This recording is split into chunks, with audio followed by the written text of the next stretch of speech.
Welcome to Dynaground. Hello, my name is Owen and I'm your professional Dyna rider. Today I'll be teaching you how to ride a dinosaur and win that chicken dinner. Now, let's begin.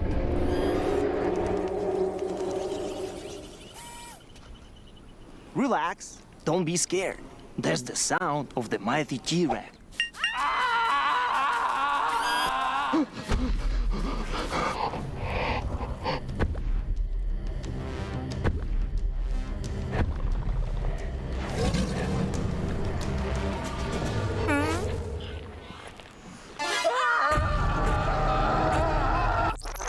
Now, here's the first dinosaur encounter. I want you to meet my girl Vicky, my sweet little raptor. Look how cute she is. Isn't she lovely? Vicky or raptors, they're the most vicious and fastest beasts in the world.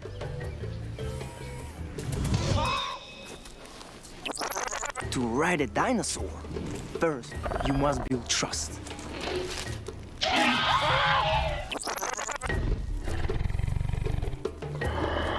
They are carnivores. They eat meat. You have to feed them off. They will think that you are their friend, not food. Once they trust you, they will be a great companion.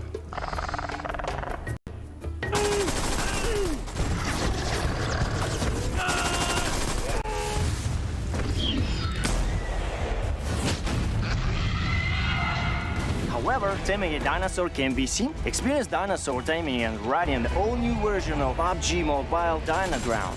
Explore Dino Settlement and Wild Reserve and embark on a prehistoric adventure in the Battle Royale game. Come and play now.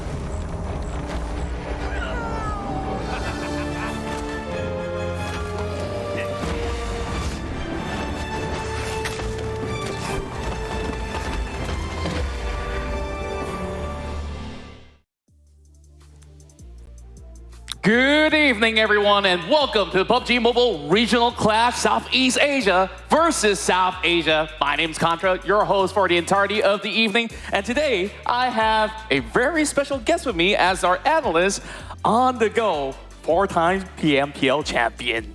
That's right, I'm very smart, and this will be my first time casting in English after about 5 years. Yeah, it's great to have you on board. Thank you, thank you. I'll make sure that I look very, very smart today, and please ask me only the questions that I can answer. Thank you very much. No worries about that. I definitely do have a lot of questions out there, but of course, you guys are here for all the epic battles that's about to come between the clash of two Titan regions, Southeast Asia as well as South Asia, where we have so many amazing teams. So I guess the first question is, when we're going into all of our games today, what's something that we all can look forward to? I think this tournament is kind of important for both sides, the Southeast Asian teams and also South Asia teams, because this is a tournament right before PMGC. It's important for both sides to understand how Southeast Asian teams are playing the game right now and how the South Asia teams are playing the game right now. It's a tournament where you can gain a lot of experience and prepare yourself for PMGC. Most of the teams that we are looking at today did play the PMGC League stage, and we know that not all teams from the League stage will go to the PMGC finals. That's so right. This tournament is very important in terms of getting all the information. Yeah, and overall, we have so many household names that all of you guys back at home know and love, and you guys are looking forward to watch some of them in action. From South Asia, we've got teams like STALWART Esports, DRS Gaming as household names, and of course, names like NBeSports and many more. And of course, we'll touch more on Southeast Asia as well. But if you guys just join us, it's the perfect time right now as we kick off our very first match. From today onwards, it's June 29th, all the way to the weekend up till July 2nd. And these are the point systems that we'll be using throughout the entirety of the run. So 10 points for that chicken dinner, 6 points for second place, and we see the numbers dwindle down. Anything from 9th place onwards, no points at all. Every elimination point will be acquired with only 1 per elimination. Right, I think one more thing that I will add with this new point system is for PMPL MY, especially since we were casting the whole league, right? Most teams are no longer playing at the center of the circle. They're playing on the side of the circle because they want to get the kills, and it's not rewarding for teams that like to play at the center of the circle. So it's better to play out on the white line. And for South Asia teams, I'm not sure if they like that play style or not. So it'll be something that we can check today. Do they like to play the center or play from the side? But these are the teams that will be playing today. Absolutely. And of course, we do have a lot of household names from Southeast Asia as well. We touched on a few names out of South Asia. So, of course, we have GEEK, SLATE, Vampire, Esports, YOODO Alliance, Hail, FaZe Clan, Boom, Alter Ego, Box Gaming that will be representing Southeast Asia. Meanwhile, on South Asia, we got T2K, NBeSports, STALWART Esports, DRS, Leo Gaming, for Miracle, and maybe as well as Aegon I8. Man, I just really can't wait to actually see the difference of play styles actually clash. And by the end of it all, they can one of them will be walking away just showing off that perhaps this region is better than the rest of it in the world. Yeah, definitely. I'm excited as well. For Southeast Asia, we saw the rise of Alter Ego. In PMSL, they did win it with Rosemary doing amazing during that particular league stage and also grand finals. Right now, I think the clash will be between him and also, of course, any players from South Esports, especially Top. He did really well for STALWART Esports in South Asia tournament. I'm not sure which PMPL they play. South Asia, right? I still even recall back in the PMGC days, like STALWART Esports have always been popping off, and I hope that we actually get them having their gears running from the get-go, because we're starting off our first match in Sanhok, and then later on, 3 back-to-back rounds in Erangel, and we'll be followed by 2 more maps of Miramar to close off the night. So Sanhok, I think this is always that curveball map that you know teams either love it or dread it. When it comes down to Sanhok being played only once a day, do you find either side of the region to have a certain advantage in this particular map? I will say this map is a good map for the Thailand teams, especially FaZe Clan. From what I can see, teams playing Sanhok in a very quick pace right now, and FaZe Clan being the team that's going to jump on bootcamp. Whoever's taking bootcamp right now actually have a very big advantage. If the circle is shifting towards the top side of the map, they can rotate by swimming quickly. And if the circle is somewhere in the left side of the map, they can go to the hill side of the bootcamp in a very quick manner as well. So for me, I feel like whoever's taking bootcamp have an added advantage. For me, FaZe Clan definitely have an upper hand for Sanhok. Yeah, overall, we've also seen the change of pace when it comes down to playing Sanhok. You remember back in the days, everyone's just playing the healing game. Yeah. Now, everybody has to go in for battles from the get-go. I think you really brought up a very good point that whoever takes control of the center zone may actually get that advantage of rotation, but we've also seen certain teams to be able to thrive by cutting from the edges of the map, and they start to actually look for elimination points instead. That could also be the way to go about. And of course, we'll definitely be looking forward to our very first game. But before we even jump to our first game, we do have a very special guest to, of course, kickstart our run. We'll be speaking to STALWART Esports analyst. Please welcome Senator. Hi, Senator. How are you doing today? Hello. We are training. We're ready to start the tournament. Yeah, and overall, you know, like with so many of all these amazing teams that will be playing for this whole run of the PMRC, of course, you may have actually taken a lot of time to study the teams of Southeast Asia. Have you noticed perhaps any sort of major difference compared to the playstyle of what you guys in South Esports always face in South Asia?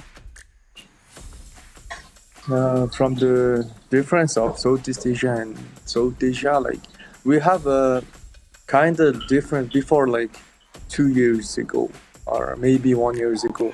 But like now we are not that much different, and I think South Asia can compete better than Southeast Asia. That's actually great to hear. And of course, with that being said, you probably have done a lot of preparation to get your team up ahead.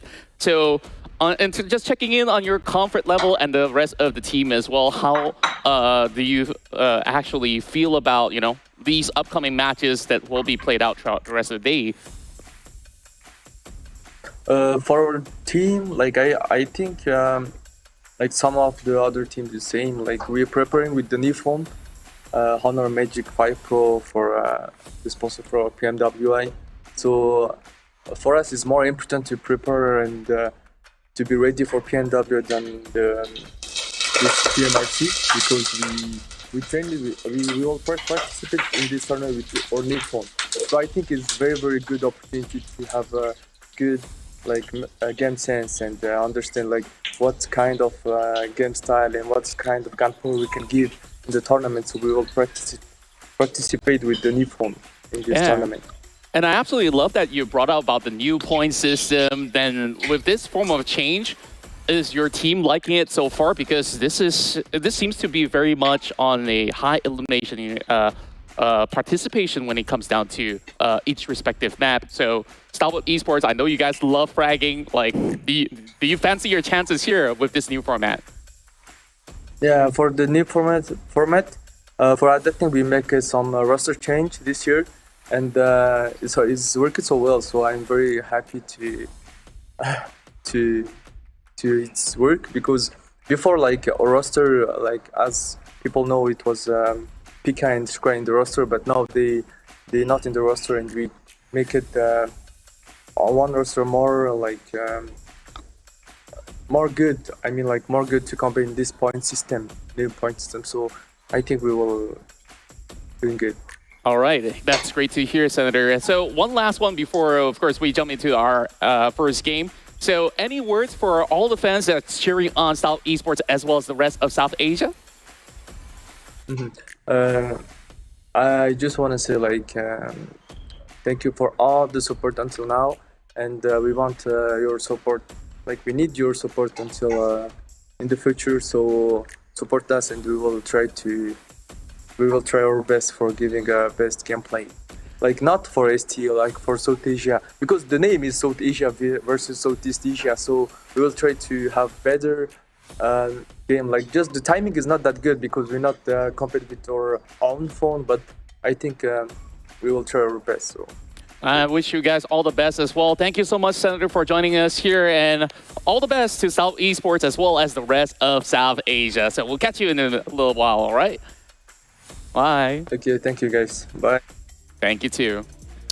Wow. I'm kind of glad that he brought up the whole point system. I think it's very important for most of teams that have this huge amount of fragging power, and we know for STALWART Esports, they go for the kill. If they have the opportunity, they go and get the elimination points, right? So I think that's it's very favorable. The whole system is very favorable towards STALWART Esports at this point of time. I don't think it's going to change anytime soon, right, for PMW and for PMGC.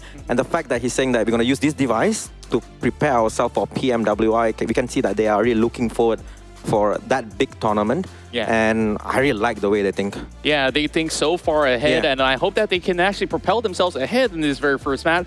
New format and a lot of new faces to join a lot of all these clashes that is about to come. So, man, before we even get into our first game, I'm pretty sure that you probably have a few ideas of maybe certain teams to be thriving very well from the start. Is there certain names that you want to bring to the table when it comes down to, we've already talked to STALWART Esports. We know they are so good when it comes out to, 4 versus 4 duels.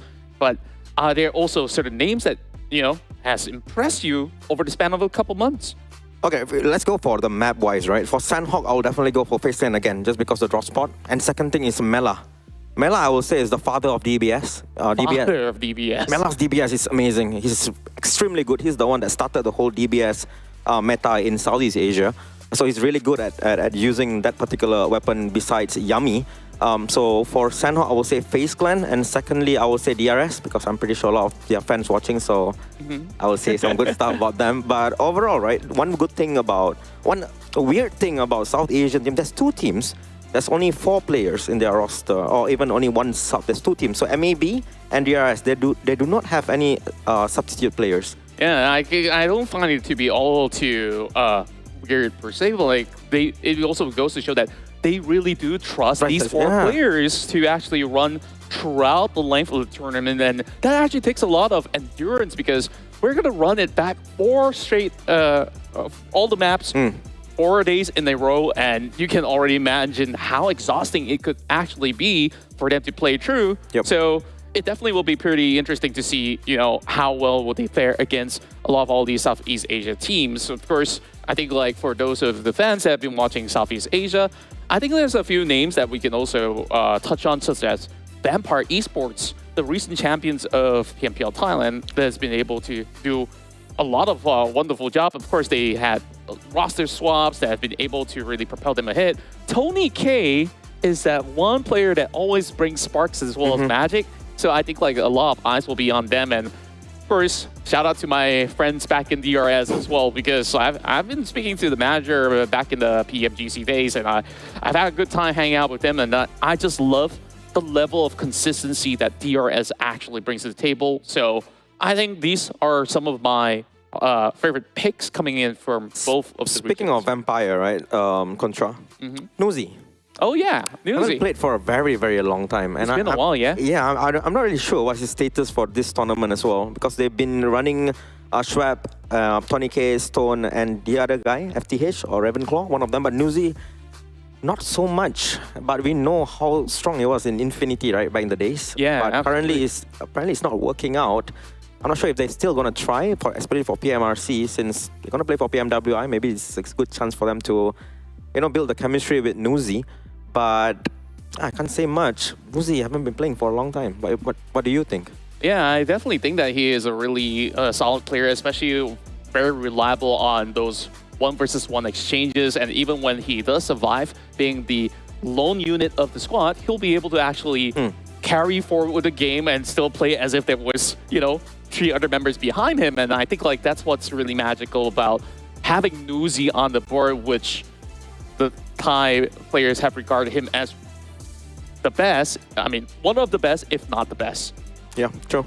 For the 2 Malaysian teams that will be playing YOODO Alliance and GEEK SLATE, I would say for GEEK SLATE, right now it's more about bringing Audrey into the lineup. They did try swapping out Damroot, they did try swapping out Snipes, Sonic, even Mika, and also Audrey. So everybody did hang out at the bench for a while. For this particular tournament, I think the most important guy for the GEEK SLATE will be Audrey, whether they want to let him play all the games or not. And for talent prediction, let's see. Yeah, and I guess like we've already discussed a little bit more on that, but like there's one team I was reserving for this very moment, and that's Aegon I8, because this squad absolutely have not only the bronze but the brains to actually execute anything that is within their sight. So Aegon I8, the last time I've been able to catch up with these guys and I actually spoke to them was like, you know, many months back, late last year. And if there's going to be any player that we're going to be actually keeping up with, probably it's Ghost, because Ghost usually have some really strong firepower with him. And on top of that, great survivability. Of course, a quick one with your prediction. My prediction, DRS, because it's DRS, so yeah. It's just DRS. And of course, that's our prediction. You can basically put yours in the comments down below. And let's not really wait any further, because we're having a match at the ready really soon. So let's head over to our casting desk with our lovely duo, Choo Choo as well as Sir Cloud. Take it away. Thank you so much for our panelists. I mean, like, I remember, I'm Chicho and this is Cloud, by the way. How you guys doing? And I love listening to those guys. And it's always a warm welcome. I love seeing On The Go here because I do remember my debut as a first ever time in PUBG Mobile Cast was actually with him. I had a really great time that time. But speaking of which, Cloud, we talk and we listen so much. I agree with what they say before. This is sort of a training field. This is where they want to get all the secret trade for the next event, for the upcoming stage, which is going to be the biggest stage there is PMGC, PMW, you name it. Yeah, it's like an off-season tournament, let's call it. To a certain extent, it's an off-season tournament. Of course, a lot of these teams will be playing like the PMWI, and they will be playing in a PMSL and their respective regions and so on and so forth. So that's also a preparation towards that. And PMWI will have bigger stakes this time because the champion of the PMWI main stage will go straight to PMGC. So can you imagine how big this is, like the preparation towards that? Even before we talk about like the PMSL points altogether or like the PMSL top 6 and all that, we already already know who is our first team who is going to PMGC. And do you have any particular teams that is kind of your favorite right now? Well, favorite? Well, okay, it's really hard to tell, right? Wait. We don't have to do prediction, right? We don't. So we don't get to jinx anybody. So it's on them. It's not us. Yeah. It's going to be on them. Anything happen, it's not on us. Just saying. Okay, you were saying. But then you still asked me to do a prediction. Maybe it's part's going to be your fault then. This is a trap, guys. Okay? Don't fall into the trap, all right? So I will do my prediction still, just to show that it is not a jinx. If it happens, I'm going to laugh so bad, by the way. All right. So I think the team that will do well, they're also good, right? They're also good. That's true. Okay, but I put it as the team that will do well. STALWART. I think STALWART is a strong one. I think that's how you're picking off STALWART as well. I feel like it's going to be double jinx for today. But speaking of which, I'm not going to say mine, but I do want to... See? This is scam. This is scam, ladies and gentlemen. Because I do know I tend to jinx. We casted like 2 days before in a different country entirely. In a different thing. Yeah. I jinxed the entire This is how she always does it, okay? She's like, oh, you do prediction. Oh, now I'm not going to do mine, you know? You know, it's like I tell you my secret, but you don't. You tell me your secret, but I don't tell you mine. You know, it's that same thing. Come on, you got to put one. Got to put one in. Okay, fine. If you want me to do so, I might actually put up DRS here. But I think the other side also. I think Quadra was actually having an I8 on that case. So for me, it's going to be DRS because I do know this is going to be the team that maybe have something different this time. But one more thing that I want to mention about is going to be Vampire Esports, right? They mentioned about Newsy before. We talked about this even in the last PMSL, which was Newsy being placed to support role instead of main fragger. And our analyst, which is going to be undergoing in contrast, mentioned that he's been toned down a bit. Feels like he's struggling in this sort of a roster. What are your thoughts about that? Yeah, I think it's also the change of role for him. I think that's kind of obvious as well. But whenever he needs to play alone and he needs to frag, he definitely can do that. But the change of a role, no doubt, you need to put someone behind as well. But let's see if it happens.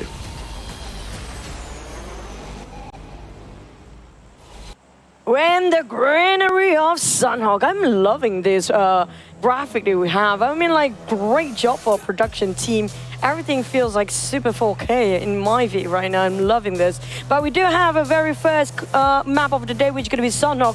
We do know for a fact, coming up from this map, this is a very small map. We did mention about, and the panelists actually mentioned about how it's going to be more towards the northern side of the circle these days. And not just that, FaZe will be on the pick-off on the go. For now, it feels like a big advantage. But is it center of the circle? We cast a wild card. We saw how GE, example, been playing in the center, and things have been so pretty well done for them. Is it going to be the same here since South Asia do love playing at the outer rim, in fact? Yeah, I think what will change is that, of course, GE, whenever they play in the center, one thing is that they survive, and then when they survive, people will need to come to them and then they can frag from there. And I think in the previous wildcard as well, we saw GE is very good at long ranges. So that kind of advantage is good if they are able to play the center. But if you have like all these teams already fighting it off at the sides, by the time they reach the center or when the circle reaches the center, there's nothing much else left for that one team that likes to play in the center. But of course, that's like the Southeast Asia style, right? But for the South Asia style, I guess it's also like a discovery for the Southeast Asia teams to see whether they play differently or not. But speaking about the teams that might play differently, we have GEEK here going up against FaZe Clan. Yeah, first contact made by the side of FaZe Clan, spotted out GEEK SLATE at first. GEEK SLATE tried to respond, but apparently they don't have enough resources right now to just keep on persistently or consistently going for those fights. So they have to make sure all the loots are being built up at first. I do have a couple of teams still lurking around. A lot of clashes when it comes to the first few maps, usually the first day. Yeah, that's where everyone's still kind of discovering, like, okay, where's the best drop spot and so on and so forth. So for GEEK, will not be first blood there, but it could be here.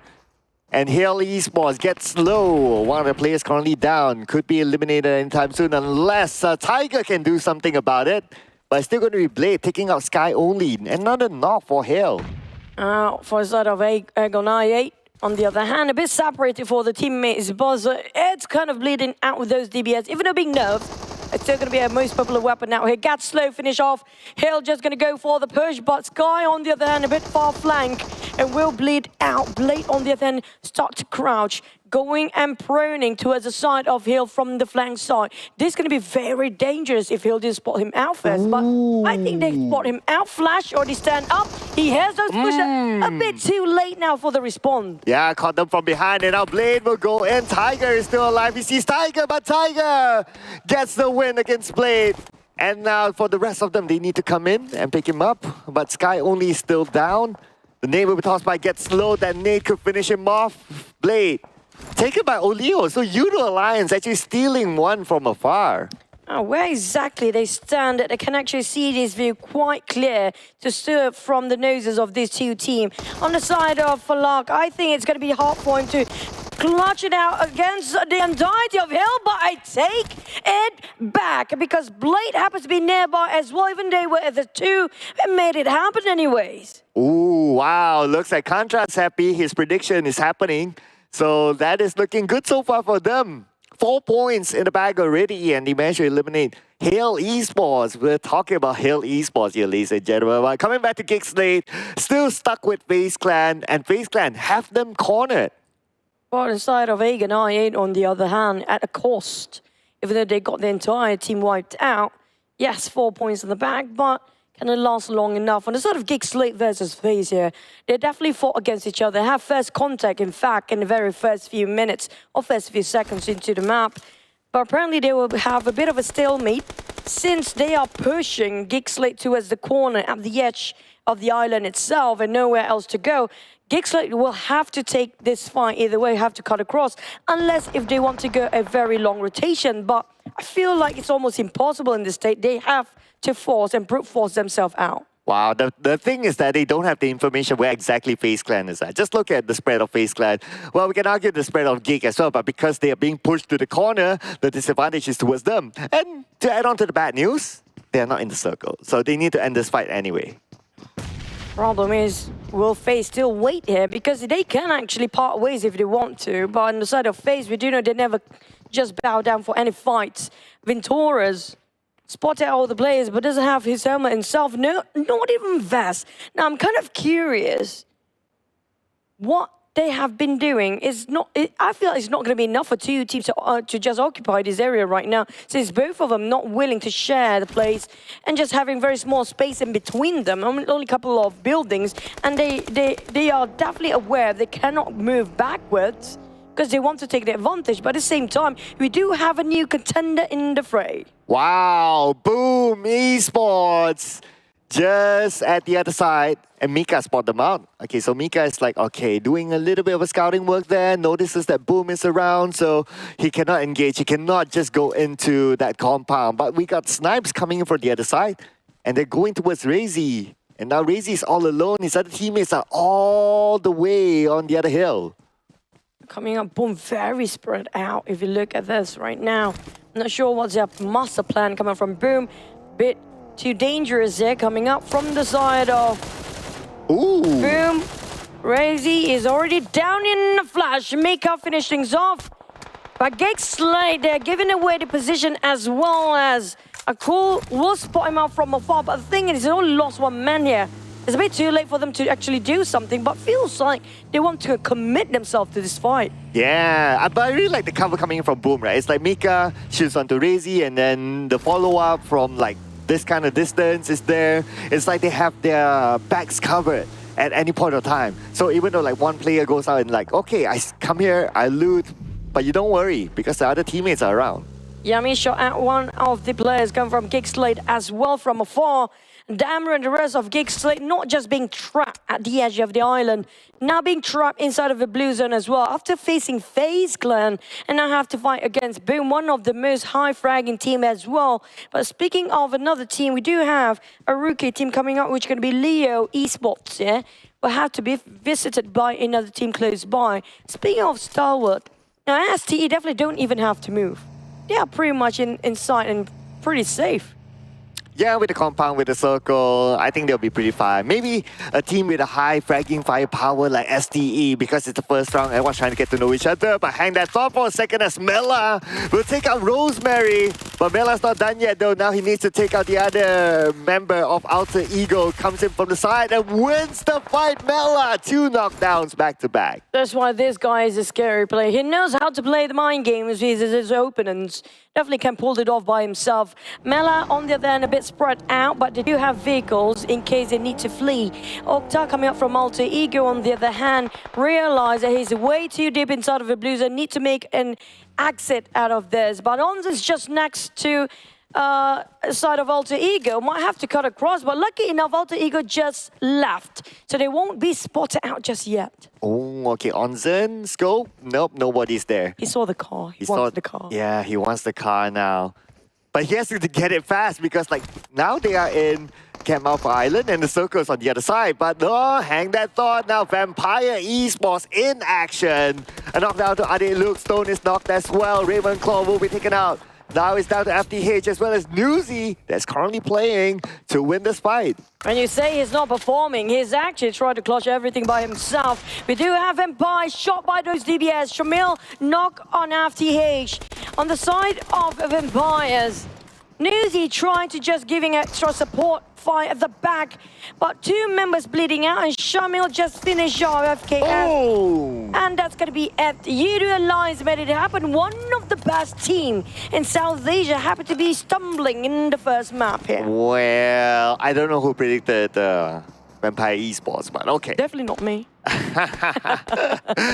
No, I forgot who it is, but it's definitely not on the official prediction. Just put it out there, just put it out there.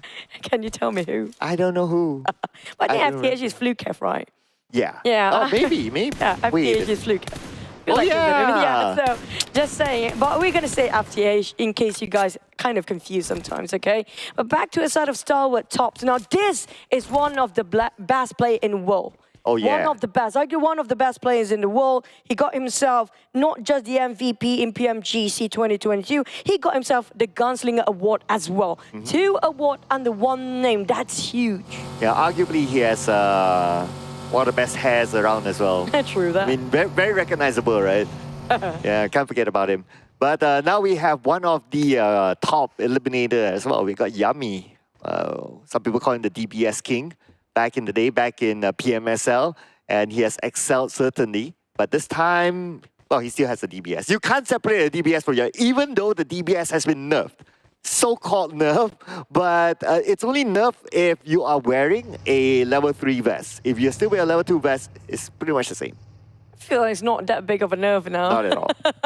even to the pro teams as well, they don't feel that it's a significant nerf. I just wish they really just put it back in the airdrop. That's a huge nerve that we're waiting for. On side of MBE, this is getting nutball to Esports, and this is also a rookie team. Even though they barely, actually, rarely we get to see them, but they have been in South Asia for a long time. So this is one of their first international, as in involving a different region in Thailand. But we do have the Circle Prince next to southern side of Camp Bravo. We do have MBE taking in the center. T2K come up from the northern side, but FaZe trailing T2K from behind. Okay, but here is Box Gaming. Basically, they acquired the entire SLD roster, and now they're playing under the banner of Box Gaming. And with Guang on top of this hill, shoots down onto Alter Ego, reveals himself. But his other teammates are there, so he wants to be the bait anyway. He's hoping that Okta actually come up to the high ground, but maybe they'll take him down before that, and that's going to happen with Okta naded down by Guang. That's difficult perspective for you to shoot from below upwards, by the way. It was really bold move coming up from Okta. Aside of FaZe, on the other hand, they have not involved so much, except for some third-party frag coming up from the sideline. A bit too early for me to say so, as Sunday surprise them behind the rock. Oh, surprise, surprise. And we got Jane here giving cover from the other side as well. So it looks like we have another team eliminated. Right now for FaZe Clan, unfortunately for FaZe Clan, they lost Mela, which is one of their top players. They'll be playing the rest of the round without him. I don't know, FaZe. Yeah, maybe they have advantage when it comes to this map of their own initial drop spot, but we do know Melo do love a bigger map when it comes to especially like a Miramar or even in Erangel later on, but maybe spotted out T2K from afar. What a beautiful spray. Didn't even whiff any bit. Didn't waste any of those ammunition. But T2K, they're being forced to split up. The formation's broken. The Blues are coming behind. Where to go for them? Oh, 2 more left for T2K. But their FaZe Clan to deal with as they try to fight their way through. Fnatic from Alter Ego is out. So that means no points for them this round. No elimination points as well for Alter Ego. Now for a start of T2K. Cornered at the edge. But at least it's still inside of a circle.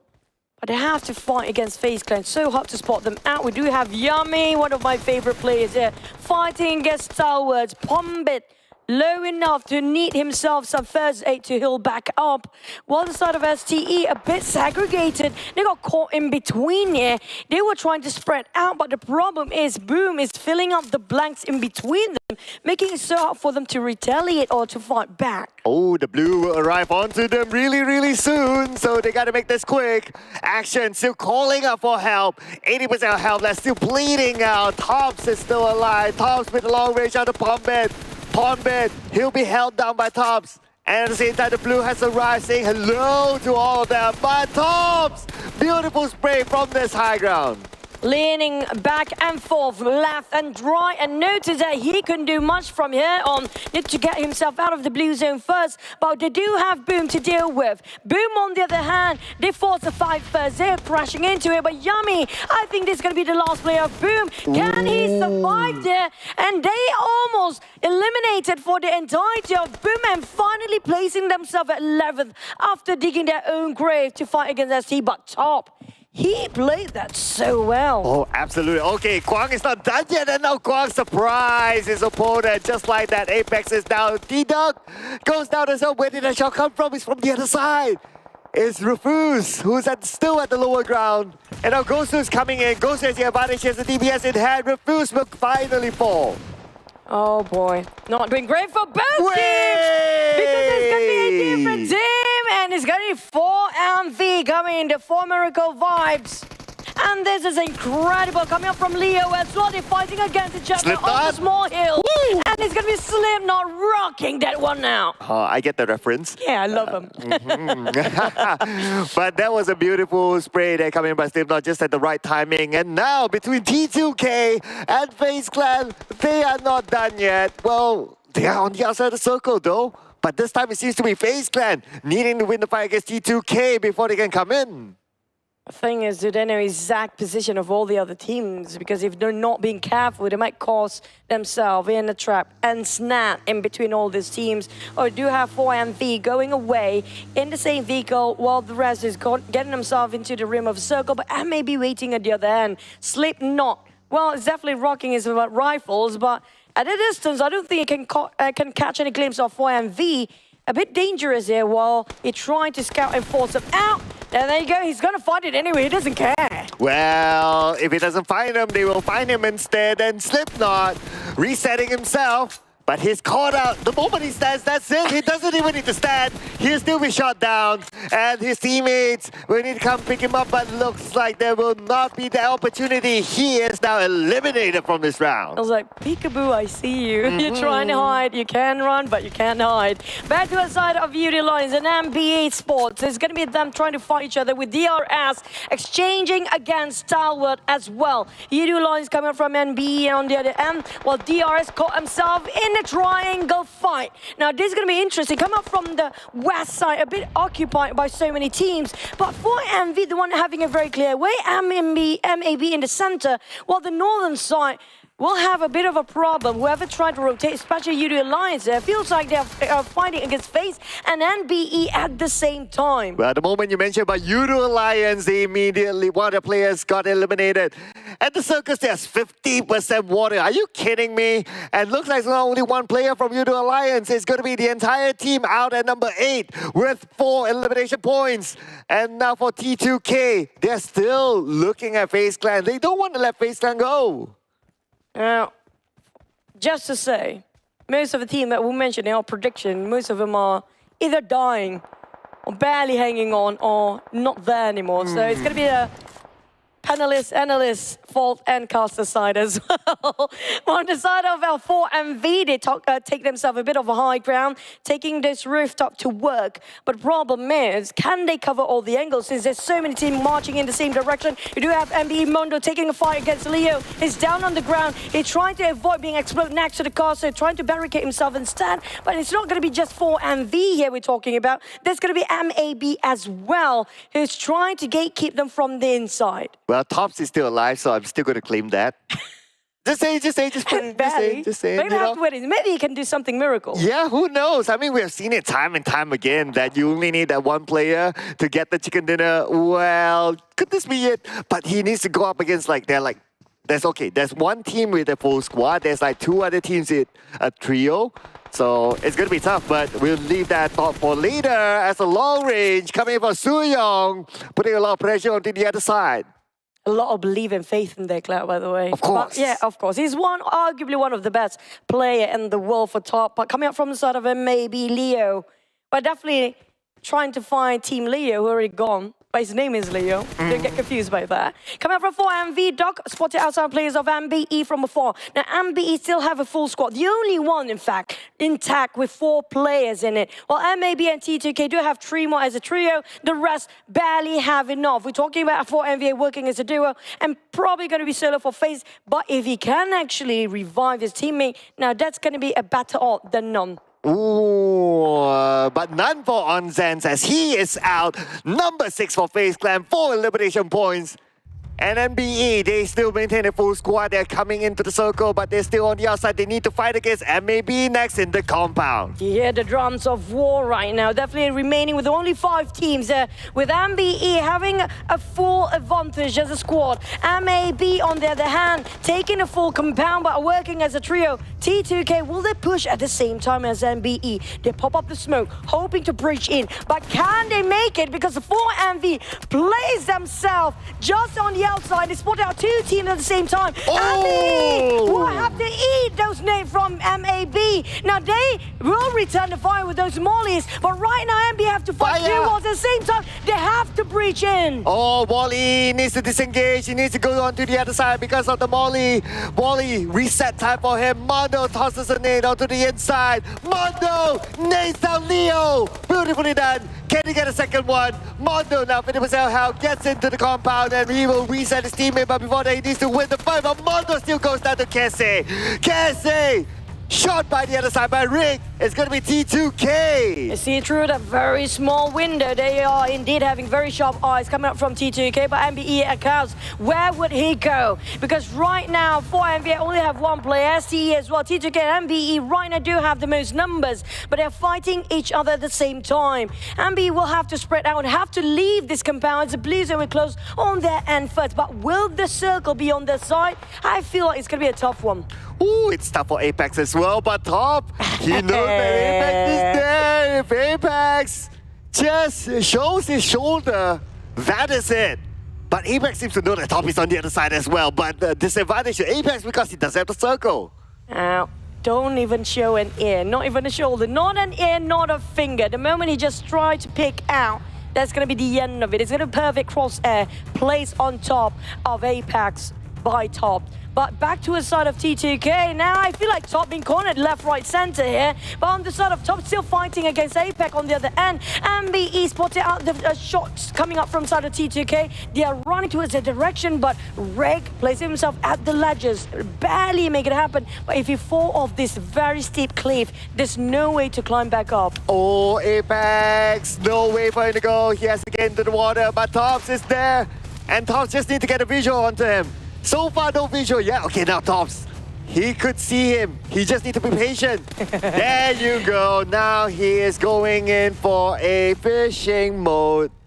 Here come fishy, but no, the fishy is sneaky at this point. MBE, on the other hand, managed to reset themselves, got themselves a bonus in an airdrop as well. Ooh. But Top finish off Apex after such a very long, patient game. He made it happen anyway. So now it's like Top against NBE as well as T2K. Both teams with 3 players still active. T2K without the circle, they have to move in, but NB is just right beside them. The nade will be tossed by NB as well as T2K, but none of those nades connect.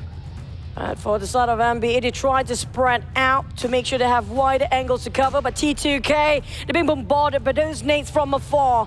Will they keep the pressure on? Will Top try to play it quietly and just try with those chicken dinner by himself? But the blue zone is too punishing, eating them alive. Rick have to stand up, giving away his position, but he will toss the favor back with those nades. Here we go, here we go, here we go, here we go, here we go. Will it land onto anyone?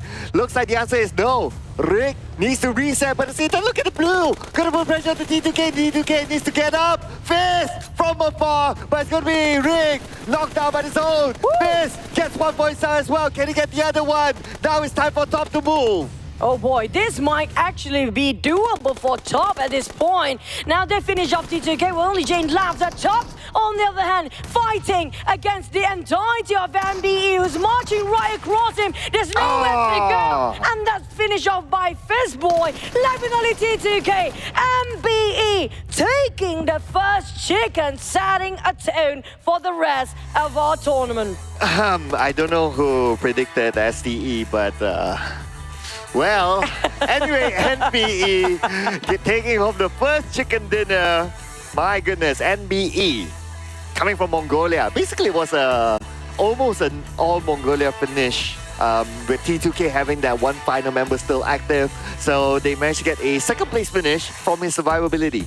This is what I love, having fresh look into the tournament, right? You cannot predict anything that can happen in this tournament because maybe they don't have enough data on this players. And this is actually a good platform, a good tournament for them to actually get to know each other when it comes to their firepower. Yeah, but I think there's one key thing, right? That the Mongolian teams are always very scary. Like, remember back in the day, like when they first debuted in, I think PMWL or PMGC, either one of those, and nobody really talks about them.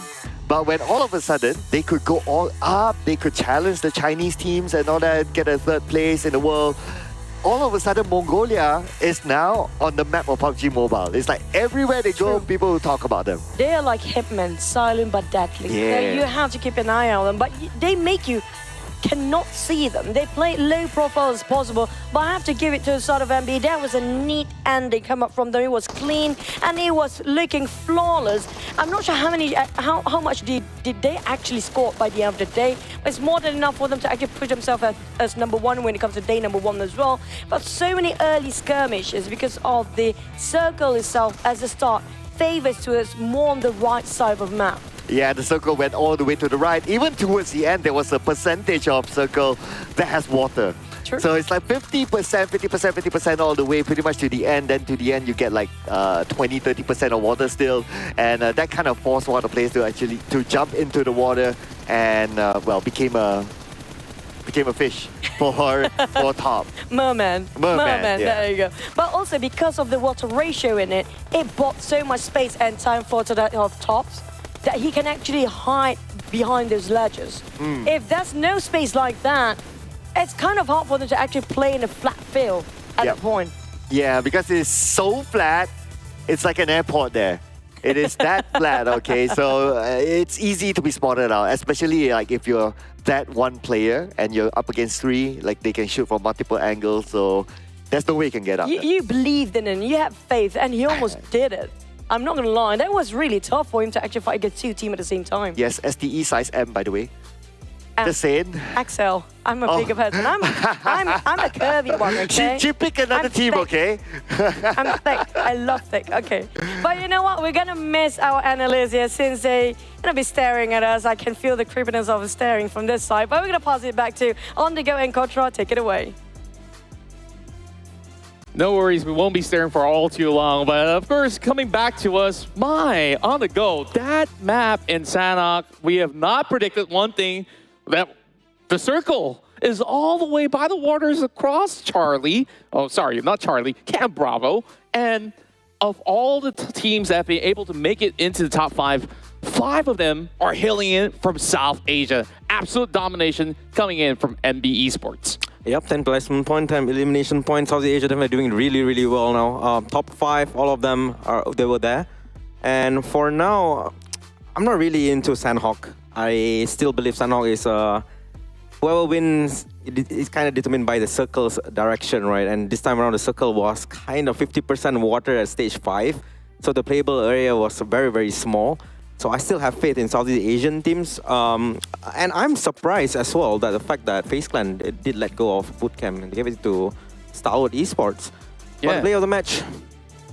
Yep, it's going to be Akazai from NBeSports, where we see him dish out so much damage and actually create a lot of that spacing in such a tough area of play. We saw it's basically what the casters say. It's kind of like an airport. There's almost no land left available. We see some of these players even diving into the waters, trying to stay afloat. But NBE, they've had all their members surviving to tail to tail to the final few stages, and perhaps maybe getting your way into the end of the zone is the way to go than to actually go out guns blazing from the start, where we even see, I'm glad that you actually brought out certain teams like, you know,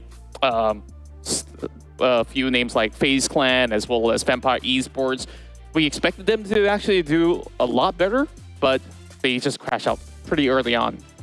Yeah, I feel like there were too many early skirmishes between the Southeast Asian team. I think the only one that was involved in early fight was AGIA. The rest of them were all the Southeast Asian teams. GEEK, SLATE, Boom, FaZe Clan, Vampire, all of them lost members quite early. While Southeast Asian players, the teams, they were trying to bring all the 4 teams to the last circle, and most of them did survive until the end with 4 players, right? There were 2 teams with 4 players at least at stage 5. None of the Southeast Asian team had full squad, at least 3 maximum. Yeah, we and see that was FaZe Clan, and they didn't even have the circle. Absolutely. We see a lot of casualties going on from the span of the early game to the mid game. And with that being said, of course, congratulations once again to NBeSports of Mongolia. And of course, they are the first one to back the chicken dinner for South Asia. Let's see what happens in match 2, because this is the map that everybody has known like the back of their hand. So 3 rounds back-to-back in Erangel. I feel like this is definitely going to be a little bit of a switch up as compared to what we see back in Sanhok.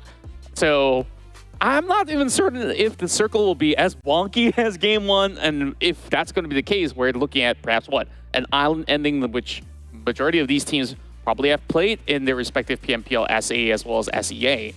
I would say that if the circle is something similar like what happened in Sanhok, right, where it goes to the edge, touching water and stuff for Erangel, and it starts to be like, you know, all these rare circles, I think that will be a problem with Southeast Asian teams, because for Erangel, most of the PMPL, the circle is going to the same exact place, which is somewhere around Gatka, the Gatka slightly level center, and then to SPM, which is the Mansion Prison, and also SPM, Prison, Mansion, and also what's the other thing? Prison, Mansion, Shelter. Shelter. So that is the normal circle for Erangel now.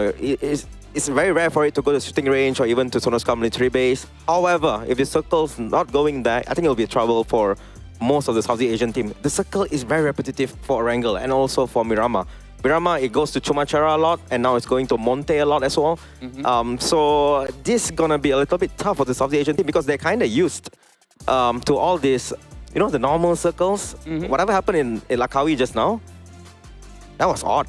Yeah, we saw so much action going on, because a lot of all these teams were basically booking spots around Lakawi, somewhere in the middle of the jungle as well. Some were hoping to actually cut across from Ban, and they didn't expect that journey to be moving all the way up towards the north side over onto the Bravo section. So that definitely was a good curveball for spectators, but you can only imagine how difficult it could be for the players that were playing inside. So, of course, there's a lot more for us to actually witness. That's basically what some may call, you know, the warm-up round, where everybody is just trying to get a little bit more of a feel of how teams are operating. Now they have a little bit of a clear idea inside of Sanhok. Maybe tomorrow will be something different, of course. But now, Erangel, we've spoke about, you know, changes when it comes down to, you know, drop locations, and some of these areas might actually see changes or maybe even contests, especially now that we're in the big cities. Yeah, we saw a few contests in Sanhok itself. I will expect the same for Erangel. Again, what I want to focus on Erangel and also Miramar is the play style of the teams. We saw that the team that had a circle from the beginning for for Sanhok, they didn't do that well because right now nobody wants to go to the center, which means you won't be able to get elimination point. It's a tournament that requires you, a format that requires you to get elimination point. If you want to play safe and you go to the center, you're going to shoot anyone. Because right now, if you want to play aggressive, you go and crash a house. Everybody is ready with grenades. You won't be able to defend the compound well. So for me, it still depends on how the teams are playing. Are they playing from the edge? Are they playing from the compound in the center of the circle? And how many of these South Asian teams are gonna play from the edge? Because teams like STE, even for a team like NB, the firepower is amazing. Yeah, and that was actually being depicted in the very get-go where we saw Aegon I8 actually going for those early contests. They managed to actually trade with Hill. They got all 4 points, but despite all that, they were left with only 1 member. That goes to show that even when you play from the outskirts, if you can basically fight it all out, you can still walk away with quite a number of points. So I think that that's good news for Aegon, but like you also have to consider this is a huge risk to take because when you lose so many members so early, it's still a long game to go. Especially now, the new point system does not allow anybody below the 9th place position to actually get any points. And actually, to correct myself, 8th position onwards. 8th position only allows you 1 ranking point. Yeah. Right now, for teams that go for kills, elimination points, let's say they get 10 elimination points but then they get eliminated at 9th place, I think they're in a good spot. If they can repeat that for every single game, so we have total of 6 times 4, 24 games, that's 240 points at the end of the day, even if they have 0 placement point. I think those teams are the teams that are doing well in their respective PMPL. Elimination point is the key to win in this particular format. So if you have huge firepower, I think it's okay to risk playing from the side of the circle. Try to, you lose 1-2 members, but if you have 10 elimination points per game, that's good enough. Yeah, but again, that's basically the chicken dinner already, right? Yes. So yeah, overall, especially when we saw back in Sanhok, 5 teams managed to get to the end of it all, and majority consisting of South Asian teams so far. I want to talk a little bit more on Southeast Asian teams because, like, we built a little bit more of that hype on some of all these household names. Like, Newsy did actually play in that previous round. I guess, like, they still haven't really figured out that formula just yet. And then the teams that have stepped up, YOODO Alliance, I think they did a fantastic job back in Sanhok. I'm just kind of upset that Adiluk died quite early. I think that guy is good. Let's see if we can do it well for this round. But for our talent prediction, FaZe Clan and also STALWART. I'm picking STALWART this time around. Yeah, this time around, I'm going in for a FaZe Clan where surely there was changes to this roster in particular, but all eyes are still on 2 particular names such as Venturis as well as Mela that has been able to be veteran players around the PMPL Thailand scene. And this consistency has shown even despite Tony K now joining another squad, and they've also had so many changes over there. I wonder if they will be able to get that chicken dinner, but I guess like these are our predictions. I can't really wait to see what do they think over the casters desk. So Choo Choo, Sir Cloud, what say you? You're putting us in the spot. We're not going to say it. We don't play that game. We're not going to gel into your game. Don't let us jinx those teams. Because, all the teams that we mentioned before didn't make it anyways. Almost didn't count, man. Okay. You wanna go that way? Yeah, almost don't count. So I'll be worried for both of their predictions. They have Vampire as well as STE. Do we still need to give one? It was FaZe, by the way. It was FaZe. Oh, FaZe. Sorry, FaZe and STE. Do we still need to give one? No, right? They did well in their job. Let them do their job. We're not going to do that. Yeah, we'll leave the predictions to them before somebody says that, it's going to be the casters good. Yeah, we're the casters here, so we usually get to be blamed here. But also, speaking of the teams, so far, we see a different side of South Asia we don't get to see before, which is going to be the team that we barely get to see them before actually make a very good grand entrance. Speaking of not Bolton Esports or MBE here, definitely have such a strong start. Not just the chicken dinner, but with 10 eliminations in Sanhok. We don't see them that often when it comes to the in-game just now. We don't see their names popping too much, but they're actually way up there.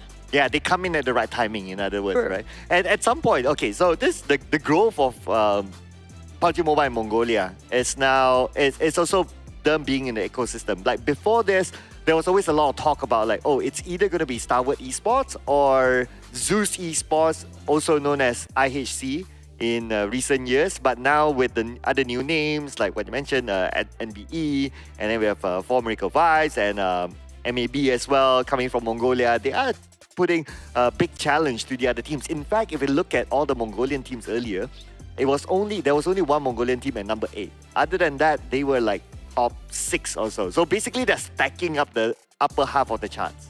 I agree. Their firepower definitely tremendously big and strong. But I do notice that about For Miracle Vibes, when I look back about their history, they have been forming themselves for a long time. I mean, like, it's so hard for them to actually grind themselves up here, and it's well deserving for them if they can actually get themselves the knack chicken dinner. But don't forget about the teams coming up from South Asia. They adapt fast. Oh, yeah. And I do agree with one of our analysts on the go. He mentioned that the Sanhok is very circle dependent. And I totally agree with that, right? So it's very circle dependent. If you don't really get the circle, then it's very, very hard. But next we're going to come into, we can arguably say this is one of the more balanced map inside of PUBG Mobile. It's going to be Erangel, unless if we get a matrix-based circle. Then it's going to be a different conversation. But also, it's one of the most significant and yet very important map because we're going to play it the most. We don't want to waste any more of your time dilly-dallying. Let's fly straight into Erangel.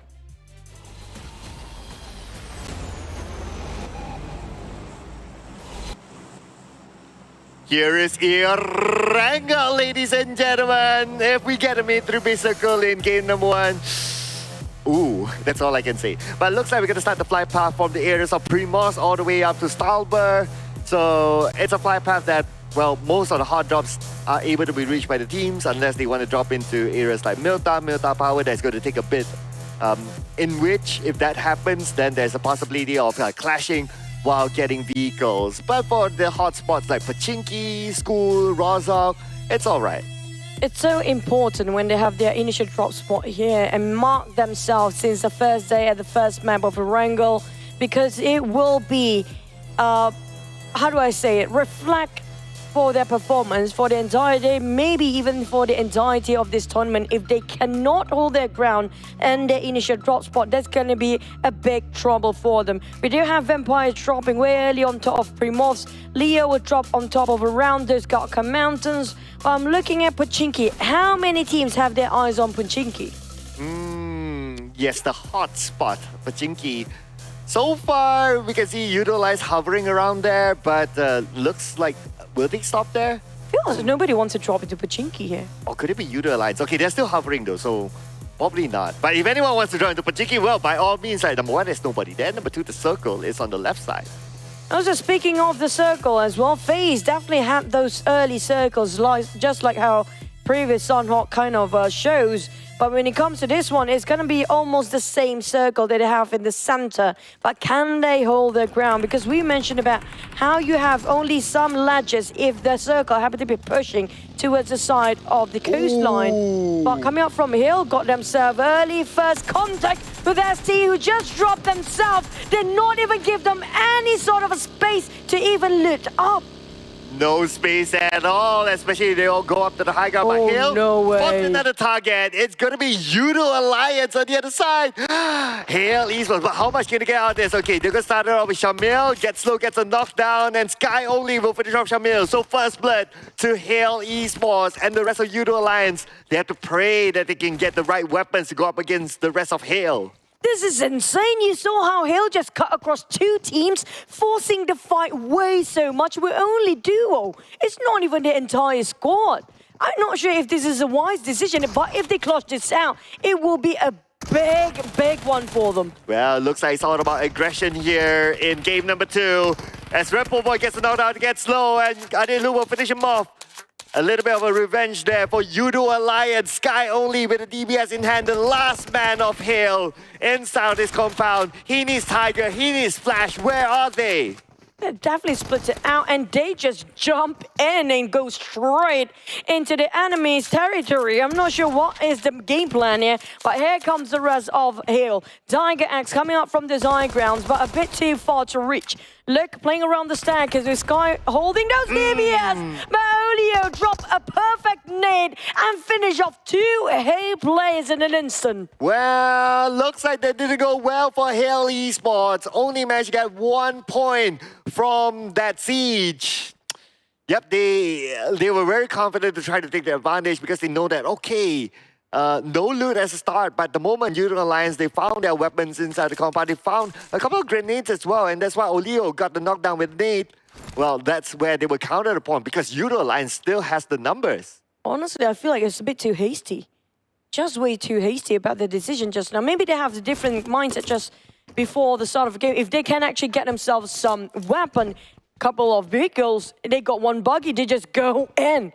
They were trying to chase down STE before, and next is going to be YOODO Alliance. Yes, at least they got 1 point, but at a very dead cause. As Hale starting off with only 2 players now. Yeah, as a start. But I guess they're really like, okay, maybe like, okay, it's still round number 2 out of like so many games, like 4 days. So it's like, okay, if you want to do something different, you want to try something out, you might as well do it now. And you can think of like, okay, we'll think about the next round to catch up on the points instead. So if they want to do that, well, by all means. I agree. I mean, like, it's not too detrimental if they are experimenting in the first few rounds because it's still a lot of catching up with the 3 more days, right? So yeah, why not? But at the same time, that was baffling for me. Coming up from STALWART, STE spotted out YOODO Alliance. YOODO Alliance tried to creep out from behind. Maybe just look and find themselves that information to work with, relay back towards the rest of the roster for Adik Look. He will rejoin with the rest of the team, or maybe reposition himself to outflank and corner them out, but he got caught in the action by action. Caught in the action by action, that rhymed well. I see one of the newer players of STALWART Esports, used to be with Zeus, used to be with IHC, joining STALWART Esports for this campaign. So looks like he'll be with the other top players such as Action. But now with the knockdown, I wonder if STE will go in. But looks like the answer is no. They're pretty comfortable at where they are, or maybe they'll decide to rotate to somewhere else instead. If it's out of STE, they are playing around the coastline. Got himself a couple of nade. Well, we do have Leo taking a Gakka Mountain. Used to be one of the most famous places out there to farm those eliminations, but not so much these days, right? Yeah, I guess because if you're like our analysts talk about the point system, right? If you're on the Gakka Mountain, what's the best that you can do? Number 1, you can scout, you can look around you. Number 2, you have to depend on long range. And sometimes depending on long range, it's either a hit or miss. Even if you hit, like finishing up the job, like getting the elimination itself is going to be hard from afar. So maybe that's why we don't see that many teams prioritizing Gakka Mountain anymore. Kind of true, but if you happen to have to cross around, that's going to be a bit of a problem. Like in the case of Alter Ego just now, I'm not sure if they want to go past this because the rest of Leo already got himself quite a hike, already jumped himself right on top of everybody else.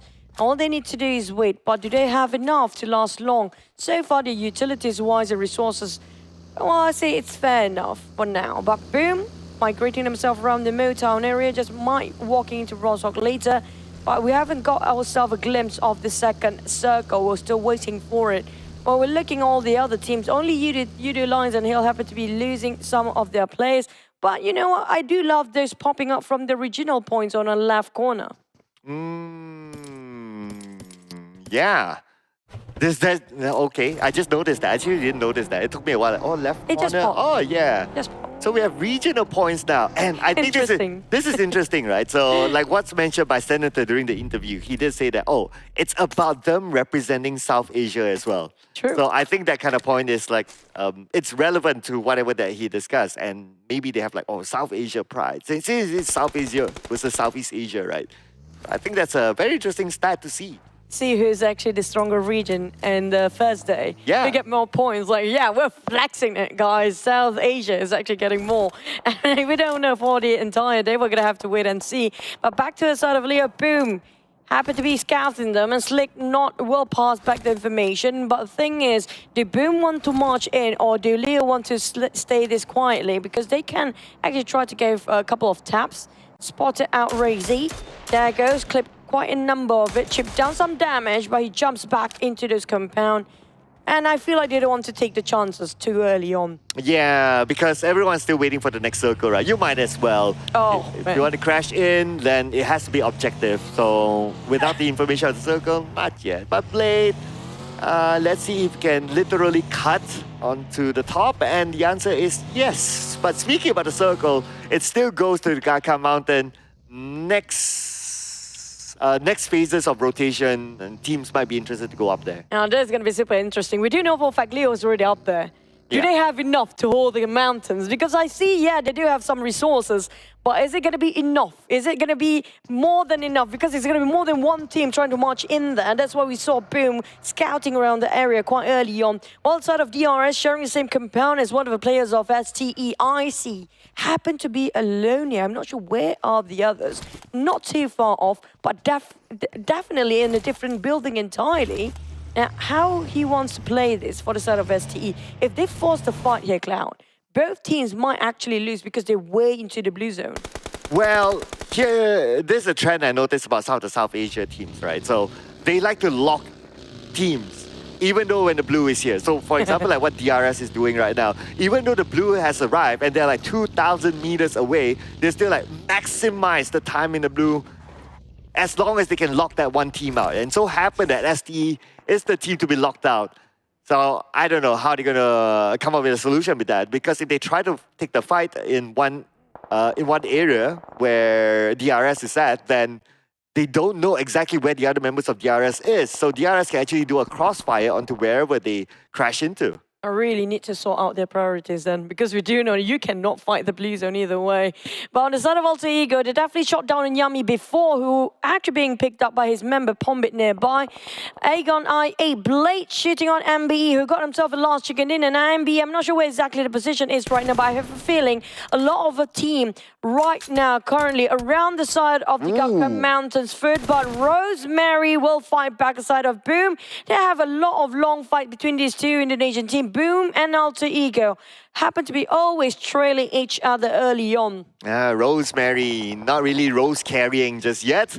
But because of that knockdown, there's going to be action coming in from Boom as they coming on to Alter Ego. But Ajul will be knocked out as he tried to travel into the compound. Potato will finish him off. Now Potato needs to win a 1v1, and Razy knocked out Potato. 2 for him back to back. Can he get a third one? It's going to Potato versus Yummy. Yummy Potato. Potato Yummy, and Yummy is out. And this is one crispy Potato we're talking about. Clutching so much left, right, and center. And speaking of two angles, that was a really fast reflex coming out of this one particular player. What a formidable player that is. But from Rosemary's side, he will be picked up by Potato again for a short time. Hopefully there's nobody else passing by here, because if they do happen to have visitors, I have a feeling Alter Ego won't last that long. But thankful enough, it's quite clear for them. We have the circle to shrink even further, which is going to be Leo taking the most advantage out of this. Wow, Leo still with the high ground, and look at that spread. Basically, the entire Gakka Mountain is theirs.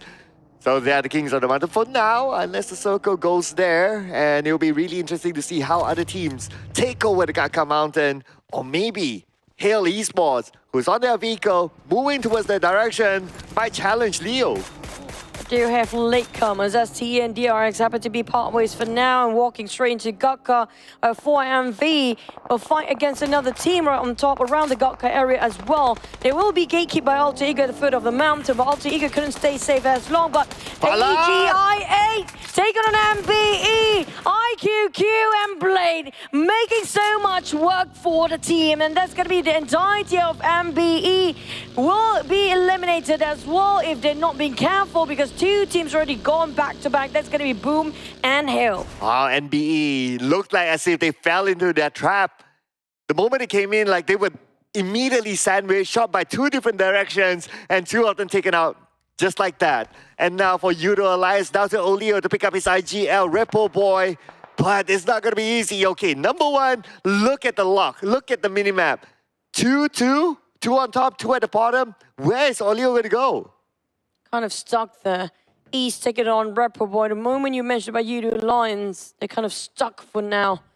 Box on the other hand, taking it a different level entirely, taking those high grounds to work. Ventura spotted out one of GEEK SLATE members. Mika from afar being sprayed. He got himself some rock to cover with. as barricade. Vintorius will smoke himself, get onto the buggy, and might just get away from outside of this warehouse. He needs to get out. They don't want to trap themselves like how we saw YOODO Lions did, left with only one player in this state. With a Mini 14, Box Gaming spray out to Azam maybe, but they managed to get themselves the position that they need with those buggies. Yeah, smart positioning by Box Gaming because they position themselves at the choke point. Whenever teams try to cross the bridge, just like MAB, they have the opportunity to shoot.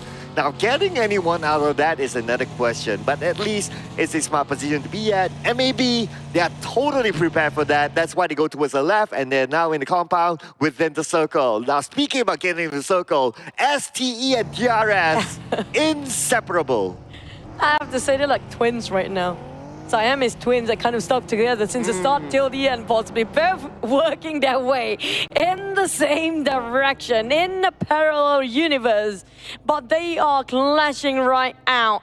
Again, this has been going since the early start of the match, and they're still going against each other since it's going into the fourth stage in less than 5 seconds now. They have to figure out where to go next, because if they don't take the fight now, it's going to be tough, because Leo's waiting on the other end.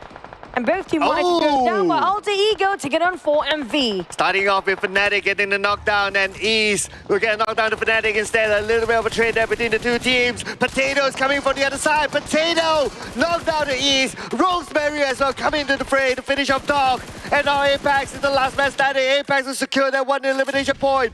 But will he pick up his teammate? Or will he try to win the fight before he does that? Rosemary with the nade onto him. Luckily for him, it does not connect.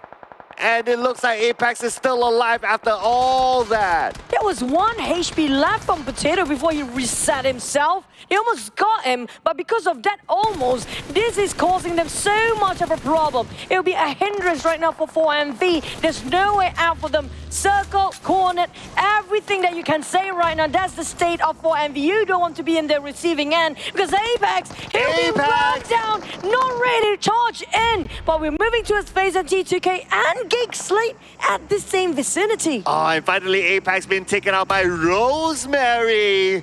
And that is 4 points in the back for Alter Ego, but we're coming towards Yogopool. FaZe Clan and T2K. Sundash has a nade in hand. Sundash tosses a nade on the side of FaZe Clan. FaZe Clan would need to get away the nade. Luckily for FaZe Clan, it will not connect, but Momo with the nade on his own. Onto the outside, and Sundash knocked down. Mormon tossing a one big nade and a Kobe at that. Now going for the push. But you have to be extra careful. Playing around the corners, back into the warehouse, trying to find any loophole or any sort of entrance to a sort of T2K. They're taking back their back seat here for T2K. Finish with 1 nade coming off from Mormon. What an incredible nade coming from Mela as well. Oh, beautifully done by FaZe Clan to defend the compound against the incoming T2K. And now we move over to Box Gaming. And STE drops in now on his knees. Goes to on the other side. But looks like he want to pick up his teammate. The smoke will be tossed up. But time is not on their side, Choo Choo. They are all on the outside of the circle. I see that STE do have the upper hand. If the circle happens to be shrinking, the Blues are closing on their side. It's going to be top ticketed again, as per usual. Gosu on the other end being spotted out by Tops. But he has to wait for the right time for him to pick out. Chip, half HP of it. But Leo waiting on the high ground for these teams to pick out here. None of the team is actually safe right now. Oh, Gosu, just like none of the teams that you mentioned, not safe at all, as Tops will keep an eye on to him. The small bridge will be created by Tops. He tries to go up to a higher angle, tries to spot out where Gosu is at. Gosu at 50% of health, only 2 bullets needed by Tops to take him down. And Tops, he does have the inner side of the circle. Gosu climbing up to the high ground. But the moment they show themselves on the road, it's going to be DRS that might be able to spot them out. YOODO Lions eliminated. I saw and spotted Vampire shooting out on Leo. They tried to take away those Gutka Mountains, but Vampire is taking a bit of a fight against AGI 8. But on the side of Box, goes to have numbers of it, but Tops, I'm not sure how many bullets he have left on that rifle. Not enough for the entirety magazine. Now, that's going to be his M416 in the last magazine to use. He's still got himself some Mini 14, but Top playing alongside with the blue zone. It's not his best friend. Magosu just have to settle down. It's playing out the healing game. But on the side of those high ground, spotted out tops, the last remaining member of STE once more. DRX gatekeeping on the north or towards the east side, while Leo fighting against Alter Ego, Vampires, and AGI 8 at the same time. Oh, Liquid, high ground. Can he get something out of this? And looks like Leo, they're going to crash in onto AGI 8, but Liquid knocked down. And now the rest of Liquid teammate will need to come in. Slipdog will be knocked down as well. Blade is winning the fight for his team. Blade will need to win the 1v1, but Blade knocked down, but his teammates is there to cover him up. QQ will try to clutch it up for Leo. Leo, who should be holding their fortress strong, now dropped 2 combos down. QQ will have to revive his teammate as well, but Vampires marching on the other end. None of these teams actually can hold their ground enough long. And Leo finally have to give it away, but Slipknot managed to take out Falak in the last minute there. But I'm not sure if there's any people or any teammate coming from Leo still survive or they're being eliminated entirely. But coming from Vampires on the eastern side, now pushing towards the west side of Gaka Mountain, they're trying to take reign on this throne. Oh, look at this. FaZe Clan and GEEK SLATE. And not only that, MAV is there as well. We got Delta for DRS there as well. I mean, all these teams so close to each other. It really depends on who has the higher advantage. Mela with a nade on his own. Tries to connect on to the rest of GEEK SLATE. GEEK SLATE still on the low ground. Damroot at the forefront with 40% of health left. Ventores just across him. Ventores, he has a nade on his own. And Mela will be the one to take down Damroot. That's a very steep cleave, by the way. They've managed to pin him down anyway. Damrit tried to be the front line, but not going to be enough. The support fire came a bit later, but it made it happen anyway. But it's not from the team. It's coming from MAB. On the other end, they spotted our FaZe. This gives so much space for GEEK SLATE to actually survive and climb up and hike towards those mountains. And this is going to be a 3-way war. And the one actually stuck in between is going to be FaZe. There's no way up for Undens. Rosemary knocks down Blade, and Potato will finish him off. Looks like a lot of action happening all around this circle at this point. GEEK SLATE still trying to come up to the high ground. Stone shoots onto GEEK SLATE. Mika managed to jump away to safety. Ravenclaw is currently down. Stone needs to save him, but before that, he needs to take out the entire of GEEK SLATE.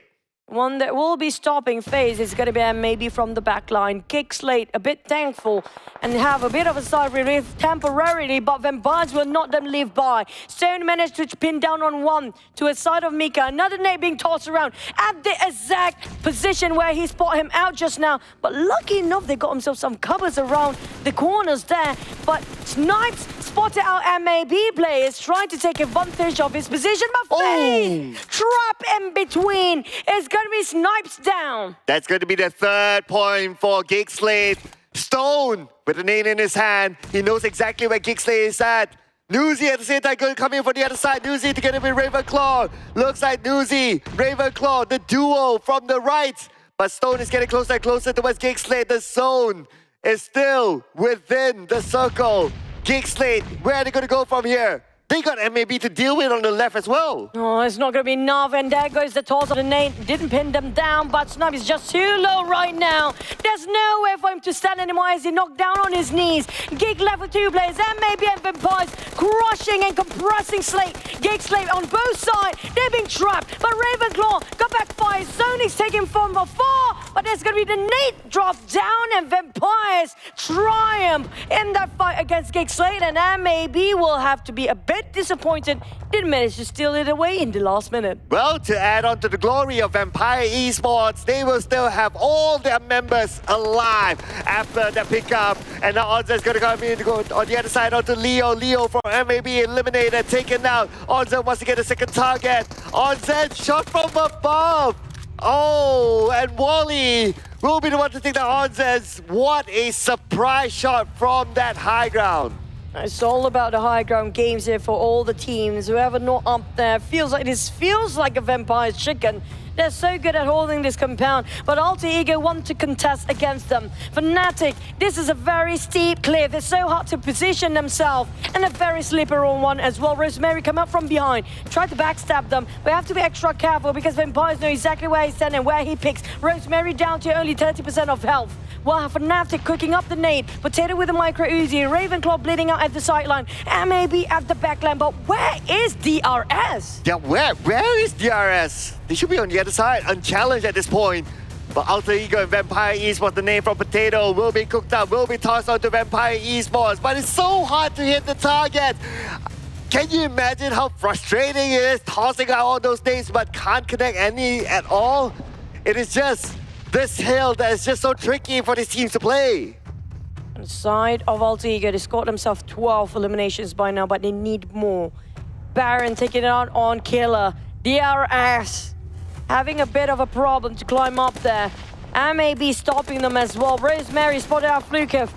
Trying to pin him down, but it's just difficult with his rock in between. Oh! But there's going to be Stone dropping the big one. This is Kobe on top of that, leaving Alter Ego with 2 players. But they do have those rock pushing in, coming from Vampires, trying to finish them off. The Blues are coming in as well. Fnatic sprayed. He couldn't hold on. 11-1-1 players, but Alter Ego cannot last long enough. Vampires, they need the reset with 2 players left. Well, Vampire, they have all the time in the world to reset at this point because MAB is locked in with DRS. DRS now, still on the lower ground. MAB have a little bit more elevation onto them. Delta, 10% of health left. Wally's gonna come in for the other side. The Molly onto Delta, and Delta is down. Baron making so much work for the side of MAB. DRX trying to find any sort of a point that they can squeeze in, but not given any chance at all.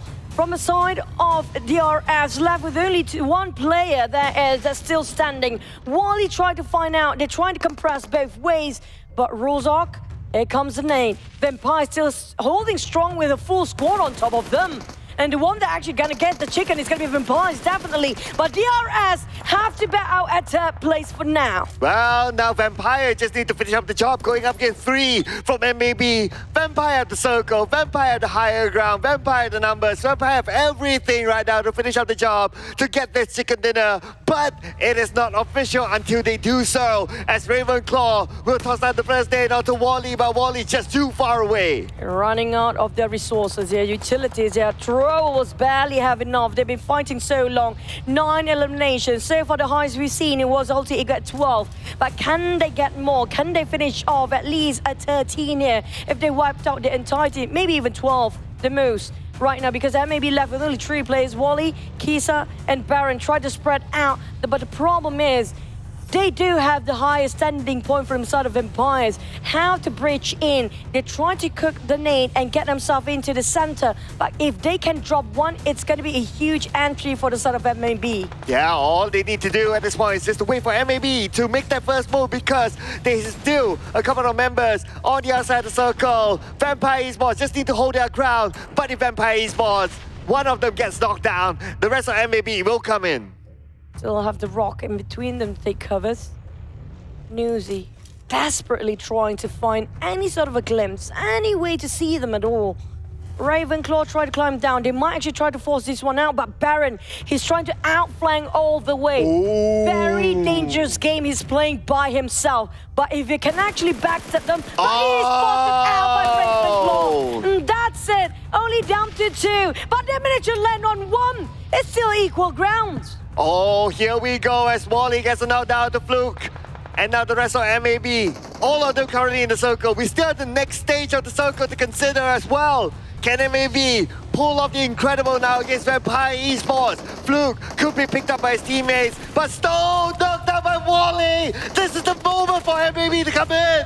Fair play and fair ground here with 2v2 remaining on both sides of MAB and Vampires. Vampires are running out of their throwables. There's nothing left for them right now to toss over to the side of MAB. And this is the time they open up the window. Fluke on the ground. Newsy being picked up. They They still try to revive, but Ravenclaw spotted out by Wally. He's trying to go against it with that UMP. He's pulling him out. It's another one. It's going to be 2v3 right now. Be exchanging and playing tag from side of Empires, but Wally make it happen. Well, we're talking about Stone for the high ground. Gets the no down to Wally. But Casey is going to come in from the other side. 1v1 right now. Going up against Newsy with the high ground. But Newsy's low. Casey can do it. Looks like it's going to be him, baby, with the chicken dinner. Bring it on. What just happened? That was a 2v4. A 2v4.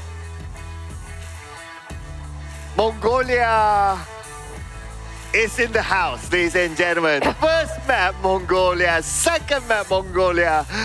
They're here to dominate this tournament. I'm taking that back. I was so sure that Vampires can have it in the back. They had the high grounds. They have those mollies drop right on the right spot. Those hand grenades work wonderfully well, but when they're running out of it, there's nothing to keep MAB at bay. And MAB, they still have plenty of resources.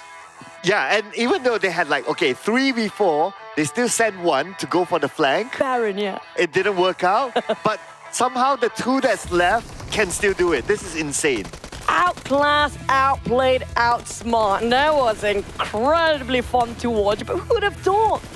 That was a really ridiculous terrain to clutch it out against TV4. And you know what? When it was a 4v3, you call out, okay, Vampire, they're done, they get chicken dinner. But at some point, it's like, oh, it's not chicken dinner until it's official, and then they just did that comeback. It's crazy. You have to give it to Wally. Oh, yeah. Oh, he just... Wally. Where's Wally, they say? Oh, He's man. there taking the chicken dinner. He's creating a big wall for the side of Empires. They cannot take that chicken. But so far, the most numbers that we saw for elimination was also he get 12. So I'm not sure if there's anybody else to topple off that chart for now, because we didn't actually give enough attention on how much the side of Wall and MAB do secure themselves for their elimination. But so far, it wasn't a double digit. But I'm not sure when it comes to the ending, when you tallied it up. Wow. Again, Mongolia, they're here to dominate the world of PUBG Mobile. South Asia. Yeah. South Asia is losing right now. Yeah, I think when we see the points later on, you see a nice gap there. But two back-to-back for Mongolia. But you know what? That is it from us. Let's hear our thoughts from our buddies on the analyst desk. Contra on the go. Take it away. What an epic clash that was. It was a battle of who is the king of the mountains. And by the end of it, and maybe Esports Mabetex, they've been able to overwhelm the rest of all these players that's been holding on for the longest time, and they were outnumbered. My goodness. On the go, I really want to hear your thoughts. Yeah, they did well. I was laughing at the Baron's movement. He was walking from the behind, trying to attack them from the back, flanking. It didn't work out, so I thought, okay, Vampire won this game. But yeah, Wally did amazing. And again, another chicken dinner for the Mongolian teams. One problem with the Southeast Asian teams was, again, we spoke about this Gatka Hill circle. It was exactly the same. And three Southeast Asian teams, the big ones, all of them were there. FaZe Clan was there, Vampire, GEEK, SLATE. They kind of had the same idea on how to go up the hill. But too bad, they have to fight with each other to get the chicken dinner. Yeah, we definitely see a lot of battles taking place across that Gatka mountain overall. Now we're looking MAB sitting pretty at the top with 21 points, topping off the record back in Sanhok this time. But when we look into the results itself, on second place as well as third, we see a tie between Vampire Esports as well as Alter Ego. Despite Alter Ego crashing out earlier than maybe a few other teams, they had 12 elimination points in order to keep themselves afloat on the top three. Yeah, we spoke about this. Elimination point is way important right now. If you can get elimination point and you don't get chicken dinner, it's totally fine. Because the point difference between third place and first place is only 5 points. And if AE can repeat this for the remaining games for today, most probably they do, will be able to catch up with MAB or even STALWART Esports. For now, player of the match goes to Wally. He definitely deserves this. Absolutely. The IGL of MAB have been able to just run it all the way forward, challenging the entire squad of Vampire Esports by the end of it all. And Usually when you go into the final circle, you might have actually second guess, I might just want to hold back and not really push all the way. Wally was doing it all by himself. Sure, you were talking about Baron trying to open up some room over the bottom, which, you know, he did not have good results with. But Wally, he says, I'm just going to go straight in. And he got everybody out. I think he's not doing the whole overthinking. He just feel like he move forward and kill them, and he did. Right now, overall ranking, MAB will be leading the chart with 25 points. Yeah, and followed on by that, we also do have NBES that will be on second place as well, only 5 points shy. Meanwhile, you start to see a number of Southeast Asian teams to be on the first 8 as well, with Vampire, of course, finishing on second inside of Erangel with 17 points, followed by Alter Ego on 4th place. STALWART this time gets pushed down after a little bit of that run-in in that early game. And I was keeping my eyes on STE. They were also trolling with DRS for most part in this game where, you know, they were kind of stuck wherever they go, where they were forced to actually pick up a fight.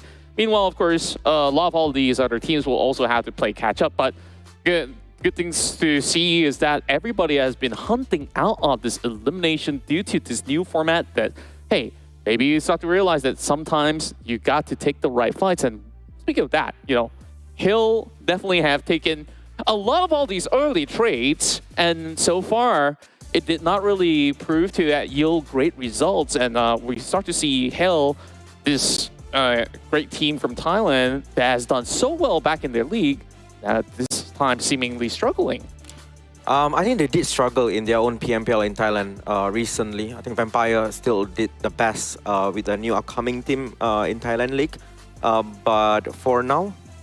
Yeah, overall, we'll definitely continue on that topic. But you guys have already joined us from the get-go. I believe that you guys might want to actually get a little bit of a rest. So we give you guys a couple of minutes to grab your water, get some snacks, and we'll continue on with our upcoming round in Match 3.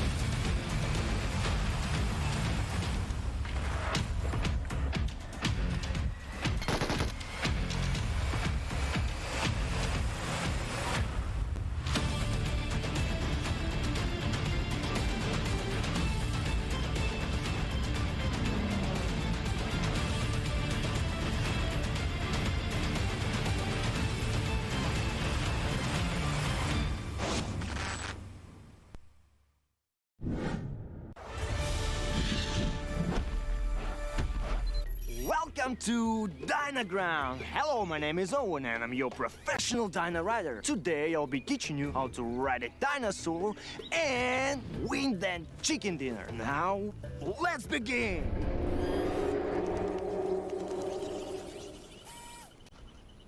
Relax, don't be scared. That's the sound of the mighty T-Rex.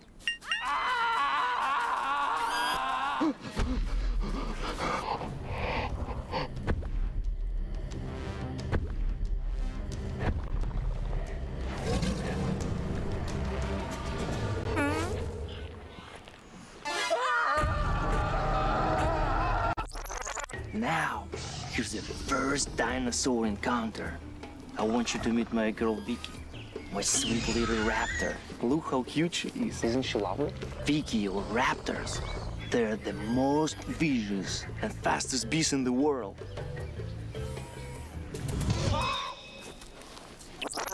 To ride a dinosaur, first you must build trust.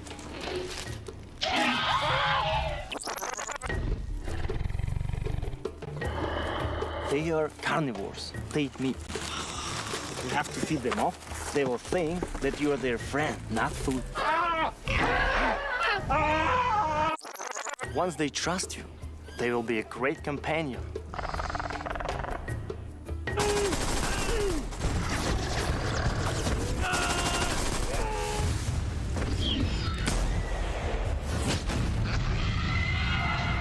However, taming a dinosaur can be seen. Experience dinosaur taming and riding the all-new version of PUBG Mobile Dynaground. explore Diana Settlement and Wild Reserve, and embark on a prehistoric adventure in the Battle Royale game. Come and play now.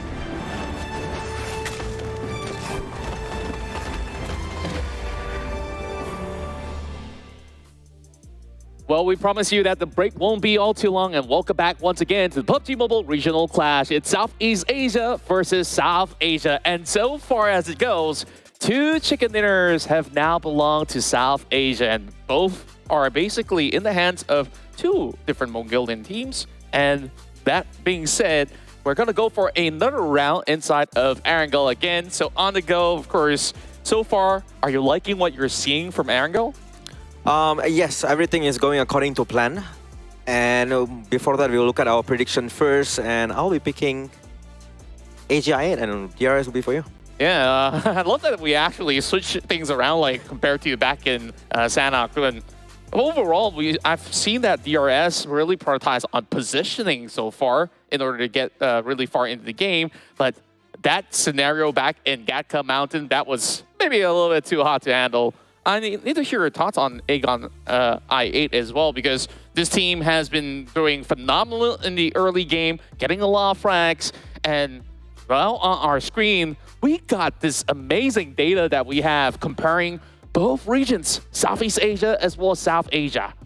Yeah, 56 total elimination for Southeast Asia, 64 for South Asia. I think for Southeast Asia, I think it will go higher and higher as the game's being played, especially for Erangel. If the circle that we predict, which is the Gatka area, 1, and also the SPM, happens again, I think most teams will start to maybe play it from a different direction. All Southeast Asian teams, the big ones, are playing the same way. And that's not good because they're going to meet with each other. Vampire, FaZe Clan, GEEK, SLATE, that thing happened at the Gatka Hill just now. I think tomorrow onwards, for Saturday and Sunday as well, things will be slightly different. The way they are playing the game the way they should play the game.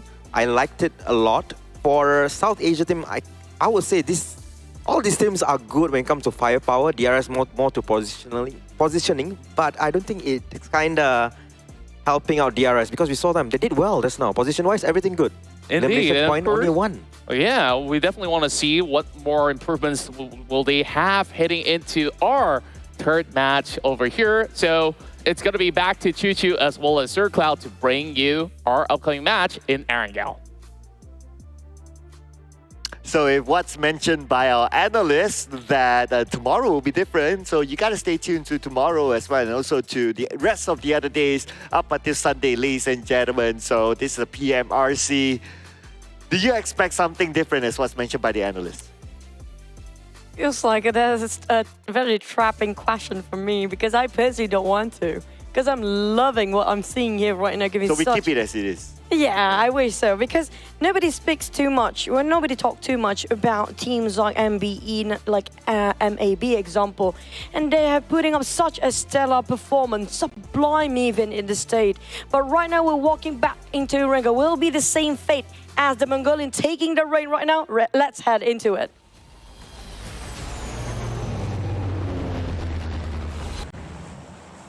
Wow. Wow. We don't see that kind of swerve. Oh, that kind of swerve. Yeah. Oh, okay.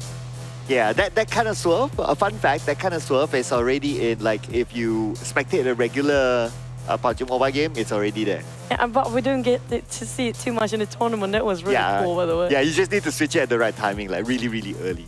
So, but yeah, so that's where we need to say thank you to our observers and producers for capturing the moments for us, because all that is, of course, the things that make the game beautiful.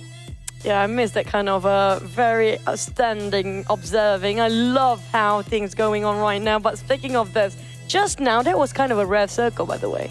A very 100% Gakka Mountain circle. You don't see that too often. Yeah, 100% Gakka Mountain. Even like in recent PMPLs and all that, we don't really get to see that. So it's nice to see that. But irregardless, I'll still be interested to see whether we get a military-based circle. You know, just put it out there. Well, we want to see how the teams overcome such a circle, you know. That would be fun to watch, especially when it was really awkward. But usually it becomes like that when it comes to the last few days. Oh, yeah. Yeah, when it's the first few, we give it a bit of a generous circle, right? I feel like it's going to be a very generous one as well. But prove me wrong, that would be very intense. You know, very generous circle. But not many teams are actually on the right side of the map due to the flight path itself. One thing I noticed change is Pachinki. So previously Pachinki didn't have anyone. This time it's going to be Hale Esports inside of Pachinki. They're going to start off there unchallenged. I'm liking the theme for this PMRC this time, right? We are comparing Southeast Asia and South Asia. Even though it's like, okay, number one, you still get a bigger piece of the prize pool as an individual team, but you know, all these stats just make the theme go well. Yeah, it's like numbers don't lie, right? Yeah. Yeah, well, no matter how you want to fight in the comments, the numbers don't lie. So far, it's still the first day. Still the first day, so don't get too strong in the chat. But coming back to as a side of all the teams, so far, a lot of the South Asian teams, especially the top two, taken over by MAB and NBeSports, which they do have themselves the first two chicken dinners. But Vampires have been consistent as well because they're placing themselves third and fourth and consistently got themselves in the top 5 for the last 2 games. Yeah, because MAB, MBES, they are like number 1, number 2, and then you have STE number 5, and you have 4MV number 8. Basically, the first half is, you can consider the first half dominated by Mongolia now. Yeah, but of course, like the points are like, oh, 1 point different, 2 points different. It's like, we need to leave it like maybe to the last day until be like, oh, who's really dominating the charts? Because that time, things might change, but not as big, or the gap won't be as small as this. Maybe during the third day, we can see some domination by certain teams, but back towards the side of Erangel so far, STE surprisingly have not been...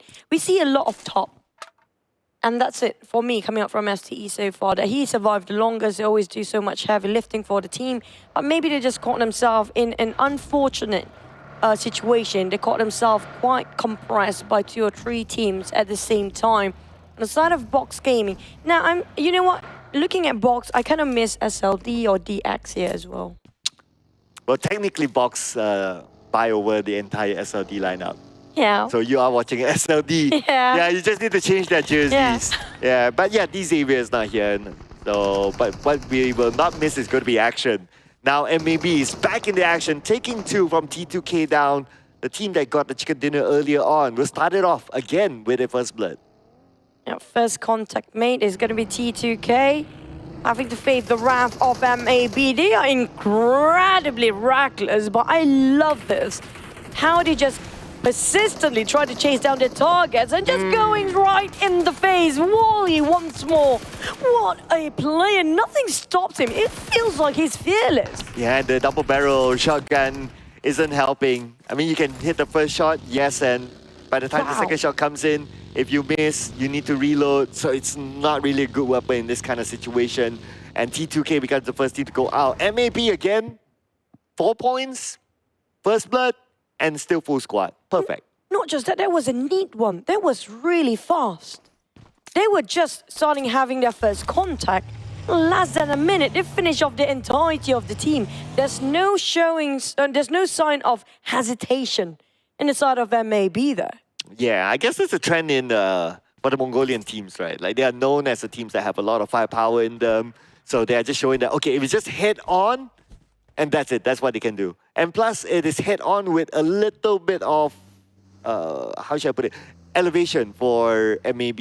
So they have the view, they have the higher ground than T2K. So you give them all that, plus their already aggressive attribute, that's what they can do. You know, it kind of reminds me when we call it in PC gamers, like you call it W gaming, right?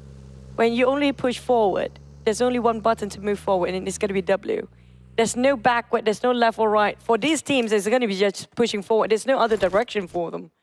And they're not willing to look all the other way. Speaking of even, we saw before, it was NBeSports playing the same sort of style where they just, you know, we saw something, we see something that moves, we're going to chase it out by the end of the day. And so, if this is their start, I wonder what's going to be their end. If they can get a double chicken dinner.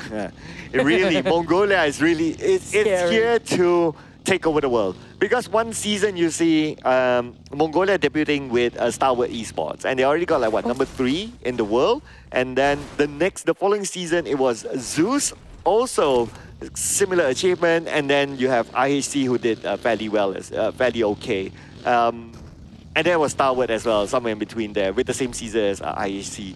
So it's always whenever a new team from Mongolia comes in, it's not only coming in to fill the slot, they come in to win. And for MAB to have this kind of achievement, at least, I know we're still early, but with this kind of status right now and the start to this round like this, well, teams from Mongolia, they're not that big, but when they produce new talent, it's up there. They're not filling the slot, they are cleaning off the slots. So far right now, that what we can see. And they are scary, I agree. And so far, they're not showing any sign of slowing down at all, coming up from the side of the Mongolian teams. Now back to the Southeast Asia team. How do you think they want to cope with this? They have to adapt either way. Let's see. Okay, looking at the bottom half, right? Hail, Boom, GEEK, Box, YOODO Alliance. Number 16 to number 12 are all Southeast Asian teams.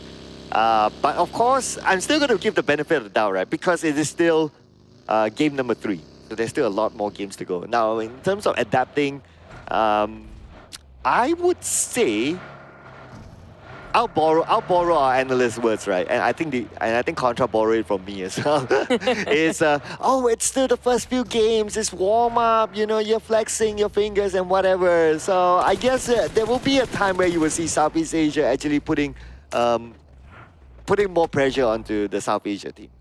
The one I'm looking at right now, mostly in the case of Southeast Asian team, they are trailing each other's rotation.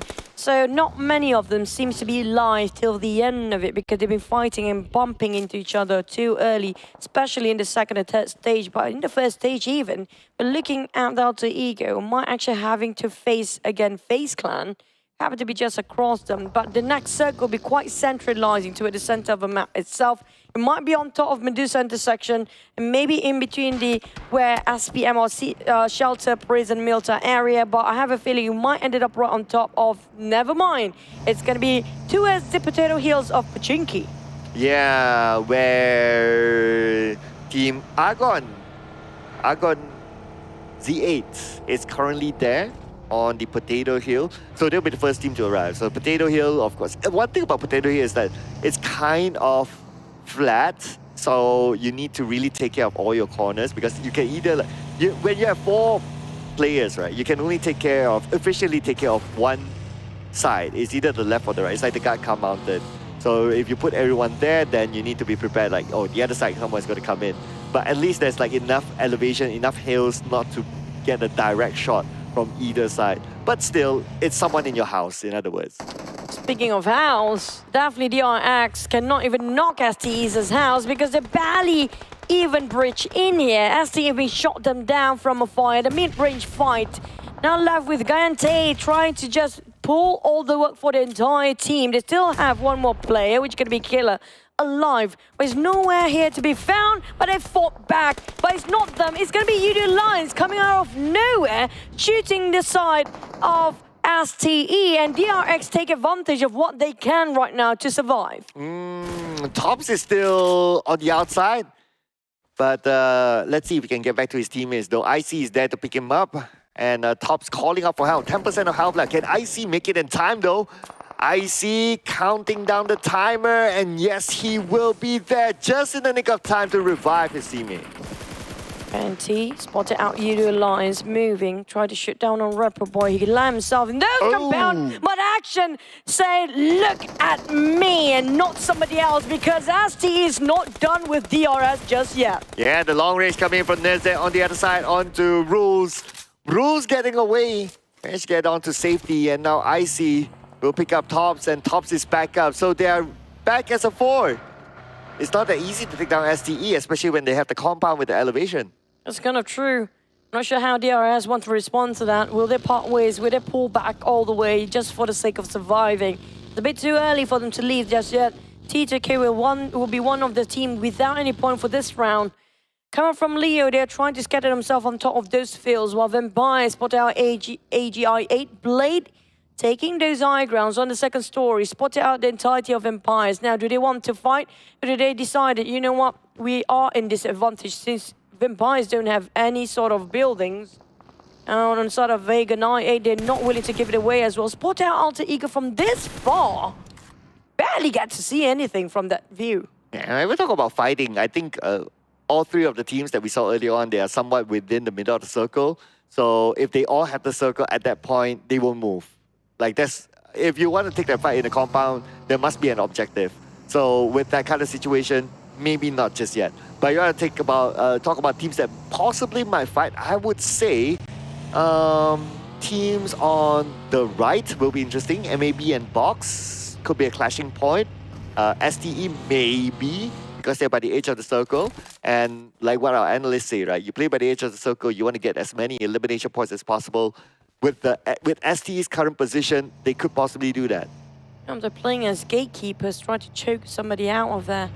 On for MV side, this is a very flat plane, by the way, not safe at all. MAB knocking on the doors of Box Gaming here, and it's going to be them facing each other out, ring around the rosy, playing around the walls, but Trongzin wins anyway. He got on one down, another bleeding out. Now Box tried to box them out. Wally is here to help the entire team, but can Wally make something out of this? They're just going to leave it, build the ship, just going to leave the entirety of MAB, not worthy to save, cannot even try to save them, but will they chase the heck out of a MAB?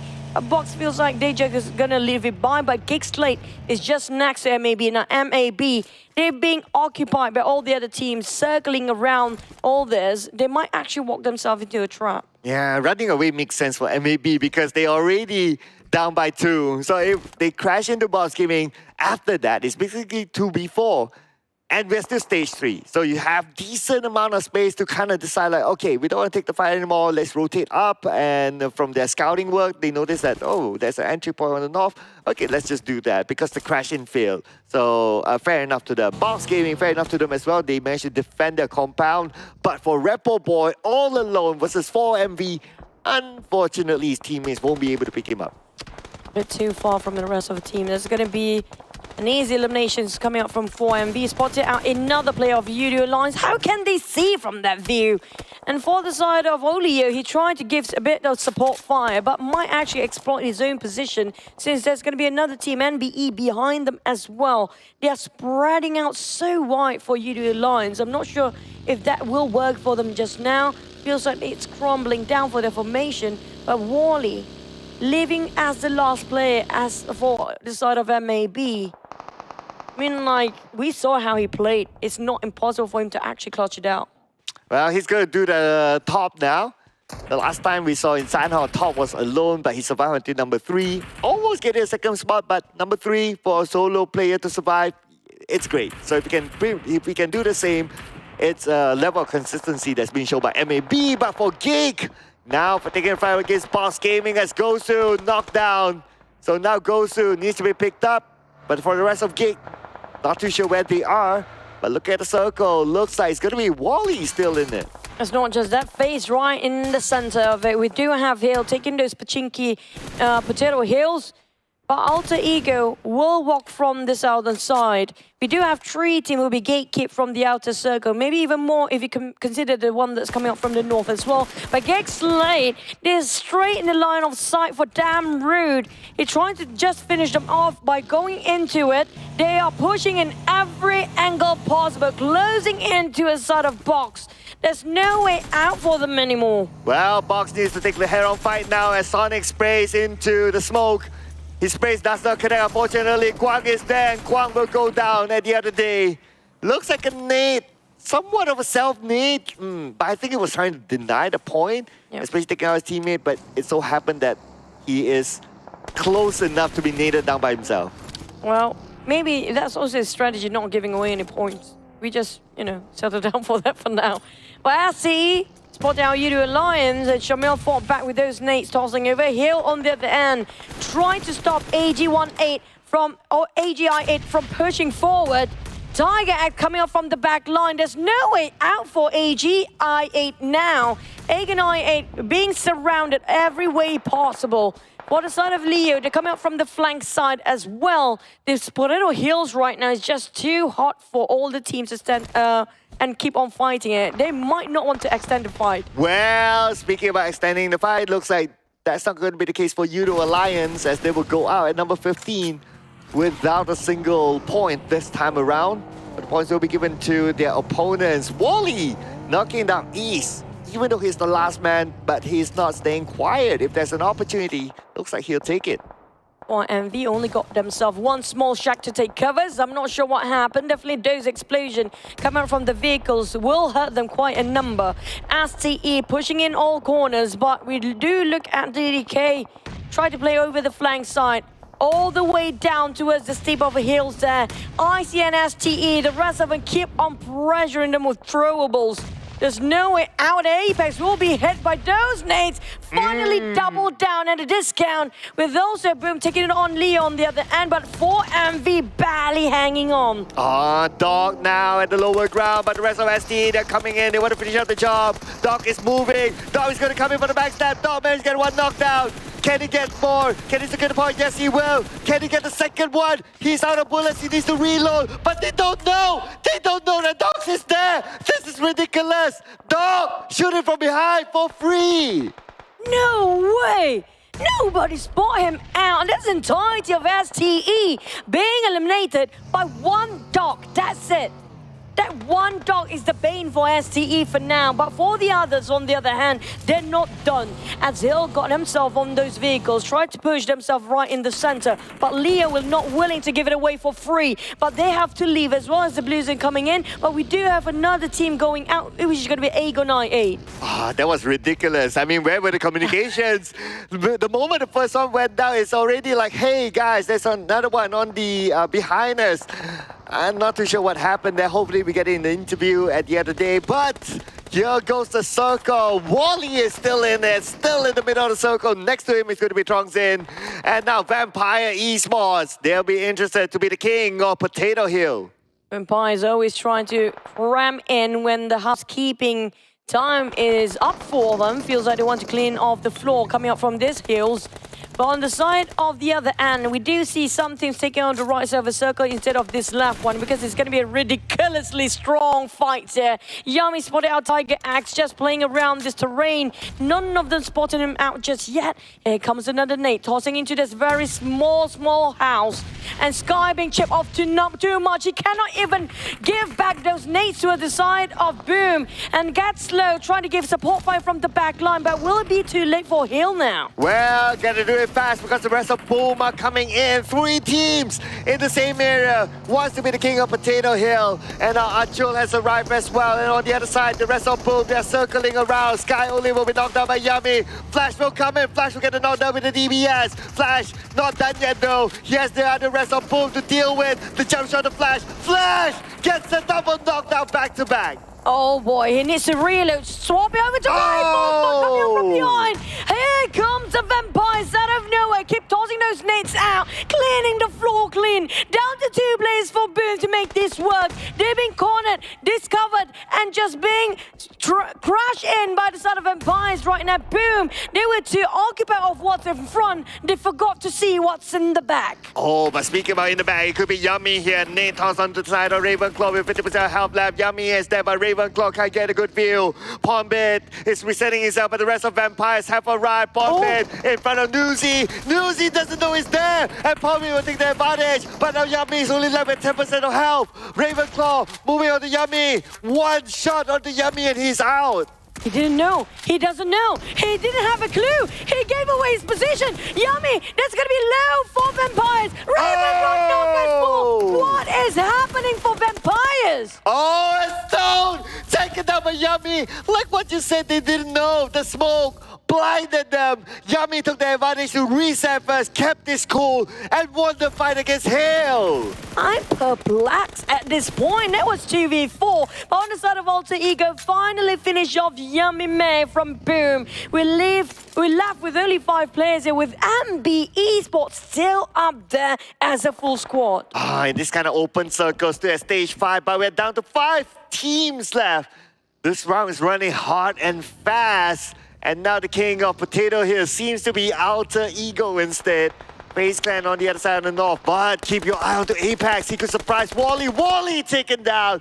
That is it for MAB. There's a lot of sneaky counters at the back these days. It's kind of scary to play at right now. Feels like a horror movie for most of the players. So many teams creeping up from behind and backstabbing without them realizing it as well. Alter Ego, Octa trying to find any sort of information that he can actually see. But there's just too many smokes in between for MV, divided into 2 ways here, with one little small street in between. Potato taking a small shack on a bit of those low grounds. But we're talking about NBeSports. They scored 1 before. Can they get themselves a double chicken in a day? Or can it be Mongolia again? Because we've got 4 MV as well up there.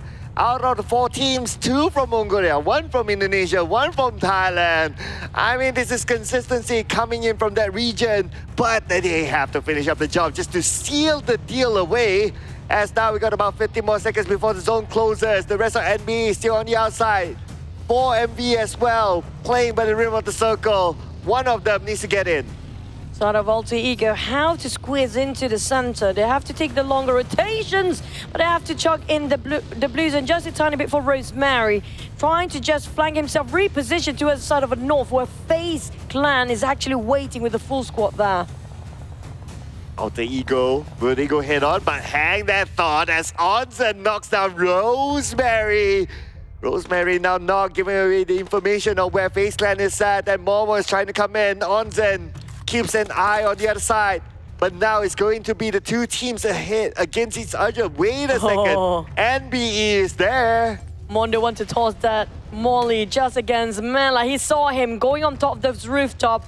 Mondo cancel out his throwables, trying to shoot down on any of the players, trying to just divert their attention towards him, while the rest of NBeSports will push on the other side.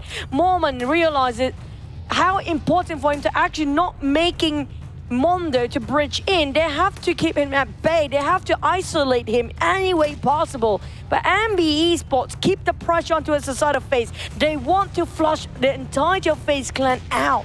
You got 3 teams there. Where's the other? The other one is waiting for the clash to happen, waiting for the clash to end before coming as a third party. So all these teams do need to be aware. They need to reset quickly once they're done. But we might need to wait for the next stage of the circle before the action happens, because all of them are currently in it.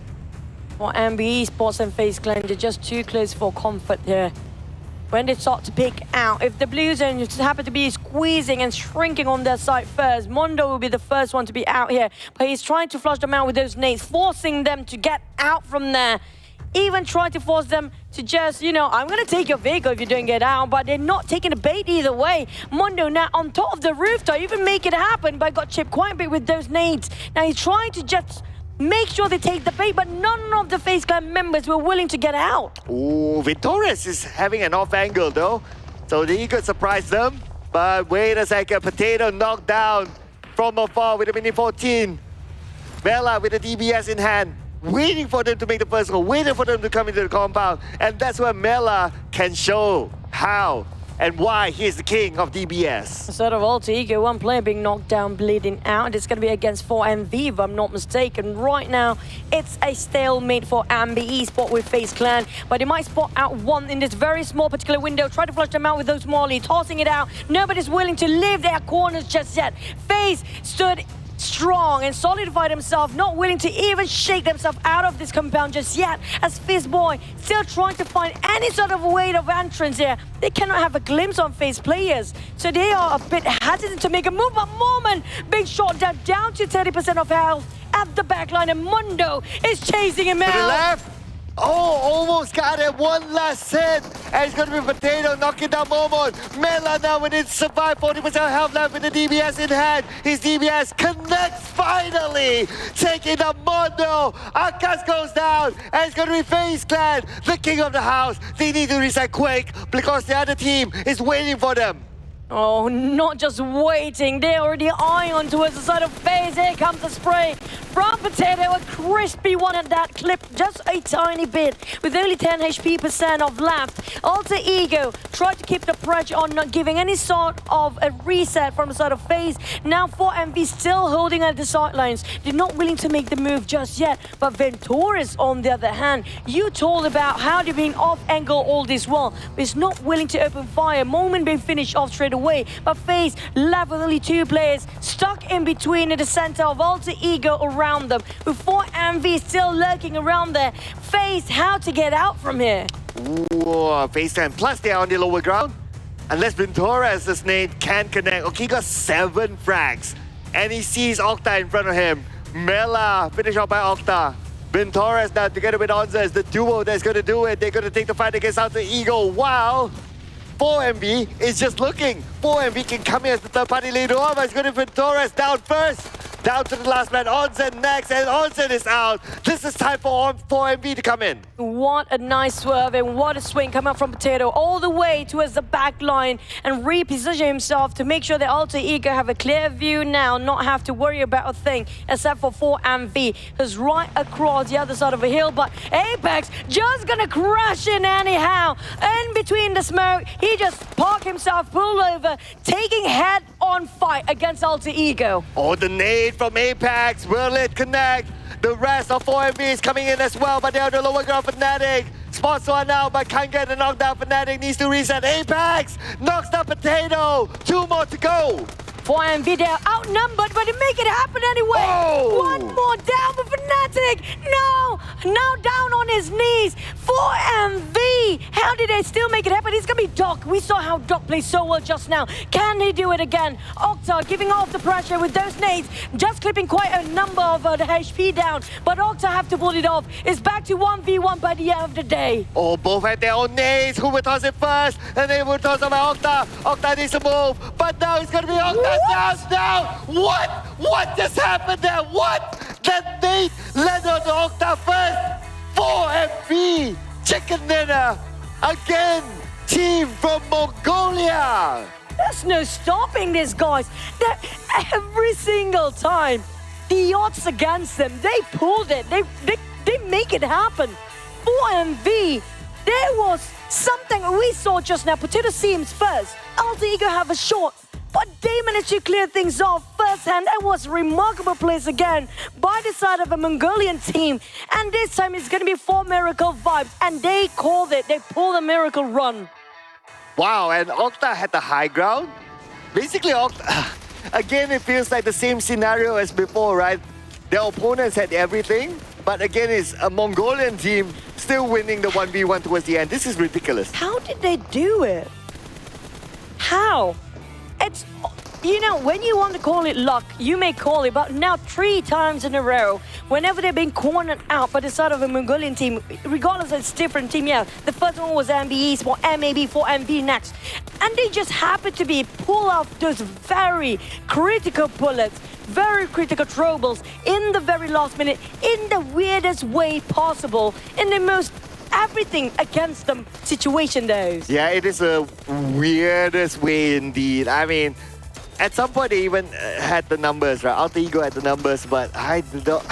It is just crazy. It's just crazy. You know, it's so crazy that I even noticed our analysts when the chicken dinner happened. They were all like, oh, holding their heads up there, like they couldn't believe it. All of us like, Yeah. what just happened? No idea. It was, you know, they are way better than a full squad. Every single time they find it in full squad, they are at their full power. That's like, they have 2 players, that's going to be their final form.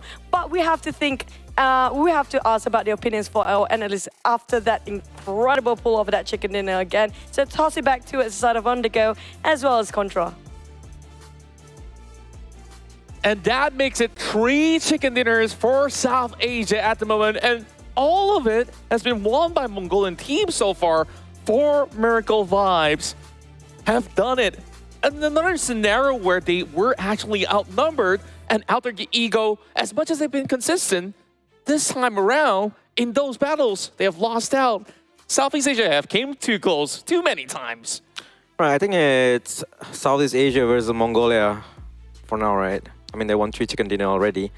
And again, more elimination point. This time around 23 points for 4MV. And again, we're seeing all this 1v1 showing that Mongolian teams are strong even if they don't have the full squad. This time around, it was AE, Alter Ego. They had more numbers, but despite having the number disadvantage, this Mongolian team did it again. Yeah, and in such a phenomenal way as well, where we see Doc really doing everything possible till the very final moment. Whoever lands the grenade first will have a certain upper hand, but Doc he's just maybe like a split second faster, and then after that, look how swiftly he actually moves out of the trees, even despite him soaking some damage first, and you can see how much he's been able to contribute in this matchup itself. 46% when it comes down to the overalls within him as well as his teammates, and that's 40% with 6 eliminations. Imagine added up with the rest as well, because we last see this team have ended up with those double digits, and right now is probably the top team with the highest points in the round. Yep, true. It is the highest. And for Doc, I think his movement when Octa threw the grenade, he moved out, and that's why Octa couldn't get the chicken dinner. The shots, he was missing a lot of shots. I think he let go like around 10 to 15 bullets. Didn't hit him at all. Yeah, and of course, we're going to catch up to speed with everyone's position right now with the overall leaderboards with 4MV now overtaking everybody else in this banner round, and they are just above MAB with 2 extra points. Meanwhile, Alter Ego, despite not having a chicken dinner yet, they are still remaining consistent, now sitting at 3rd place. Meanwhile, we see a lot of shift going on, but overall, we've seen so much offerings coming in from all these Mongolian squads and the rest of the South Asia teams. It's kind of scary to see STALWART Esports being the worst Mongolian team at 7th place. And for the moment, I guess. Yeah, for the moment, like all the 4 Mongolian teams are doing extremely well, and STALWART being 7th, and now that's scary. For the Southeast Asian teams, yes, we still have 4 of them on the front page as well. So I'm still hoping that they're gonna do well. Maybe the next chicken dinner will go to the Southeast Asian team. They're doing better and better, just that they're unable to close the game. Vampire last game, and then in the Gatka on the Gatka hill, and then for AE they couldn't close the game as well despite having the number advantage. I think that's one thing that the Southeast Asian team kind of have to fix. And in the last circle, chicken dinner is right over there. Maybe play it slower. Yeah, I think they are failing at the pace of the game. I think that the Southeast Asian team understand the final circle much better compared to the Southeast Asian teams. Yeah, I love that you actually brought up about pacing, because by stage 6, majority of all these teams were already wiped out. And then when we take a look at, some of all the best performing teams out there, we now have the stats coming in from Alter Ego as well as 4 Miracle Vibes. And look, in comparison, when it comes down to eliminations, almost symmetrical, where of course 4MV just got the final guy out there. It could have actually been AE in that instance if they actually wanted. But damage output though, look at Alter Ego go. Probably is one of the highest offered throughout the tournament. AE managed to get a lot of damage, but they're unable to convert them to elimination point because it's all the long range shots coming out from the players. Again, one more downside for Alter Ego just now for the game, they lost Rosemary too early. He deals the most damage for Alter Ego, like by miles apart compared to Octa and any other players in Alter Ego, but they lost him the earliest. There were 3 players, he was dead, and I think if he was there, things could have been different. Octa is, not Octa, what's his name? Rosemary. Yeah, Rosemary is built different. That guy is, I would say he's maybe at tops level, or even a bit slightly higher. Probably so, and of course, that also leaves us with one more Erangel matchup to go. So far, it's been on the streak for South Asia, so I'm pretty sure you guys from the region that's supporting them will be super happy about it. Southeast Asia, I'm pretty sure that there's still a lot of gas in the tank, especially we've seen, FaZe Clan on the previous Erangel have been doing decently well alongside with Vampire Esports, and then you have Alter Ego currently is the top performing team from Southeast Asia. So you did mention Rosemary has to survive, but what are some other Southeast Asian team names that you think that fares a really decent chance of going to this one? Chuchu mentioned this name, and I'm wondering where is he as well. 20K, he's not playing. We're not sure if he's gonna play for the whole entire 4 days for the PMRC. But if he's there, maybe Vampire. Maybe they could have gotten a chicken dinner at the Gatka Hill, right? Yeah, of course, we definitely do miss him for the moment because he have always put up such a good showing. But hey, we still got VPE that's been able to also show up pretty strong. And I can see that you've been pretty much on the DRS hype train so far. I see them really going for a lot of all these, early engages. Maybe if they dodge that, they could do better? Yes. What do you think? Looking from the last game's engagement, a lot of third party was happening. Everybody won a specific compound, one team of another, or specific spot. DRS is a team that tends to avoid all these things and try to be away from all these fights until they are at the last circle with the 4 players. So maybe this next round will help them since everybody, they are fighting a lot. Circle 6, there were like 14 players left. And I think this kind of gameplay kind of suit DRS play style. So I'm expecting them to do way better for this particular round. Yeah, and most often than not, we do see that DRS do secure quite a number of ranking points as well. So I could definitely see why you're still favoring them overall. Meanwhile, Vampire Esports, I've seen a lot coming out of Ravenclaw from some of all these past couple of rounds, and it's actually great to see him actually step up where, most often than not, you see, names like Flukev to be showing up. Of course, without Tony K here, I still think that the dynamics is still pretty much solid. But of course, we'll definitely have to let them have their action to do all the talking. And speaking of getting into talking mode, it's back to Chuchu as well as Sir Cloud to bring you to the next game. Thank you, Contra, and on the go. That was very insightful indeed. And speaking of which, I noticed something, Cloud. If you saw how they played the side of South Asian team, they used their throwballs sparingly. That's why we saw the numbers coming up from the South Asia region. Their throwballs used way more compared to South Asia. And if you notice as well, they use it sparing, especially when it comes to the last few circles. They don't toss those throwballs unless they start to see somebody moving. If they are unsure, they'd never toss it out. That is probably the case for them. And I guess that's also why they managed to secure like a good number of elimination points as well. So that is the trend that we're starting to see like as games go by, right? We got to see the difference between the South Asia teams and the Southeast Asia teams. And I guess that's also the whole point of the PUBG Mobile Regional Clash. So that these teams can learn from each other and everyone else watching can also learn like, oh, there's the difference. Wherever you're watching this, ladies and gentlemen, whether you're from South Asia or Southeast Asia, I mean, it's a discovery for all of us. So far, what we've seen here coming from South Asia region, they have been dominating over Erangel. Now, even though it's different teams, definitely they have way more understanding when it comes to the fundamentals of how important those last few circles are. And they've been flawlessly clutched out 2v4 all this while, multiple times, not just one, not just twice, maybe even more after this, because we will be heading to the last Erangel later on. Do you think there's a chance we might end up the entire day with all the Mongolian flags waving? To a certain extent, I want to see that. Same. Yeah, so that there is an interesting story to tell.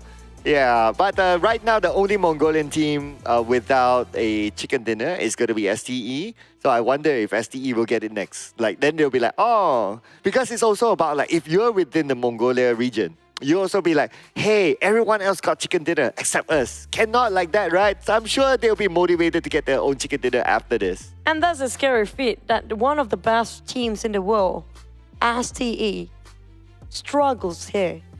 And these are the teams that nobody given them enough attention to. If STE struggles, Cloud. I think they look like they're struggling. It's because all the other chicken dinners are Mongolian teams. If it's like, oh, you got a mix of like some from Nepal, some from Thailand, Indonesia, and all that, then maybe STE won't look so struggle. But let's see if they struggle here.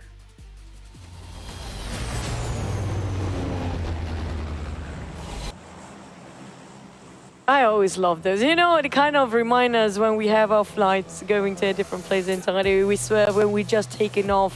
But when it comes to taking off this map, it's coming up from STALWART down to SMB. Now, so far we have very towards the left side of the circle. We have car circle before, and then we had sort of around the Pachinki Hills. And where do we land next? So far, it's always been in the center, in the main peninsula of the island, of all three islands up there. Yeah, so that means it's time for military base? Maybe. Yeah, since it's the last Erangel today, I might as well, right? Like, just put it in.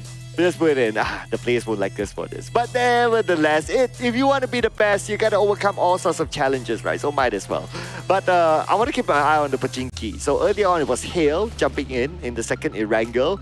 I don't know if this will change because they seem to be changing their draw spot. Earlier on, it was MAB dropping somewhere on the left, but this time they're dropping on the right, probably due to the flight path as well. But because Pachinki is Pachinki, well, let's see if any team wants to challenge Hale Esports there.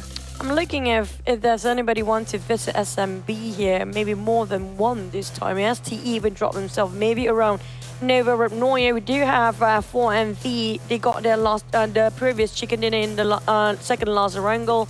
Now, Vampire, surprisingly, Stone, a bit segregated from the rest of the team. We do have a Medusa intersection here, but if it happens to be shifting all the way south, now that's going to be interesting. Yeah, I mean, all the way down for the first circle. If that happens, the likeliness is low, but if that happens, it's insane. But look at the regional points. I'm loving this stat. Okay, so it is literally Southeast Asia versus South Asia. Right now, South Asia, obviously, they're in the front, thanks to our Mongolian friends. Let's see here. It's a 26-point difference. But it's still the first day, though.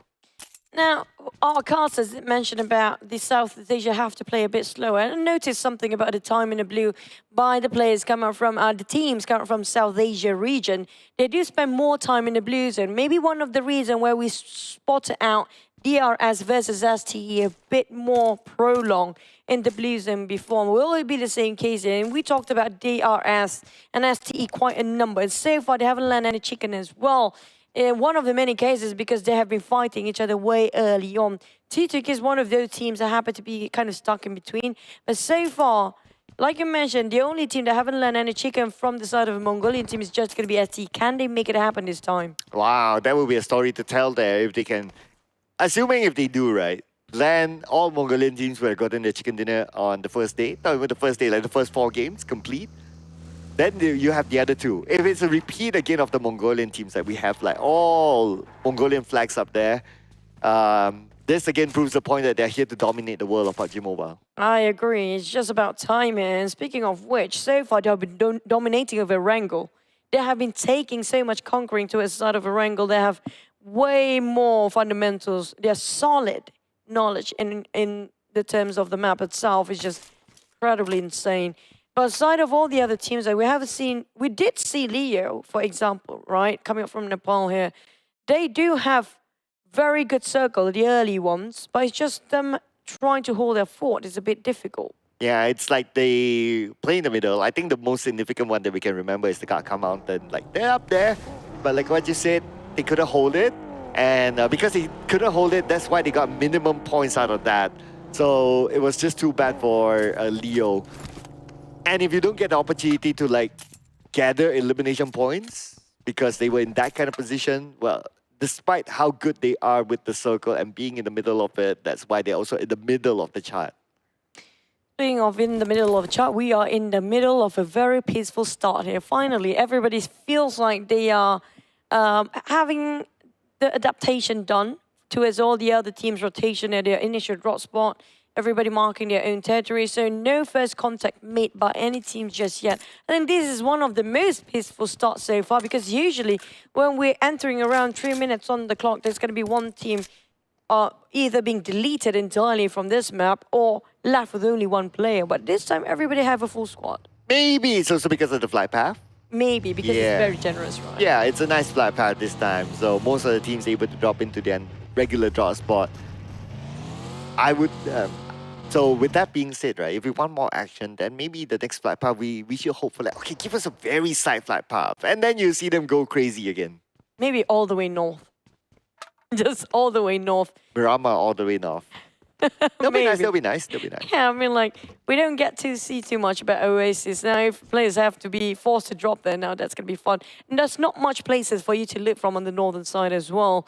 But we're back into Erangel still. When it comes to this final map of Erangel 4, day number 1 in the PMRC, South Asia versus South Asia region. It has been quite fun for the first few maps. But when it comes to the third Erangel here, definitely every single team have the familiarity about the rotations and initial drop spot of each teams, and there you're going to respect that line for now. Maybe we're going to have the fight when it comes to this, possibly the third stage. Well, that only means one thing.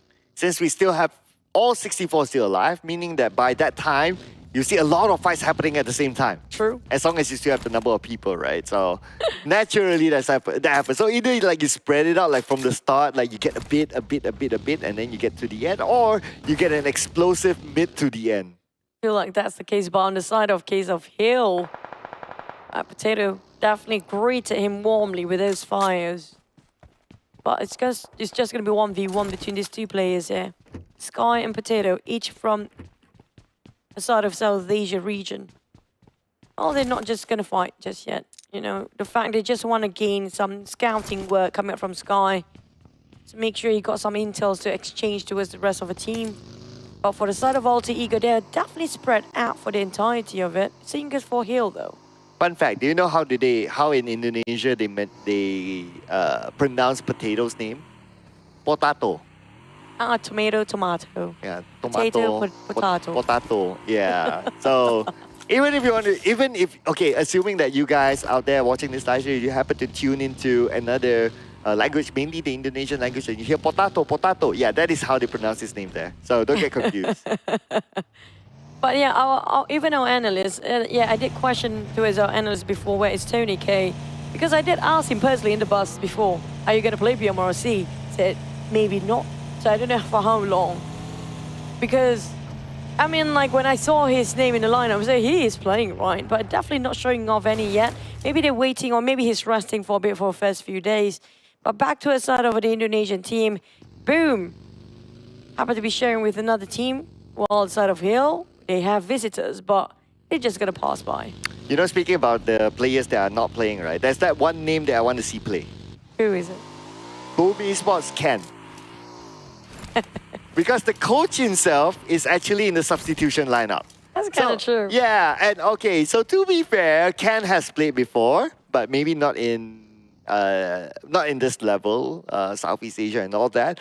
But he has played before, so if he were to play, he can play, and that is where I want to see him play. Like, put Ken in the lineup, boom, you can do it. I think when they want sort of a fresh air or fresh angle to see things, maybe that's where he starts to play, when they're hitting a plateau when it comes to their performance so far. Maybe they're just testing out the water for some of the teams. They're playing it very quietly, not showing off too flashy of a move. But we do have a very interesting circle. What the heck is this? Imagine if it shifted all the way down south. There's not many players and land to play with. But Safa is still right on top of Pochinki, very close to the last circle just now. Yeah, I'm still wondering, like, what are the odds, right? That will go down there by the beach or mid to the base. If it does go down there, the door is that way. You know? Like, nobody is there. If it does go down there, it will take like what, stage 4? And then everyone goes like, oh no, it's all the way the other side. We're going to be in Olympics because there's going to be a lot of players swimming if that's the case there. Oh yeah. But NBeSports and Box happen to be exchanging of fires. Context made, it's going to be Ghost shot down. Hit in with Mundo in trouble. Being left behind by the rest of the team. Will they go in to rush and finish things off? But Ghost having some problem with his vehicles in a bit of a rotation. But Tranji or Kwang actually finish off Mundo, but they're not safe either. We do have now, you talked about the mess, but here comes the mess. Yeah, and it's going to be a mess for Slipknot as he gets knocked down. That took a while. This is the longest first blood so far that we have seen. As Rosemary gets one for himself as well with a Mini 14. Hormone from the other side. So Liquid's going to get away. Hormone can't get a clear shot because of the backup coming from the high ground. FaZe got himself some smokes to take covers temporarily, though Leo do have those elevations. They want higher ground to see what's going on around them. But the moment they land themselves up there, it's going to be a flat field, flat land to play alongside with them. Vampires do take those elevations. They are playing around with the small shacks, those very small compounds that they can actually barely working out with. But it's right on top of Pachinki. I have a feeling a lot of our teams will try to fight for those trenches. Ooh, speaking about fight, could this be the fight that Ravenclaw wants to take? Now he has Nade in hand, but he's alone, so that's the risk that he will take if he chooses to poke the Hornet's nest. But it's going to be Leo getting away, but at the same time, gets slow, knocked out by Trongzin somewhere else. Action happening back-to-back right now. Stage 2, moving to Stage 3, we still have 61 players. So I think we can expect more as we go Stage 3 to 4. Especially Stage 3. I think everybody's just too close against each other right now. When it comes to Stage 4, half of the team will be eliminated by then. Because how close they are. YOODO Lions spotted out STE from their rooftop. He'll just want to go against Box, but they're just playing themselves inside the compound, taking so much cover. NBeSports have left with only 2 players. Leo, only 3 remaining. But the blue zone will call it out for the players that are still going to be late into the party. And now we'll wait for the circle. We'll be downshift all the way south. If that happens, still have plenty of water in it, but not really south all the way. But Egg and IA do take the center nearby towards the edge of the coastline. Not too far away from the previous one, the Potato Hill Circle. So it's going to be still somewhere there. I mean, what are the odds that the circle goes down south onto the beach, right? That's going to be insane. But anyway, good for all these players. None of them decided to stay inside main to the base. Everyone on the main peninsula. So this is where, with the cut of about 20% of the playable area, I think this is where we get to see a lot more fights happening. So far, our analyst did mention about the South Asia teams will play a bit slower. They're showing that exactly how it is when it comes to this final map of Erangel. But NBeSports, even though they left with a 2-player, they still managed to take a couple of teams and players down. T2K happened to be fumbling down there. They split into 2 formation. The other half of the team happened to be obliterated by the hands of NBeSports. 4MV reposition himself. Oh, we do see another team in the wrath of NBeSports here. Surprisingly, they're working so well as a duo. Yeah, defending their ground, but now it's going up against Alter Ego. Fnatic super duper low. After that nade, this could be the opportunity that NBE will take.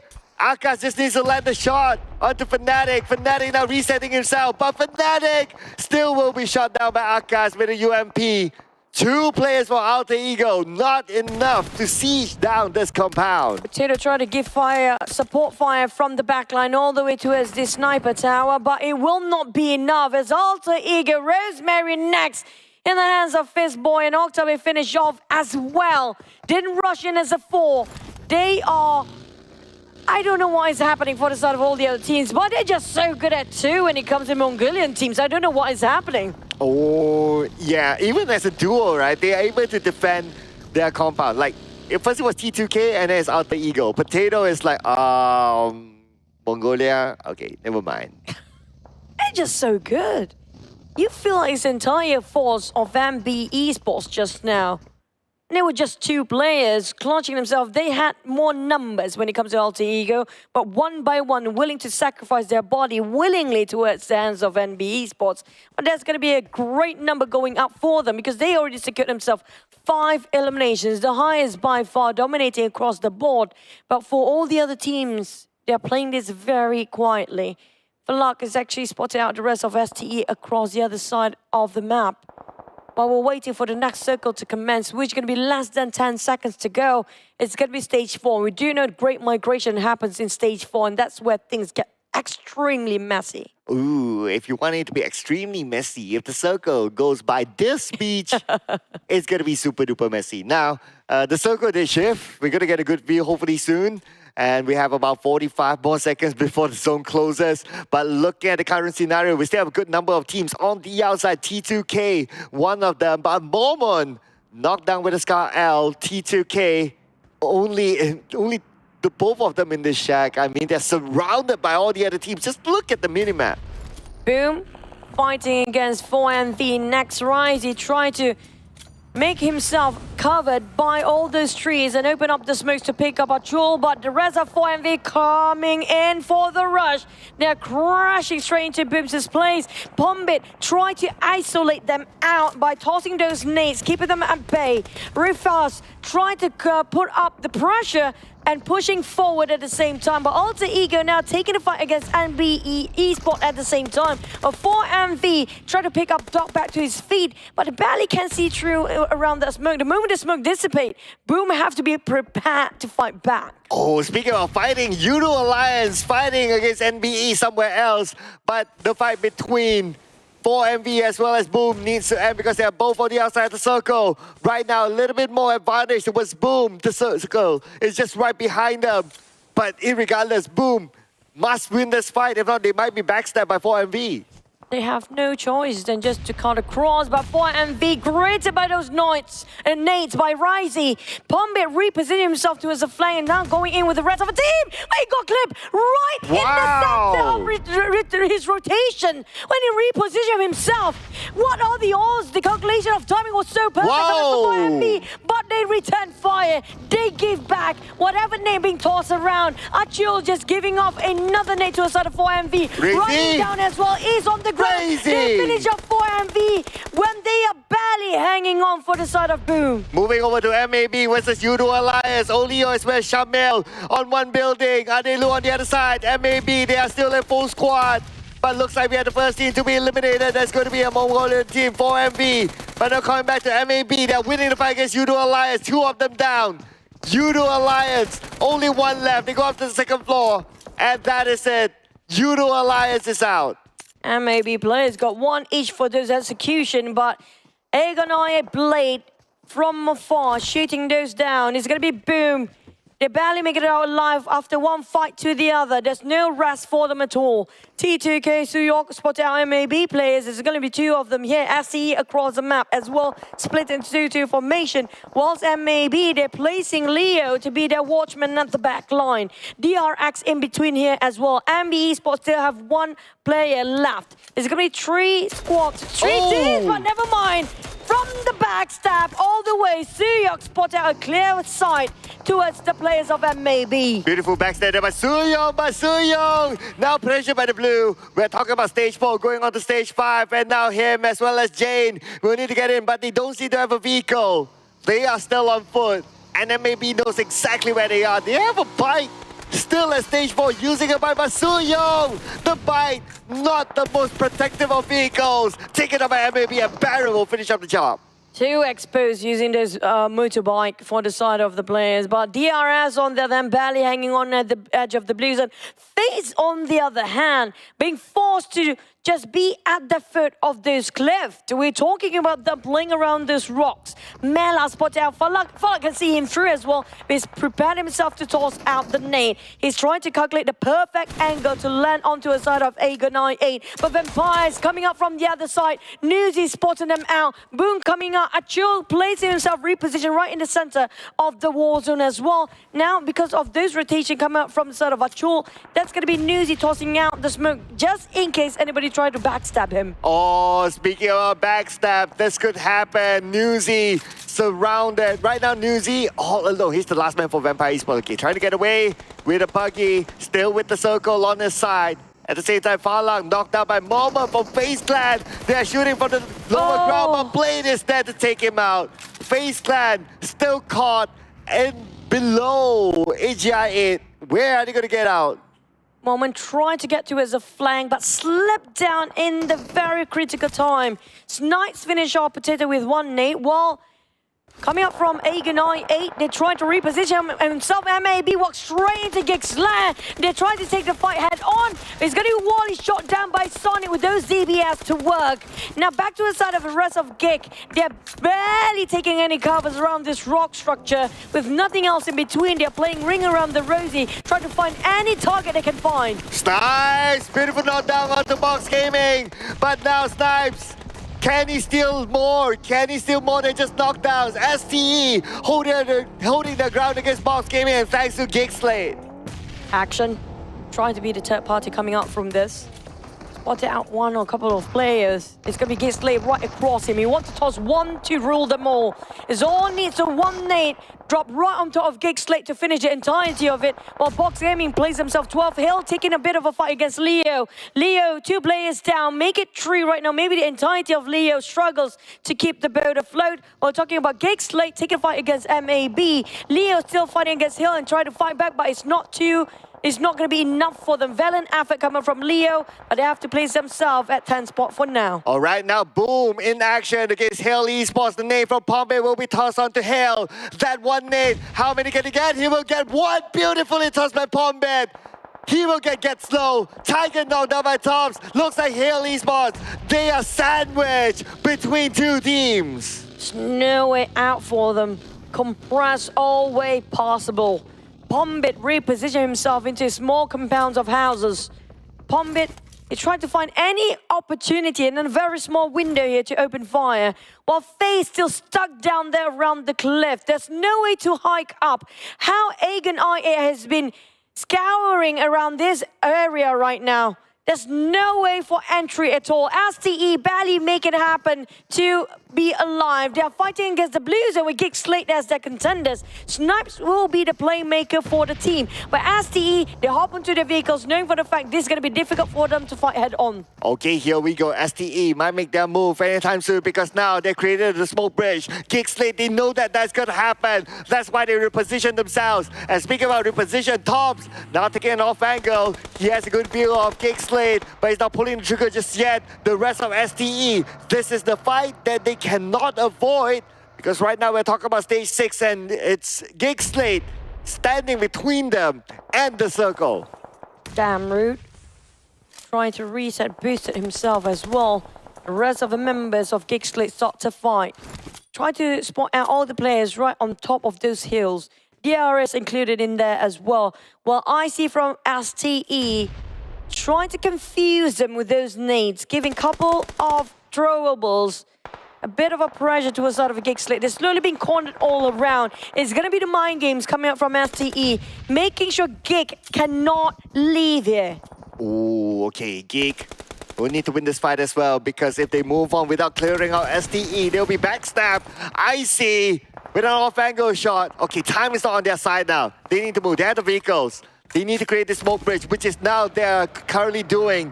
Now STE, if they go up north, they're going to go into another team that's going to be Hale.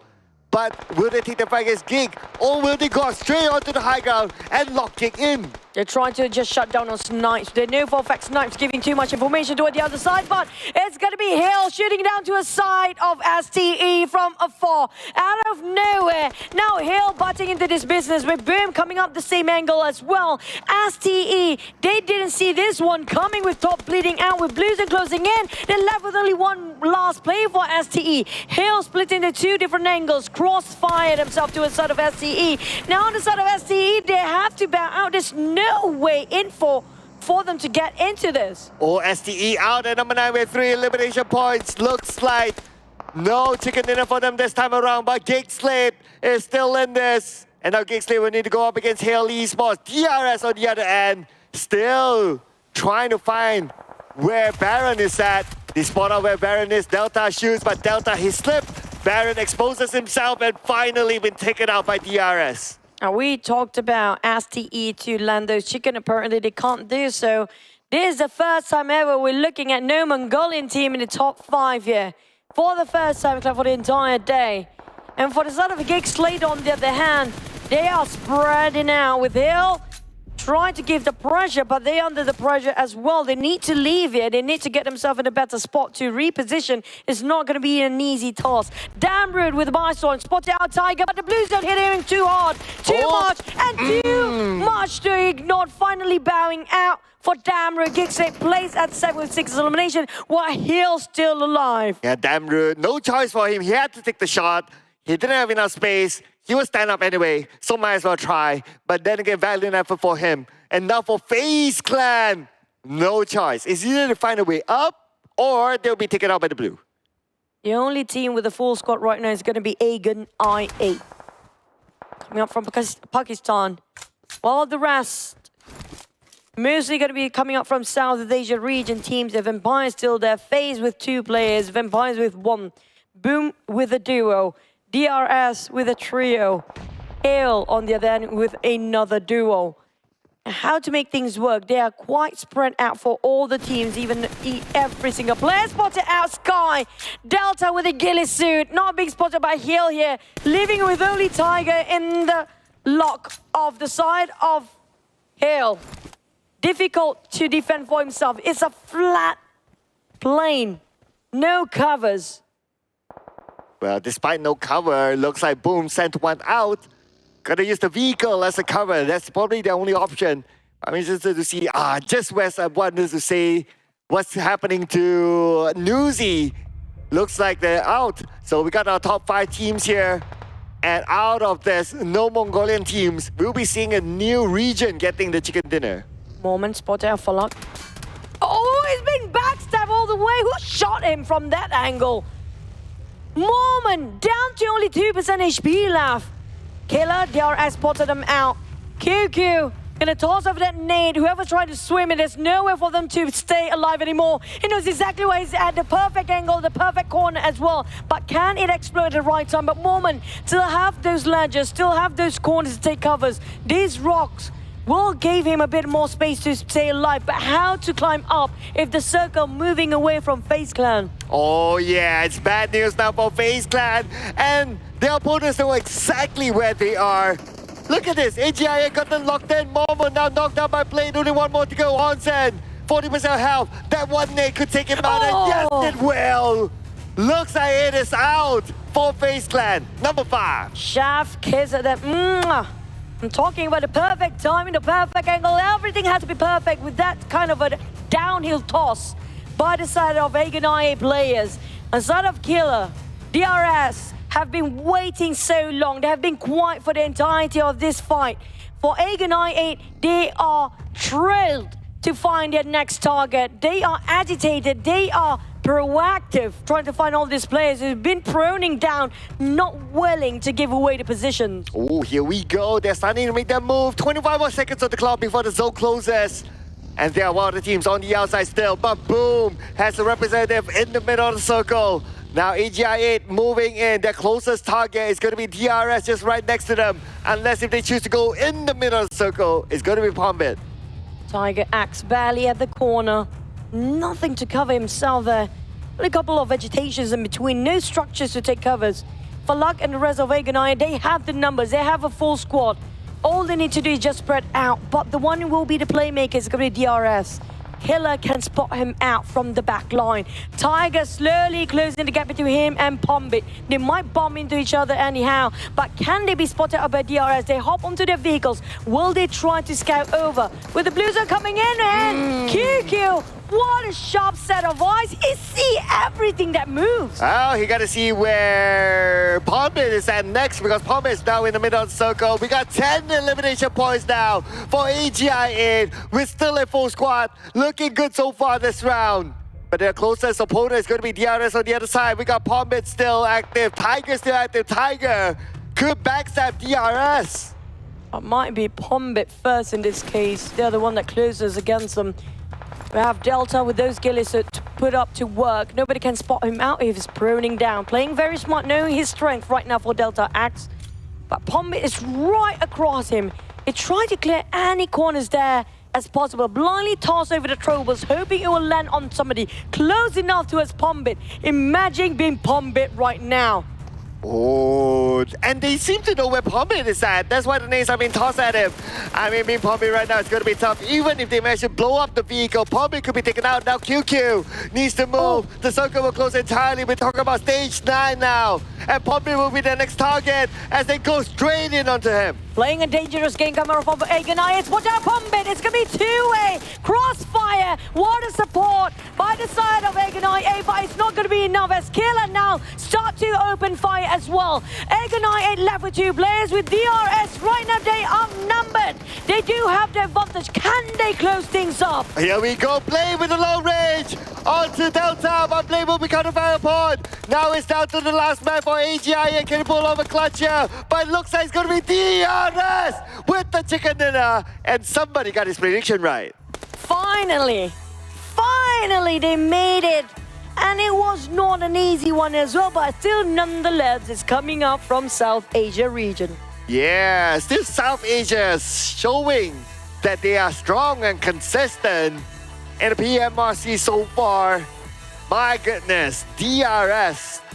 They had a long travel from another location recently, and coming into this tournament, they managed to get the chicken dinner. That's kind of true. It has been a very long journey for them and still keeping up with their performance just now. But speaking of which, how much they tallied up when it comes to those eliminations, because they have been playing it very quietly at the sidelines, not willing to move first, because we do saw how Egg and I8 almost closed it off, but it's just them being too aggressive till the very last minute. The real soldiers. That's what DRS stands for, ladies and gentlemen. So with this chicken dinner, and it was almost a clean chicken dinner for them. They managed to maintain a full squad for majority of the rounds, only expanding like one life at the end, but that's okay. And they got themselves a good amount of elimination points as well. The last we saw, it's almost like what, 12, 13 or 14, somewhere around that number. So it's pretty decent for them. So far, we haven't got ourselves 20 sort of kills Not for yet. eliminations, but I'm not surprised if that happened by the end of today or even tomorrow at this stage. Looking at how aggressive the players coming out, especially from South Asia region. They have non-stop shooting. Coming out from South Asia, they're fighting against each other so many times. But Delta just gets so good with those Gillisud, playing around the flank side, trying to find those backstab work. It's just all about who sees who's first. Yeah, and obviously DRS with more players at the end, they have more eyes, so they can cover more angles, and naturally they can, well, take the first shot with the information that they have. But AGI8, they started off with 4 just now. They got knocked down at 2, but I have to say it's all about, you know, the timing. But that was another incredible game coming out from the South Asia region. We have to toss it back to our analyst who's been waiting and excited for their analysis here. Take it away, Contra, and on the go. And I know a lot of all these fans have been waiting for this, and you've been waiting for this prediction to be right as well. DRS, they've got themselves the chicken dinner, and the streak continues on for all the South Asian teams. And I want to pick your brains right now. What really makes these squads so good? I think they are just very good bringing the numbers to the final circle. This time around, they get only 8 elimination points, so 18 total points for DRS. But AGI, they were very close getting the chicken dinner. But again, team with the number advantage, losing the chicken dinner. Yeah, and this continues to be the trend, and there's so many third-party action in between all these form of matches. But all eyes were on Killer in order to really land a couple of all these blows in order to stay afloat for DRS. And then, of course, provided with a lot of help coming from the team, Ganti was the one to land the final blow as well. But DRS is the definition of a team that actually works really hard together. Yes, to be honest, I think Delta did a lot this game as well with the Gilly. And he was the one jumping around while the rest of them are proning and trying to look for an opening to get the players from AGI8. But at the end of the day, I think the Gilly helped a lot because it was all grass, it was all green. It was very hard for them to spot him. But MAB, they will be taking the lead now with 40 points, 1 chicken dinner. Absolutely, and speaking of all these greens, like only a couple of teams that have been able to really climb up in terms of standings in this Erangel round is MAB, FaZe Clan, as well as DRS, and of course for AGI8. Meanwhile, of course, on the second page here, things have been a little bit of a slow grind for many of all these teams, and I was hearing from our casters as well, a lot of all these Southeast Asian teams, they are battling each other very early on, and all these results in such a manner where, you know, even if you do win some of all these fights, you lose out perhaps a little too many members, and we see some of them by the shorelines, trying to stay afloat, trying to survive, and it was so difficult. I think tomorrow things will be different for the Southeast Asian team. Again, they have a lot of analysts, coaches watching these games, and they know, you know what, how do we rotate and avoid these Southeast Asian teams, especially teams like Vampire, team like FaZe Clan, YOODO Alliance, especially YOODO Alliance. Oh yeah, they take so many fights from the early game. Too many early fights, and that's not good for them because they are losing it. Yeah, and I guess like we definitely will see adjustments being made, but for now, they just really have to grind through because later on, there's still Miramar to play out, which we have not seen yet from all these teams. And speaking of which, we'll take a couple of minutes break and then we'll head to the Desert Dunes. So catch you guys in a bit.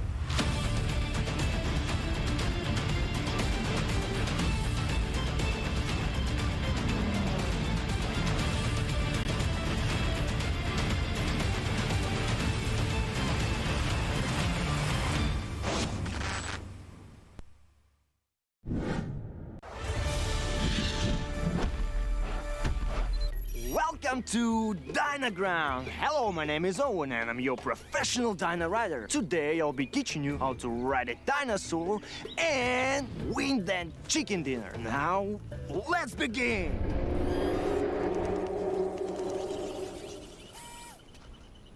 Relax, don't be scared. That's the sound of the mighty T-Rex.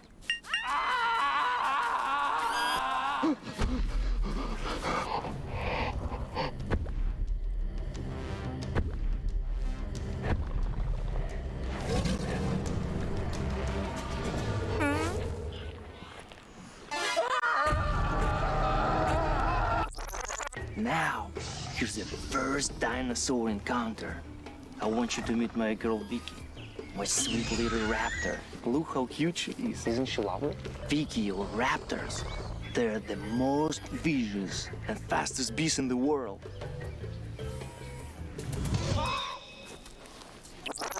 To ride a dinosaur, first you must build trust.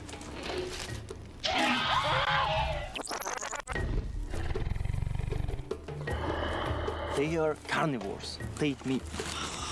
You have to feed them off. They will think that you are their friend, not food. Once they trust you, they will be a great companion.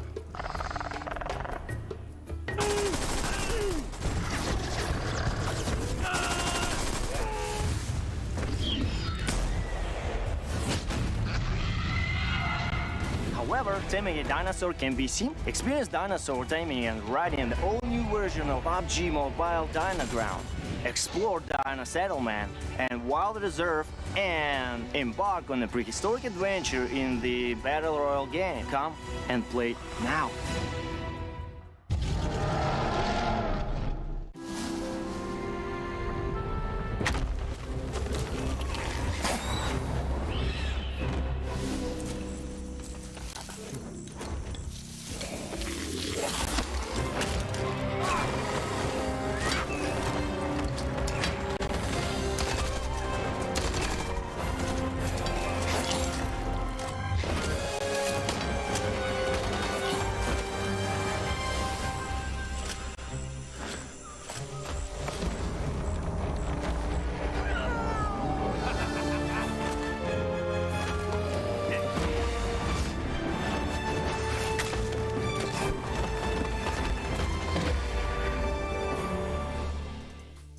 Welcome back once again to the PUBG Mobile Regional Clash. It's Southeast Asia versus South Asia, and so far SA has been dominating. My name's Contra, your host, as well as here with me is On The Go, our analyst throughout the entire course of the run. So far, you know, SA, so many chicken dinners already, and now switching into Miramar, do you feel like things will change getting to the biggest map that we're playing in the next couple of rounds? I think things will change. I think at least one chicken dinner will come from Southeast Asia this time around.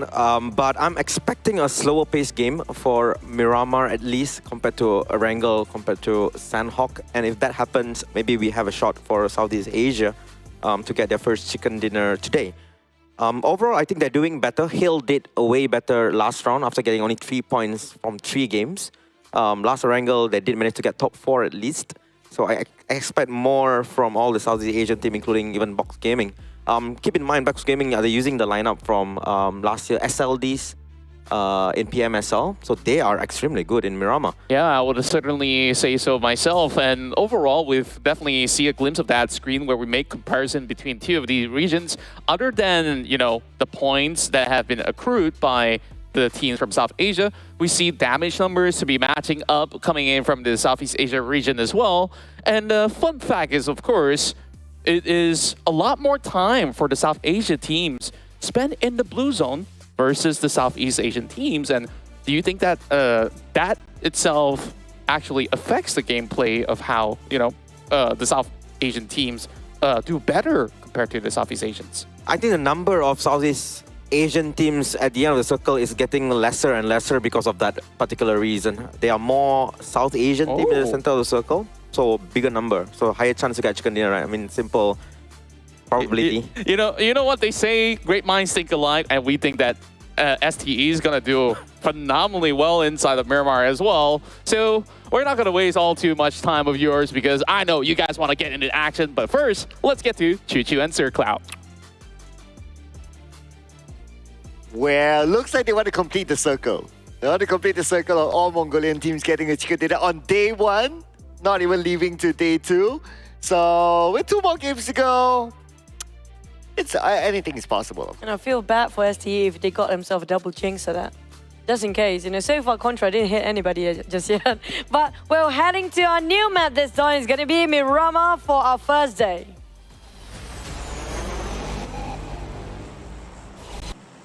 Well, if Contra hits anyone, I'm calling the police, you know. I'm just saying. I'm just saying. But anyway, looks like it's going to be Miramar, our first Miramar. Well, let's see if there's any change, especially when it comes to the amount of teams or the type of teams inside of the final circle. Pointed out by analysts, mentioned that the amount of teams from Southeast Asia in the final circle is getting lesser and lesser. But Miramar is a whole new map. That's true. So far, we're seeing South Asia region. When it comes to their fundamentals of Erangel, definitely they are way stronger compared to South Asia. It's a fact for now. We don't know how long we'll stay that way, because still the first day. But when it comes to Miramar, will be the same case here, because so far the flight path itself is quite generous to divide the map. Not evenly, but still good enough for everybody to drop wherever they fancy. But we do know when it comes to the new map, a lot of teams will have few clashes early on. Looking around, San Martin, Hacienda, okay, no clash there. The hotspot Picado, always an interesting one. Could be 2 teams though. You see Leo going that side, but maybe Leo's going towards all the way to the left, but the circle is all the way to the right. So it's going to be where Junkyard is centered around. Let's see if the circle ends up there. Do have 3 teams, in fact, dropping on the northern side here. If they happen to be rotating at the same time, or one team rotating a bit later, especially the ones around in the inner circle, they might actually clash into the teams right on top of Toru Ahumada or Campo Militar up there. But for the sort of FaZe, they're taking around Picado. It's always been their spot since we know them. But I don't know. So far, I'm surprised there's no early skirmishes here and there, because it's the first map of Miramar and these 2 regions fighting against each other. But I'm not surprised if that's going to happen anytime soon. Well, I guess it's also the possibility of that happen. It's lower than before. It's because Miramar is a bigger map. True. Just putting the logic of size versus the number of teams. Obviously, we still remain the same number of teams. So hence that is the case. YOODO Alliance into Los Leones, this is their regular drop spot. Because of the flight path, they'll get it. And it's not too much of a surprise that Los Leones is being shared with at least 2, can be up to 3 teams. And yes, there's 3 teams here. So it's a regular starting point or a regular number of teams, at least in the current meta, where Los Leones has up to 3 of them. I want to see where are the rest of the members of Box here. Because they apparently have only 2 on top of this in the circle. Feels like the other 2 might be playing around the outer circle, but it's still going to be the first map and the first stage of it anyways. So even if they play alongside the Blue Zone for a tiny bit, they still can maximize the use of it with band-aids, some first aid, and that's it. It's still not going to be that painful. But when it comes to overall rankings, even though they won themselves the side of DRS, the chicken dinner. But the two teams that don't have any chickens up there is going to be Alter Ego and FaZe. Now, these two teams show some consistency of the day if you compare with all the other Southeast Asia teams. Yeah, because of the current point system, right? What will really help teams to propel up there is the elimination points. And so far, Alter Ego getting a good number, FaZe Clan as well getting a good number. In fact, Vampire Esports arguably getting a good number as well. I mean, they're 1 point below FaZe Clan. So with that sort of trade-off of not getting the chicken dinner, if you can get the amount of eliminations that they can, and these teams have a lot of firepower in them, well, I guess it will still put it on top. And not too far away from the #1 spot, since we are still in day 1. So as long as they can keep the #1 within reach, points-wise, they're fine. It's kind of true. It's not too big of a gap, except for those actually at the bottom, which are going to be so far. YOODO Lions, the only team didn't crack the double-digit code down there. Kind of worried for them right now. It's going to be 3 points different from them and T2K.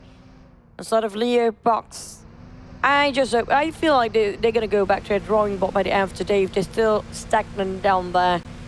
We know for a fact any competition, it's going to be always someone at the top and someone at the bottom. It's all about the gap in between, right? We don't want the gap is too big for them to reach out. Yeah, despite like we theorize like, it's still day 1 and all that. I also want to put in like this extra theory, right? Like YOODO Alliance is the comeback team. Like they always do well towards the last day. Like even if you remember from the last PMSL where they played, it was towards the end that they really shoot up, and then it became only by I believe it was placement point tiebreaker that they lose the PMWI slot. So if we were to expect anything out of YOODO Alliance, maybe we might need to wait until Sunday. I just hope it's not too late for them by then, because we don't know how much big of a gap in between the first and 16th place by the final day. Because so far, MAB in the first day already got himself in the 40s, and no other teams reaching out nearby except for 4MV. If you compare with Alter Ego, yes, they do have 9 points in between there, but for Alter Ego, I have to give them a lot of respect as well. Even though they are the only teams in the top 3 without any chicken. It just shows how aggressive they are when it comes to finding their targets. Oh yeah, absolutely. I mean, Alter Ego, they do have Rosemary, your favorite player. Of course. Yeah, but we haven't seen him like really shine. But it doesn't matter if his other teammates can actually pick up the elimination points. We saw Pombe actually lasting longer than Rosemary in the previous round. So if they can have that swap in, swap out with each other, maintaining the whole team consistency, I think that's okay. But can you imagine that if Rosemary can perform like how he did in the last PMSL as the top eliminator, Alter Ego would shoot up to #1 without chicken dinner. It's kind of true. Still waiting for that to happen. And usually it happens when it starts coming up from Miramar because of the distance in between the high grounds, making it so hard for them to be shut down by all the other teams. It's all about high grounds when it comes to Miramar, but it's also about how you closing the distance if the fights are too long between you and the other party. Now, AGI 8 so close of getting that chicken just now. But this time, they're trying to get those elevations first for the side of Empires. There definitely are compound hopping between them, trying to get themselves as much loot as possible. They know for a fact they need a lot of resources with those vehicles, with the grenades. They didn't have enough. And so far, when it comes to grenade comparison, it feels like South Asia do have it more compared to the side of South Asia region. You know what? AGI 8 has an extra storyline to them or extra motivation to them. They are now the only country in South Asia region to not get a chicken dinner, because Nepal already got it. Obviously, Mongolia got it. So now AGI 8 is the next one. There's going to be a lot of pressure with the only representative coming up from Pakistan. Yeah. You're the only representative for that. So there's a lot of pressure on their side. But it's not impossible for them based on their last performance. But this is a different map entirely. It's wider, it's bigger, there's more land, and there's not many structures in between. It's all about the terrain, those high grounds, those elevations, and those valleys. How you play around them, that's a bigger question.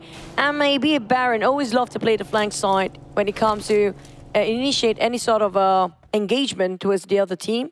They're definitely very proactive, if you ask me, coming up from the side of the Mongolian teams particularly, right? you can't see them waiting, except for STE, they've been waiting some time, but the rest have been proactively hunting people down.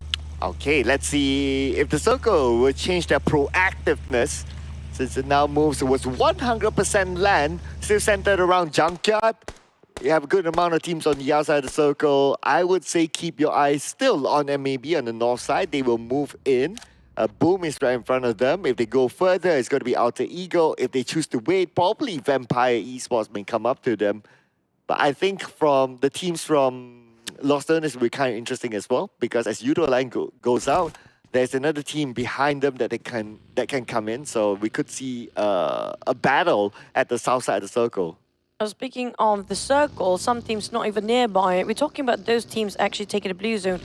And NBeSports, one of them, including Leo. There's going to be only two because right now 4MV already left that spot, but Alter Ego spotted our box. Kwang is already on the ground bleeding out. Gosu and the rest of them will not go back to make a U-turn to help him up because they need to deal with this first. Strongzing next. Octa is just super sharp right now. Well, we did talk about Alter Ego with their firepower. 2 knockdowns back-to-back for Boss Gaming, the only representative from Vietnam. And now Kwang will be taken out by Octa. It's going to be first blood given towards Alter Ego. Gosu needs to pray that he'll be able to get to safety, but for Strongzin, he will be left by his teammates. Unfortunately, there wasn't anything much that they could do. Starting off a bit handicapped on the side of Box Gaming, left with only 2 players here. STE happened to be being engaged by another team. DRS taking those long fights, but because of their distance, almost around 300 meters apart. So definitely he can revive his teammate for Rozog. Trying to scout out the rest of the players, but it's just too difficult because of their distance is just too far. But T2K, one of the teams that actually being eliminated early is actually T2K. Yeah, they were the first team to go out previously. So they had a longer rest as compared to the others. It's not the rest that they would have wanted, but they'll be looking to recover themselves this time. Mondo is all alone though at the building below them, but because they're all in the circle and looking at the position that T2K has that nice high ground on top, well spread out, I don't expect them to go on to Mondo. For GEEK, SLATE try to gatekeep 2 Thai teams at the same time. There's going to be Hill and Vampires. They're gatekeeping these teams from entering. Ravenclaw got tapped out. It's going to be Snipes getting those knocks, but he cannot translate it into 1 point due to the mountain in between them. But Damrude just giving away his position way too much, and Hill knocks him back. That's the thing about long range, right? Yes, you can get the knock, but to secure the elimination point is not that easy because of the slope. And now the fight between GEEK SLATE is coming in. GEEK SLATE, Snipes needs to win the fight. He gets a knockdown. Can he get more out of this? The nade of the Snipes down to 40% of health. He's kind of low, but Snipes, another knockdown for him. Can he clutch this out? 1v1 against GetSlow. The other player of Hill trying to climb up here, a bit too far and a bit too slow, but GetSlow trying to make work by himself, nading down on Snipes. That's giving him space to just revive the rest of the roster, but here comes the rest of the cavalry for GEEK SLATE. Vampire is trying to take Snipes on a different angle entirely, with have Hill at the same time. 4MV heard those gunshots and just take it as their compass. They just put himself a navigation towards their side, but he just made a bit of a U-turn, trying to reposition himself to see what's going on at the other end. As much as Mika wanted to follow up, unfortunately, the timing wasn't right for him. Hail Esports will reset entirely, and now they're on the way into the circle. Next, could it be Mika? Could it be someone else? Now they're doing the scouting work, but then again, they're still on the outside of the circle. Stage 3, still a good amount of space for them to rotate if they choose to go somewhere else. Box not giving any sort of attempt towards AGI8, knowing they're only left with 2 players here. Just want to know any sort of information, who's around them. It's not just going to be one team around them right now. There's going to be another just next to them, 2 or 3 possibly. On the side of field, they need to leave now as the blue zone shrinking, while GEEK SLATE left with only Mika in between. It's going to be clear side. A free elimination for 4MV. For the side of Dog, it's not even breaking any sweat. That's like free for him. Yeah, and unfortunately for Mika, he didn't have the opportunity to get into action. He was taken out just like that. So GEEK SLATE is out, number 16, no elimination points at all. It's nice to secure that elimination point early on to Hale Esports. 4MV will be happy to take the point. East and Apex for 4MV. Try to see who's coming out the other side. They're trying to gatekeep this entry. Hill split it himself into 1 tree for now, with Sky coming in a bit later, just across the other side of the street. We do have another team right on top of him. I think it's going to be NBE, if I'm not mistaken. But Sky, try to see if there's anybody else coming out from the northern side. But they're just too close to the side of 4MV. If it's not being careful, if it's tunneling vision towards his front, his back line is just open for any fires. Here we go, DRS. But the terrain is rough. Just look at this. For them to even scout their opponent is hard. But for STE, they might lose 1 player there, as Killer is still scouting around, trying to find the information of where the other members of STE are at. But Top's all alone. There's almost no way for the rest of STE to save him, as finally Killer will take out Tops. That 1 nade, that's going to be grenade elimination coming up from Killer. Sky need to move, joining with the rest of his team. While STE, IC spotted out DRS Ganti just going to finish off in an instant. There's going to be 1 player, IC happened to be there. DRS, they're trying to take him out with those nades, but it didn't work out. He's just going to get out from there with his buggy and just pick back the remaining members of STE. They're left with only 2 players, but they still got themselves some consolation with that 1 point. But the moment they pick out, Leo and T2K is right on top of them as well. Ooh, since they only left with 2 players, they'll play a little bit more safer. I don't think they will go straight onto Leo. But for MAB coming to the circle, what an interesting location they are in. But for T2K with the high ground now, using it to their advantage. 1 knockdown for T2K. IC is the last man standing for STE. There's not much that they can do all alone. And now IC is out. STE becomes the next team to be eliminated. And that is the analyst curse, ladies and gentlemen. I told you, double jinx as that. They got themselves at 15th place, yeah. Oh, Vampire spotted out Boom. Again, Vampire's always fighting against Boom, I've noticed. If it's not Boom, it's going to be Alter Ego, one or the other. Well, for the side of DRS, they are chasing somebody still, but we do have 4 and V open fires against another team. They need to cut across Hill and Alter Ego at the same time. If they want to go a bit of safer route, there's no way in a safer place here. Because it's either taking a fight against Hill or taking a fight against Alter Ego. They go south, there's another team down there. Vampires, on the other hand, forcing Boom to take up the challenge. And Newsy being knocked down by Rosemary instead from a different off angle entirely. Wow, Rosemary knocked down again by Apex. And now Rosemary again and again and again being the target of other teams. Newsy will be picked up by Ravenclaw. Stone on the other side, giving cover by tossing a nail onto Boom. And looks like it's going to be Boom against Vampire Esports again. We saw this earlier on in Erangel. And we have Razy going in for an off angle. Razy is going in for the backstab. Stone spotted out Razy just beneath him. Oh, he just spotted There you out! go. Razy got a clear shot and finish off clean. Oh man, he just missed a tiny bit of it. Nice backstabbing by Razy, going in for the flank. And with that, he will secure that elimination point. And not only that, the rest of Vampire Esports, the moment they know that Stone is out, thanks to Razy, they'll be like, okay, nope, we don't want any of this. We're getting inside. Problem is they don't have enough vehicle. Now taking the fight against Rosemary.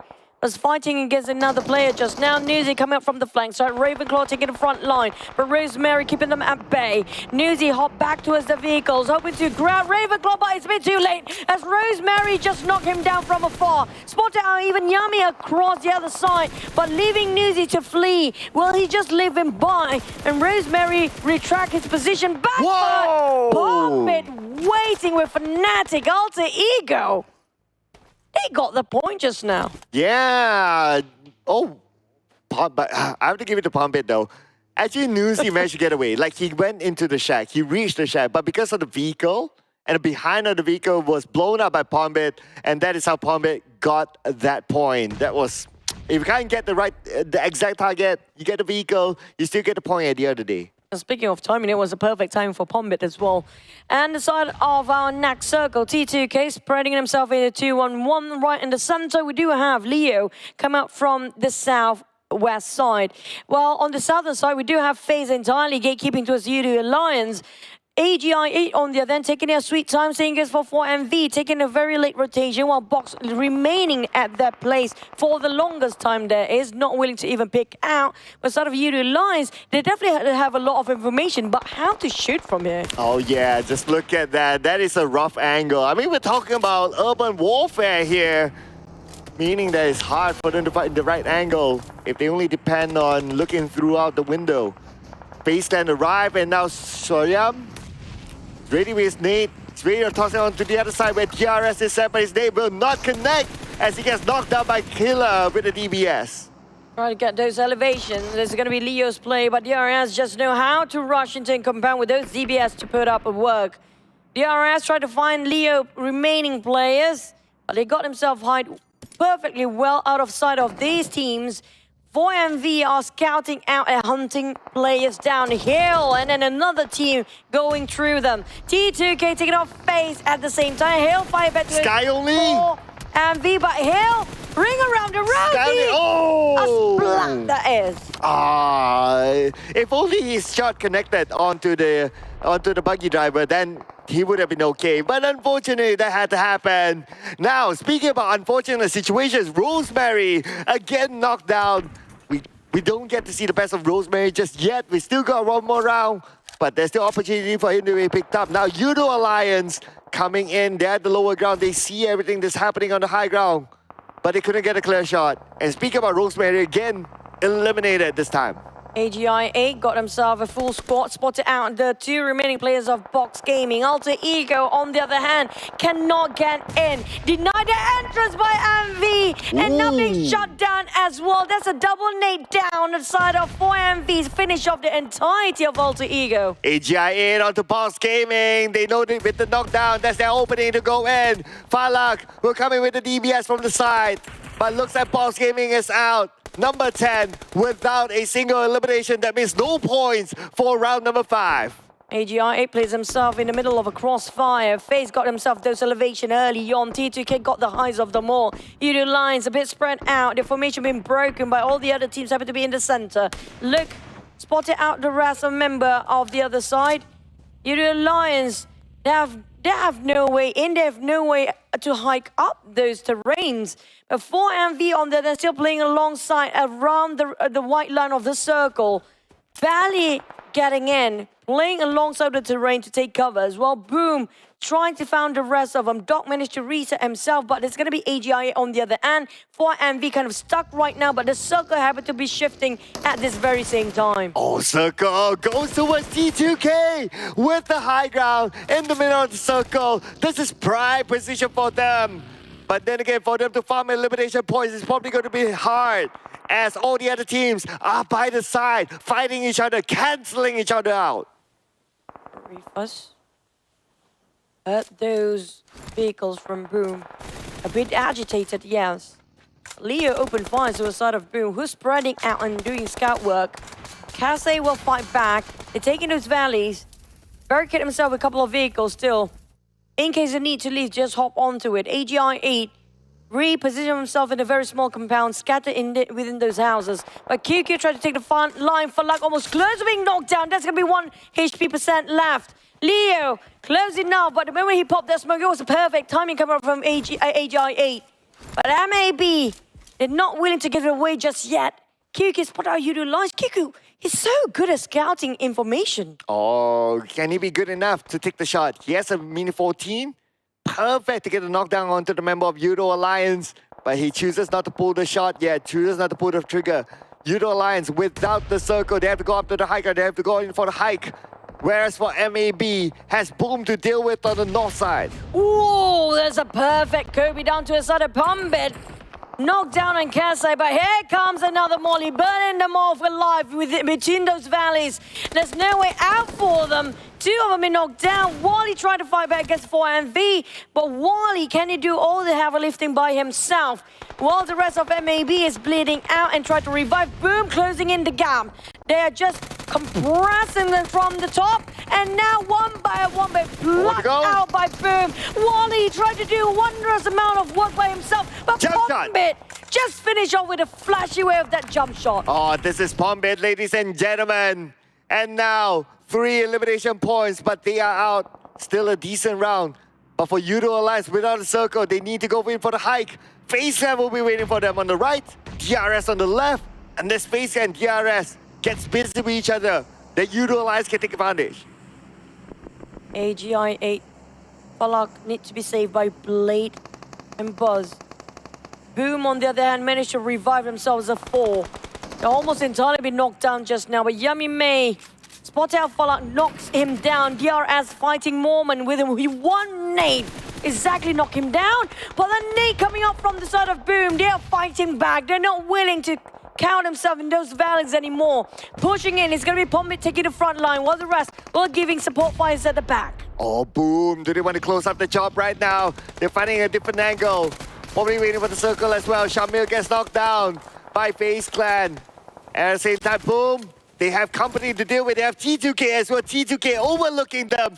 Now back onto YOODO Alliance. They need to win this fight. They cannot share the same compound as DRS. We got Roos to get a killer on the other side, but YOODO Alliance, they have the numbers with Ade Luke, Repo Boy, Oleo. With the DBS in hand. YOODO Alliance. It's quite a lot of structures in between them, but they're closing in. DRS is just next to them.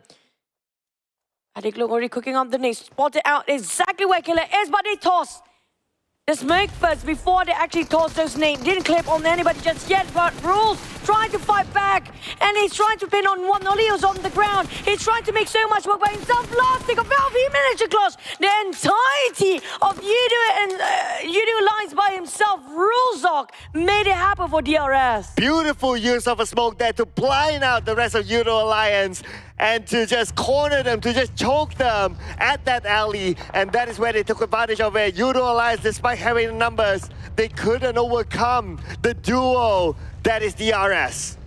T2K split himself into 2-2 and 2 different mountains entirely. Spotted out NBeSports, them greeting out from afar. AGI 8, Blade and Buzz, slowly going to a side of T2K.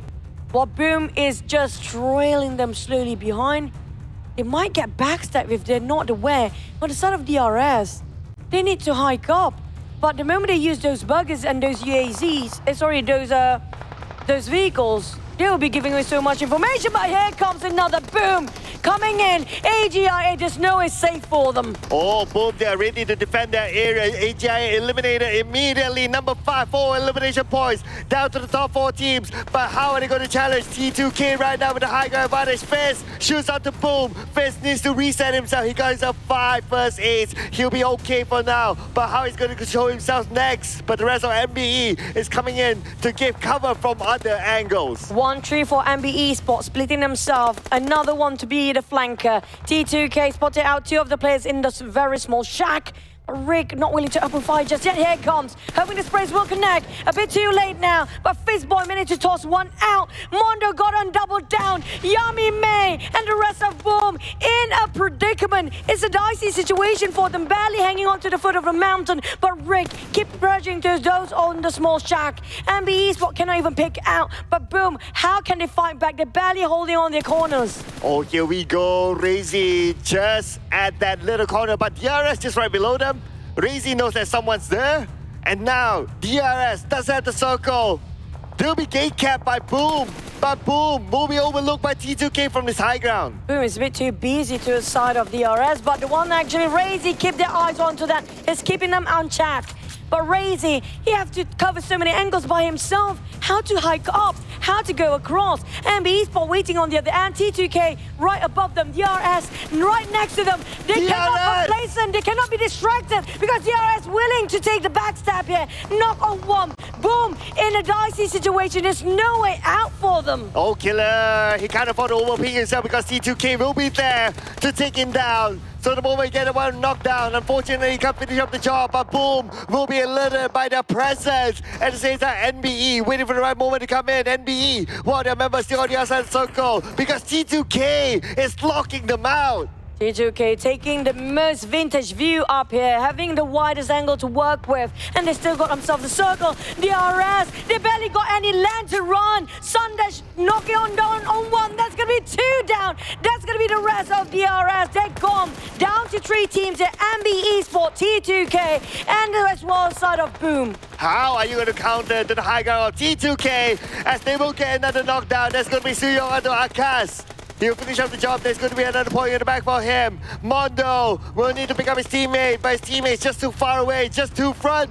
He's not in the clear to go and pick him up as Boom is still holding on to their area. The other 2 side of T2K, they need to get out from the get down from the high horses here. But Boom's put out Fitz boy, and he'll knock on him down. But Mondo keeping the eyes towards the side of T2K. They have to climb down, but at the same time, they're knocked down to almost loss of health. Bluezen coming in, there's no more circle at this point. Suyok have to fight forward. They have to climb down, but the moment they jump down, they might actually cause their life as well as being shut down by the side of NBeSports. Boom spotted out T2K, Sundish down on the ground. NBSec taking on T2K. T2K attracted all 2 teams at the same time. Oh, to the left, to the left, to the left. It's going to be Rick now on the lower ground. Boom has the high ground advantage. Rick is starting to move in. Achol spots one out. We'll finish off Jane. Rick is still alive. He doesn't have any first aids. And Rick will be taken off by Achol. Beautifully done indeed. And now Boom will not go down without a fight.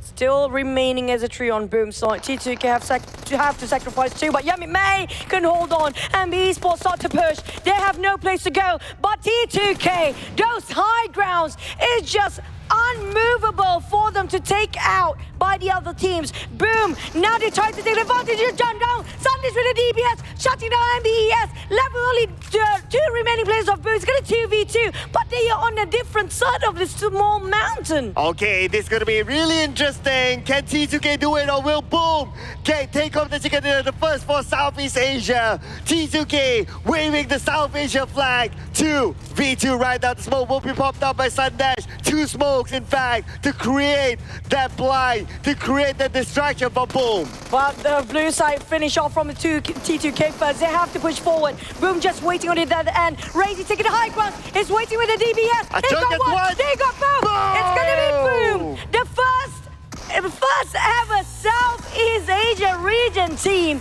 to secure 1 chicken dinner. And it came from Boom Esports, ladies and gentlemen. It took 5 matches for Southeast Asia to finally land a chicken dinner, and it came from the representatives of Indonesia itself. Boom! I have to say that was a very difficult landing there, playing alongside the legends of those mountains. T2K, they lasted long, they are smart. They know for a fact it's all about those high grounds. Nobody else can take them out. But at the same time, how much they secured those elimination because of their position just now for T2K? Probably not as much because they were in a position where it was hard for them to secure elimination points. They had to wait for teams to come towards them instead of them able to get that proactive move. So there is a possibility, we need to tabulate the scores later on, there is a possibility that Boom might eventually get more points than T2K. I'm gonna have to wait and see, but you have to give it a go. Boom and Alter Ego has been trying so hard to finish things off in a flashy way, but Boom, they had it so tough in their position. Those angles from downhill to upwards, it's just almost impossible with 90 degrees of steep cliff just now to land any shot. But DRS, they lasted long enough. They outsmart. You have to give it against YOODO Lions. One person rules not clutch the entire team of YOODO Lions by himself. Yeah, just look at this. Okay, Rules gets 1 on the right, gets 2 in fact back to back, and then goes for a 1v1. Finish off with a jump shot, beautifully done. It was aesthetics, it was results, everything was onto DRS. But this was the grand finale, whereby Boom versus T2K. It could have went either way, in fact. You know what, the last time I saw them was 9 eliminations before they finish off the rest of the teams just now. But T2K ended up at 9 eliminations by the round, close enough to get those chickens, but you have to give it to Boom. That was a difficult game for them. Oh yeah, it was not easy at all. They were stuck down there. Someone's up there, someone's coming in front, someone's coming in from the right. It was coming in from everywhere. But of course, the trade-off is that they have the chance to get elimination points. But that is just our theory, so they got a lot of elimination points. Let's be sure as we pass it on back to our analyst desk. Take it away, Contra, on the go. And the winds of change have finally arrived. This is the first chicken dinner for those of you guys who are cheering on for Southeast Asian teams, and it is Boom of Indonesia to take the top spot. 15 elimination points for them, giving them 25 total points right now. And I would say that T2K ruined their opportunity to get chicken dinner. If they just allowed Team NB to destroy Boom at the bottom of the cliff, I think that chicken dinner will be easily T2K's. Yeah, that was a very unfortunate incident as well, because that's where they actually have locked on targets on towards Boom. But you saw Boom had teams left, right, center, bottom of the hill, top of the hill as well, and they managed to thrive. And majority of the case, Yummy has always been on that forefront to be able to put up a firm challenge, and by the end of it all, that 2 versus 2 was one of the best we've seen. And take a look at that. Boom! In one round, 25 points, they now shoot all the way to the top of the table. Amazing. They were on the second page, I think, previous round, and now they're number 1 through 1 chicken dinner and 15 elimination point. Great for them. Again, I think what Boom did there was high risk, high reward. Being down there in the little hole, NB were looking at them. They were trying their best to eliminate Boom, but T2K wanted to be part of that fight, trying to shoot NBeSports. There was a guy at a shack. He was really locked on Boom. Boom should be eliminated. But because T2K wanted to get involved in that fight, eventually they lost to Boom. They lost 2 guys first. And again, the team with the number advantage not getting the chicken dinner. T2K had 4 players. Yeah, and they definitely did send 2 players initially to try a challenge. Unfortunately, that did not went all too well. 2 versus 2, that's a 50-50. And Boom, they take those any given day. And this is definitely a massive win. A round with that number does not come by every single time. So let's see if Boom can actually keep it up in the upcoming round of Miramar. But before we even get there, I believe that we do have somebody special waiting on the line to join us for a quick session of an interview. And of course, we'll be looking at the next match before we even get to that. So you guys definitely will have to wait for that. But yeah, back to the conversation. Like, so far, from what I've seen throughout so many matches, all these teams from South Asia definitely have high-level tactical plays and, of course, enough firepower to be able to offer. And then, so far, Southeast Asia, raw firepower, and that's being displayed by Boom to win this round. I think whatever they did this round will kind of help out the other Southeast Asian teams, knowing that they played with Boom before, especially team from Indonesia, such as Alter Ego, right? So knowing that we are better than Boom, and if Boom can get chicken dinner here, we can too. So I think AE most probably is going to do way better after this. And whatever Boom did, there was, again, high risk, high reward situation. Maybe more Southeast Asia team will do something similar.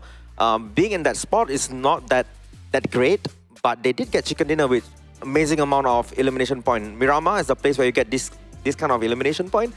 So I believe more team from Southeast Asia might want to try to do something similar. But head-to-head here, we see Boom against DRS. DRS, again, great placement point. Yeah, and overall, let's just take a look at the substantial amount of damage that Boom actually offers. And with that massive win, they have contributed 24% of the current regional record right now. Every single round we've been keeping tabs at the score, and the last we checked, coming in from these tallied numbers, it was about 30 points of a difference, but with this added 25 only from Boom, we haven't counted the rest, so we definitely have to wait. But it probably will have actually evened up the score lines between this regional battle, SEA versus SA. But other teams from SEA, they need to step up their game now. Now that at least one team from Southeast Asia already got a chicken dinner, I hope the last game will also go to a Southeast Asian team. I'm expecting, hoping Vampire will get it. Vampire Esports. That's definitely pretty interesting because I've kind of voted for them one of these rounds, and of course they do see their fair share of struggles. So is there any particular reason why Vampire Esports? Again, this is a big map, and we saw the tempo of the game is kind of different from Erangel. It's much slower compared to Erangel.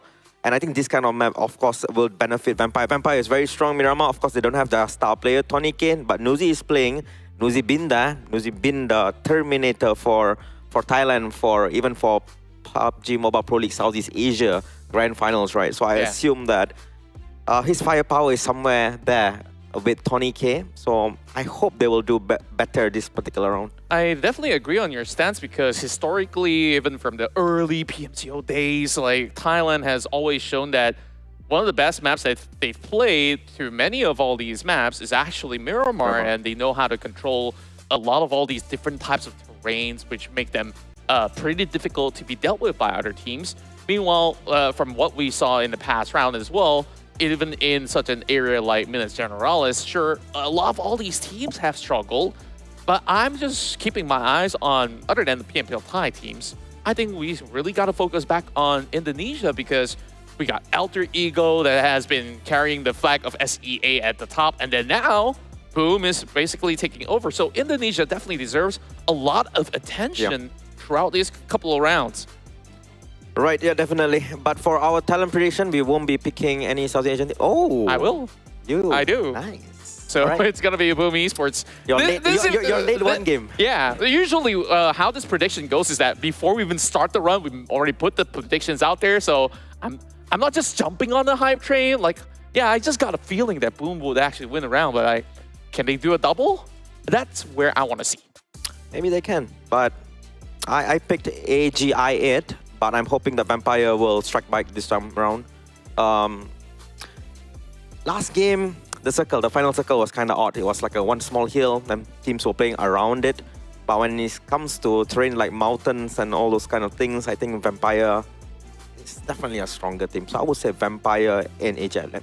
I'll get 2 picks this time around. Yeah, fair enough. One from SA, one from SEA. So let's see. How about you from SA? For me, like, NB has been impressive. Stalwart definitely had their struggles today, and I understand why. I think of all these teams out there, I would definitely say Aegon IA has been on the constant climb upwards.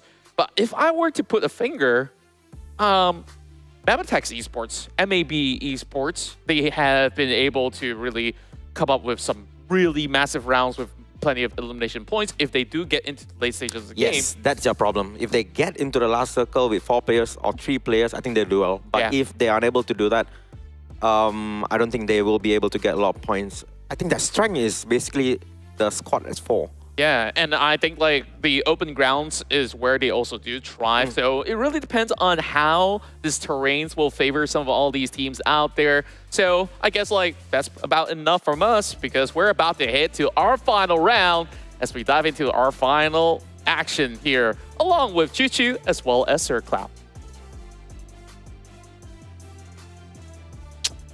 Well, do you think that it's going to be the contractors again?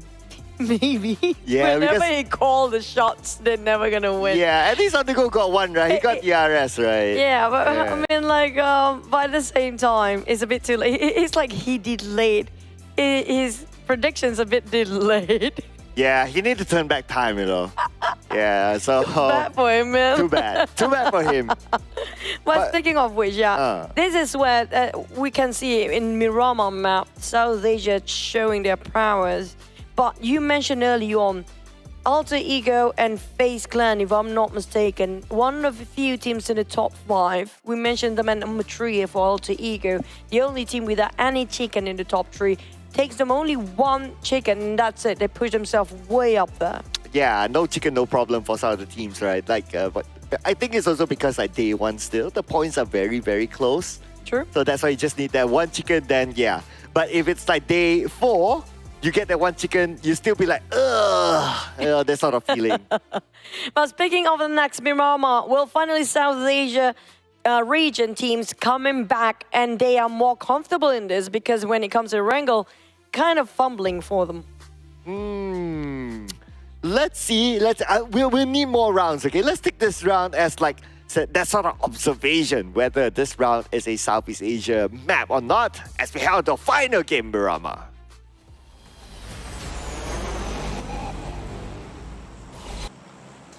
First and foremost, I have to apologize for all the players and even in the chat because I might butcher some of the names because there's so many numbers in between the player's name.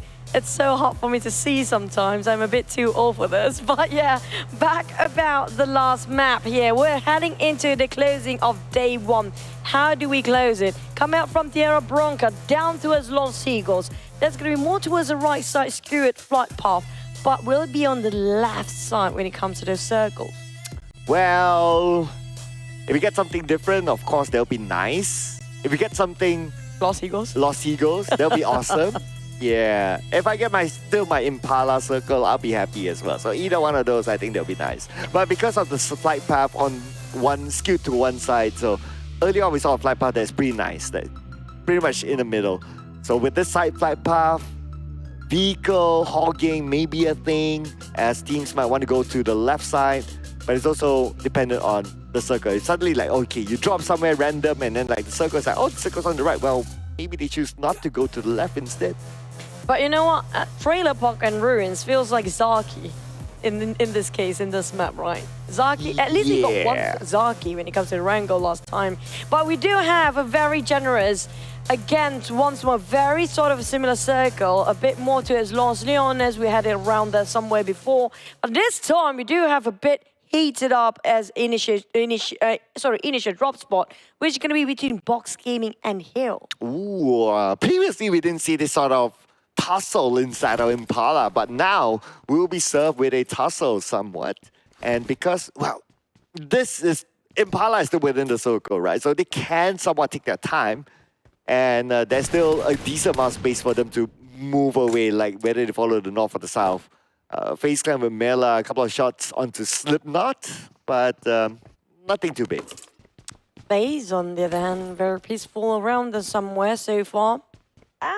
Got one more team nearby, but still quite a distance, around 300 meters apart. NBE, this time, surprisingly, Cloud, if you compare with the last one, right? They're a bit closer than the previous one, maybe because of the flight path itself. Before this, it was not really in the center, but really a bit more towards the left. So this one is way up to the right side of us, of the flight path, just on top of a map. So everybody happened to be around a very small space as a start. Yeah, and if you want like early action, then normally it's like because of this kind of flight path, we may see something. And I guess Impala was one of it.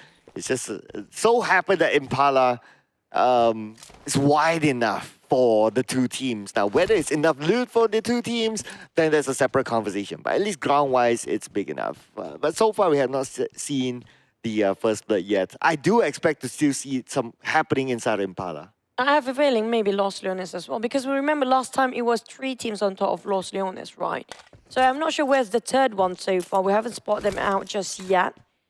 But you might be heading into a first blood and the second stage here, possible. Or even before, never mind, I take that back. First contact. Yeah, although I'll argue that Los Leones is common with the current meta for the past few seasons that 3 teams can occupy themselves into Los Leones. So I don't expect to see like the first blood being in there unless something unfortunate happens. But for the most part, I think by now, looking at the current meta, and it's all across regions, right, that Los Leones occupying 3 teams, I think they'll be fine. You know, I look at the numbers when it comes to the regional comparison. I think a lot of what being lifted for South Asia region is going to be coming up from Broom. You look at the gap in between them, the next South Asia team on that list is going to be on 6th place. Yeah, 6, and then you have another gap, which is 8 and 9. And then you have another gap, which is 10 and 11, and then you got 12, 13, and then you got 15 and 16. So, oh yeah, on an average basis, yeah. If you remove Boom and you remove MAB, then the whole pie chart will still skew towards South Asia. That's kind of true. So Boom has been breaking their back, contributing to a point for South Asia region right now. Yeah, for the bragging rights of Southeast Asia. That's true. One team, everybody holding on to, but still the first day. Speaking of which, you get what you want. It's going to be first blood or not, but it does actually still have quite a distance, around 20 to 30 meters apart. It did land one hand grenade on top of Gosu, but will they willing to push in? Ooh, okay, looks like they're willing to, but T-Dog is waiting. He knows that they'll take the bait. And T-Dog, at least he gets a knockdown, so a little bit of a trade there between Box Gaming and Hale Esports. Both players still able to be picked up by respective teams, as T-Dog will make that move after tossing up the smoke. Bit of a trading done between Box and Hale for now. Hale splitting himself into 2-2. Box on the other end widening up the spread, but Ghost is still got finished off by the side of Sky only. Now that's going to be Box. How do they respond to this? Do they want to fight back or just pull all the way for a retreat? It feels like they're going for a retreat and disengagement for now, knowing for the fact they might be a bit handicapped versus the entire squad of Hale.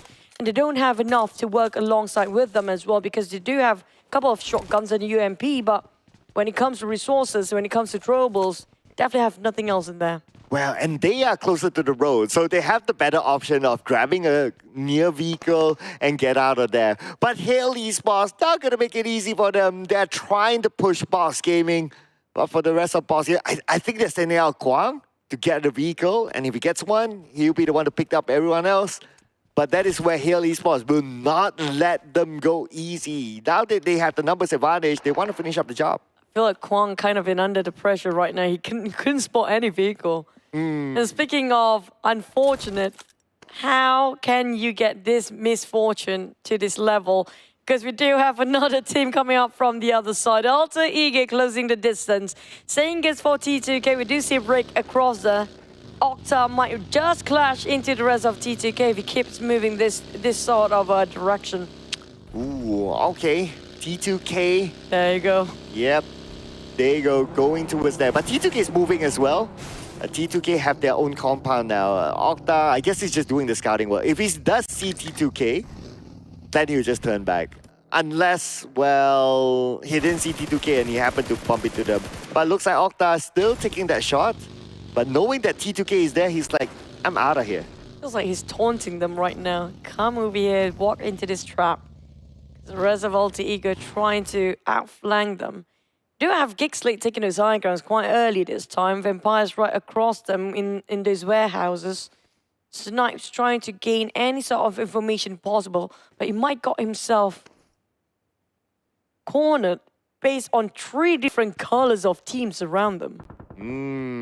We're still at stage 1 though. So benefit of the doubt, there's still a lot of space to play with. I guess it's just more of teams like, okay, first checkpoint. If they don't have enough loot, loot up. Stay chill for now and wait for the next circle. Unless, if you happen to bump into another team, then yeah, you go for it. But if you don't, then I guess they're pretty happy here for now. DRS coming in a little bit later. It's still the first circle though. So plenty of space for them, that's number 1. Second, it's not too hurtful to their health. So they can still reset themselves just by bandages. Don't go south. There you go. It's going to be urban warfare. A lot of team already right on top of Los Leones. Not just that, they're taking those high grounds at the south and south of Los Leones as well. If you're late into this, you'll be gunned down from those from above. For IMV, the only team coming a very clear pathway from the west side. We do have STE and maybe even the side of Boom on the northern, right on top of Minas Generales coming a bit later.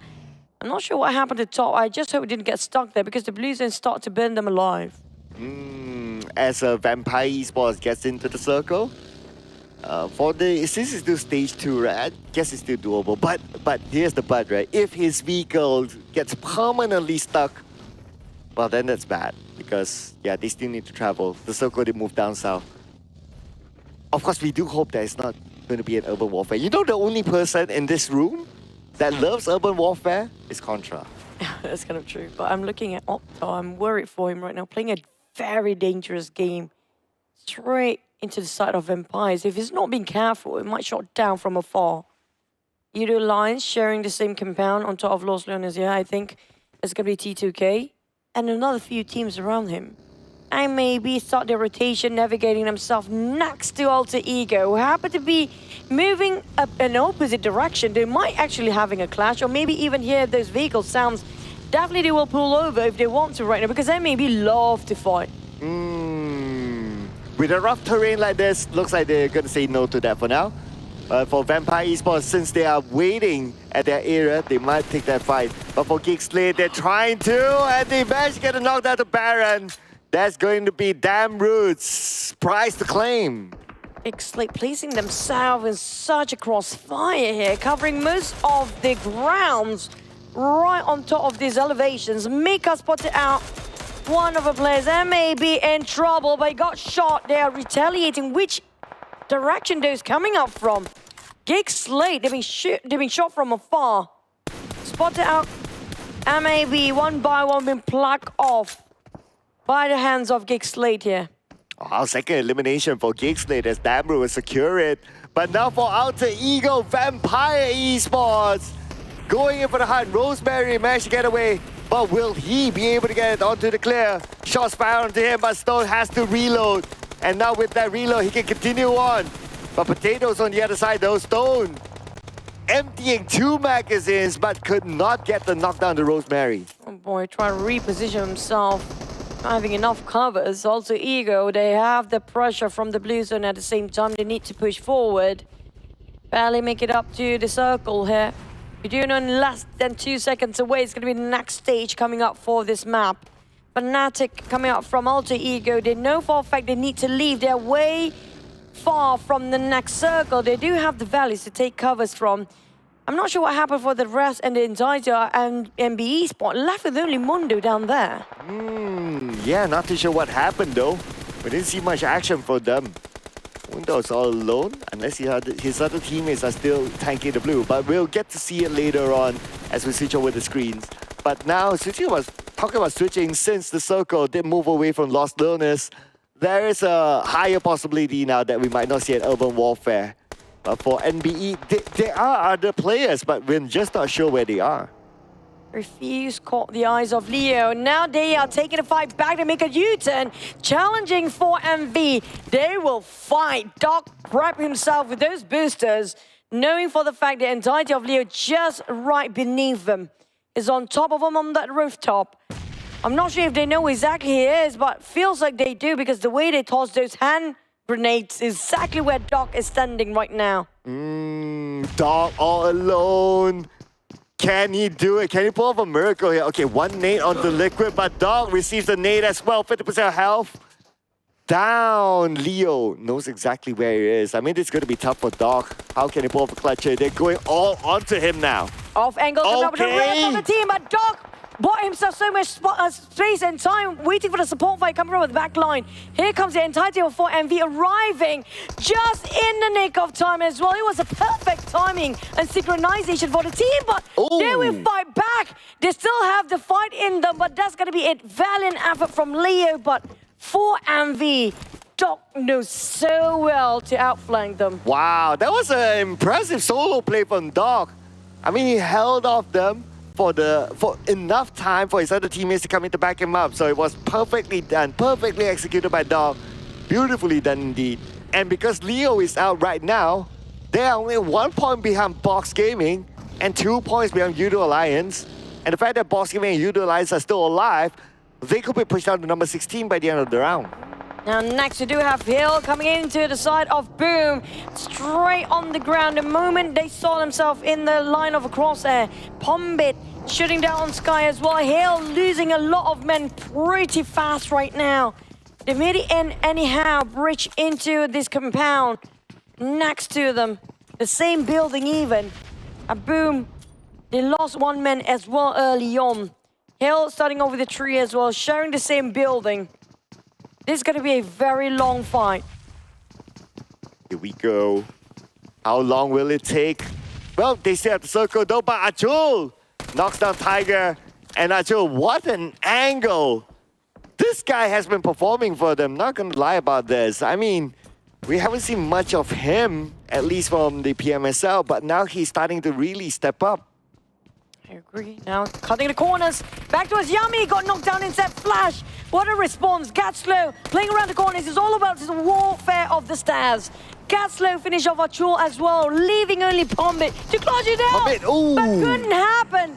boom! The moment they step into #1 spot, that's where they're being eliminated early as well. And for MV, 4 elimination points now. That means they have 4 points difference than Boom Esports. But now MAB, the last man standing, Leo. Leo taken out by the nade from Ravenclaw. And they are out at number 14 without a single elimination points. Now we move over to Rosemary, knockdown. The rest of NBE coming in on the Alter Ego. Great trade, 3-2-1 for the start of Rosemary. But right now, the rest of the team have to pull out their weight, make it 2 right now. NBeSports, never mind, for MV. What a party pooper coming up from the flank side, off angle entirely. They had to just come in from the other side, right? When Alter Ego looked like they were on the move, they were trying to do something, but the surprise happened to land onto them. An unpleasant surprise, I must say. And now with that, for MV, number 2, 5 elimination points, edging closer and closer to overtake Boom Esports. Yeah, the fire shot just now. GEEK want to pick out, but not willing to exploit their own position. Damn it, slowly trying to scout to a sort of box gaming.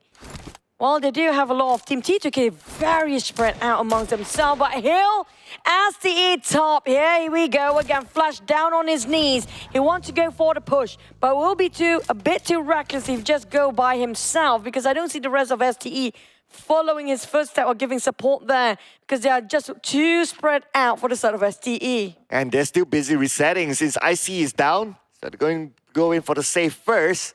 So there's more like warning shots towards Hale Esports. But at the same time, Top doing his scouting work, getting information for his team.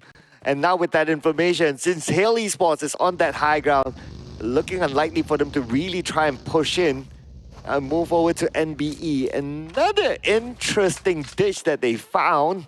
So this is the second time around that they like to play in this with this kind of era. But it's good for 2 players, not gonna lie. Same time, I worry if there's one nade being tossed over here, or even one molly, that's done. That'll be That's a done deal, that's it. That'll be the worst thing. That'll be the worst way to end the day, you know. So far, nobody's spotting out them yet, but I'm not sure for how much longer. 4MV has been going so hot in this round. They're on a steamroll. 4MV spotted STE, tried to take them down. E's got chipped down quite a number of HP, and now finally on the ground. Action making it happen with those nades going up, but here comes a Defier back on the side of 4MV. And they're trying to toss out the nade to a side of STE. Action knocked down by who was it? Refused coming out from off angle entirely. While GEEK fighting against Box Gaming. T-Duck taking on Snipes. STE on the other hand, living with only 3 players left, fighting the entirety of 4MV down there. Wow, Refuse! 2 knockdowns back-to-back again. Third one to finish off the rest of STE. But Refuse being shot at 10% of health. He needs time to reset. At the same time, the zone will close and will move away from the town. We will be seeing Vampire Esports in the middle of the zone. Not a Refuse still alive, even though down to a couple of HP left. He refused to die as a refusal. On the side of 4MV, they still have 4 men standing strong, even though Refuse almost got knocked down entirely just now. And they got themselves 9 eliminations by now. There's no stopping this team. They're taking the #1 spot as we speak. Well, Team Mongolia, they're back on the top at the #1 spot, unless NBE, well, they're another Mongolian team though. So if either one, looks like Mongolia is going to do well in day #1. For GEEK SLATE at this point in the circle. And 4 elimination points to Damroot, but it's going to be missed. Beautifully done, but counter fire by Damroot's follow-up, and GEEK SLATE will win the fight. Outnumbered just now. But definitely valiant effort for the side of NB, for the players just back to be knocked down. GEEK, on the other hand, the next contender is going to be Vampires. Newsy, definitely uneasy where he stands himself. A bit too open, a bit exposed down there. Nothing to cover himself. Maybe a rock in between, but nothing more than that. As GEEK SLATE behind, you heard the gunfires, the shots just now. YOODO Lions trying to open up wide as much as they can. FaZe and Vampires in between. GEEK SLATE spotted out by YOODO Lions. T2K next to them. There's too many teams in this same compound. Oh yeah, the top right corner, we got like 4 or 5 teams there, but now Blade almost getting knocked down for himself. Hale Esports survive for now as East gets knocked down by Rules from DRS. Look at the amount of teams on the compounds at the high ground as well. Hale Esports, how are they going to go in? Hill might be wanting to leave. For me, I would be scared of 4MV right now. They don't have a care in the world if they lost one man or two, because they are just hunting down all the teams down there.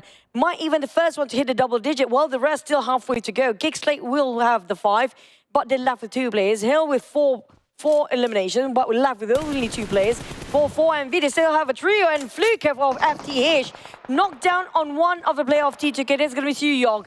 Now, they still can revive because of the angles, so Vampires, they cannot climb up, they cannot get out, they have to wait. Yeah, at least they are waiting in the circle and not on the outside, so that's good news for Vampire Esports at least. But for Hale, this is where I worry for Hale though. There's a possibility that the circle will move away from them, and by that time, for them to get up to the high ground, other teams will be waiting for them. So I'm not too sure about Hale's chances though, so they need a lot of luck here for the other teams to move away at least. So many teams stuck in between here. What's worse, they got himself not even elevations to work around there. Can't even pick out. FaZe got one building for themselves. Definitely solid enough for them to stand strong. Got themselves still inside of a circle. But in the next couple of seconds, we have no clue will they still be favored by it or not. Hill, how to get out from there? They have to wait for all the other teams to start open fire first, so they'll be distracted. But the circle still favors FaZe, who still have a 4 and a compound to work around. Vampires in between. YOODO Alliance split it out with Ripple Boy. It's going to be 1-3 formation. T2K spreading out in a straight line, while GEEK SLATE taking a bit on silent part. DRS not inside, but 4MV. Look at the spread. Yeah, tough spot for Hale. I mean, arguably even tougher than AGI8, because AGI8, they have the numbers at least, so that's something. But for Hale, they don't have the numbers. They're on the lower ground. AGI move away, but doesn't mean that Hale can take away AGI's spot to rotate, because every team is there. And speaking about AGI, T2K will be ready for them.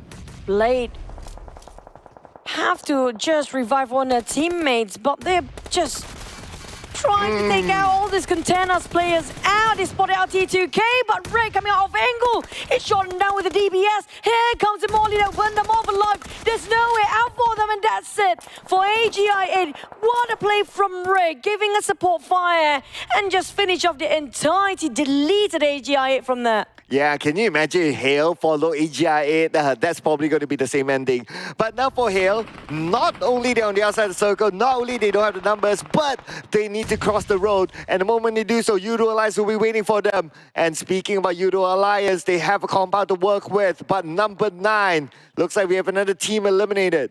But Hale will not go down easily. At least they got themselves some consolation out of the trade with 1-1 just now for those elimination numbers. But on the side of YOODO Alliance, definitely the outnumbered side of Hale right now. But they got themselves too cornered with those structures. They barely get to see what's happening outside.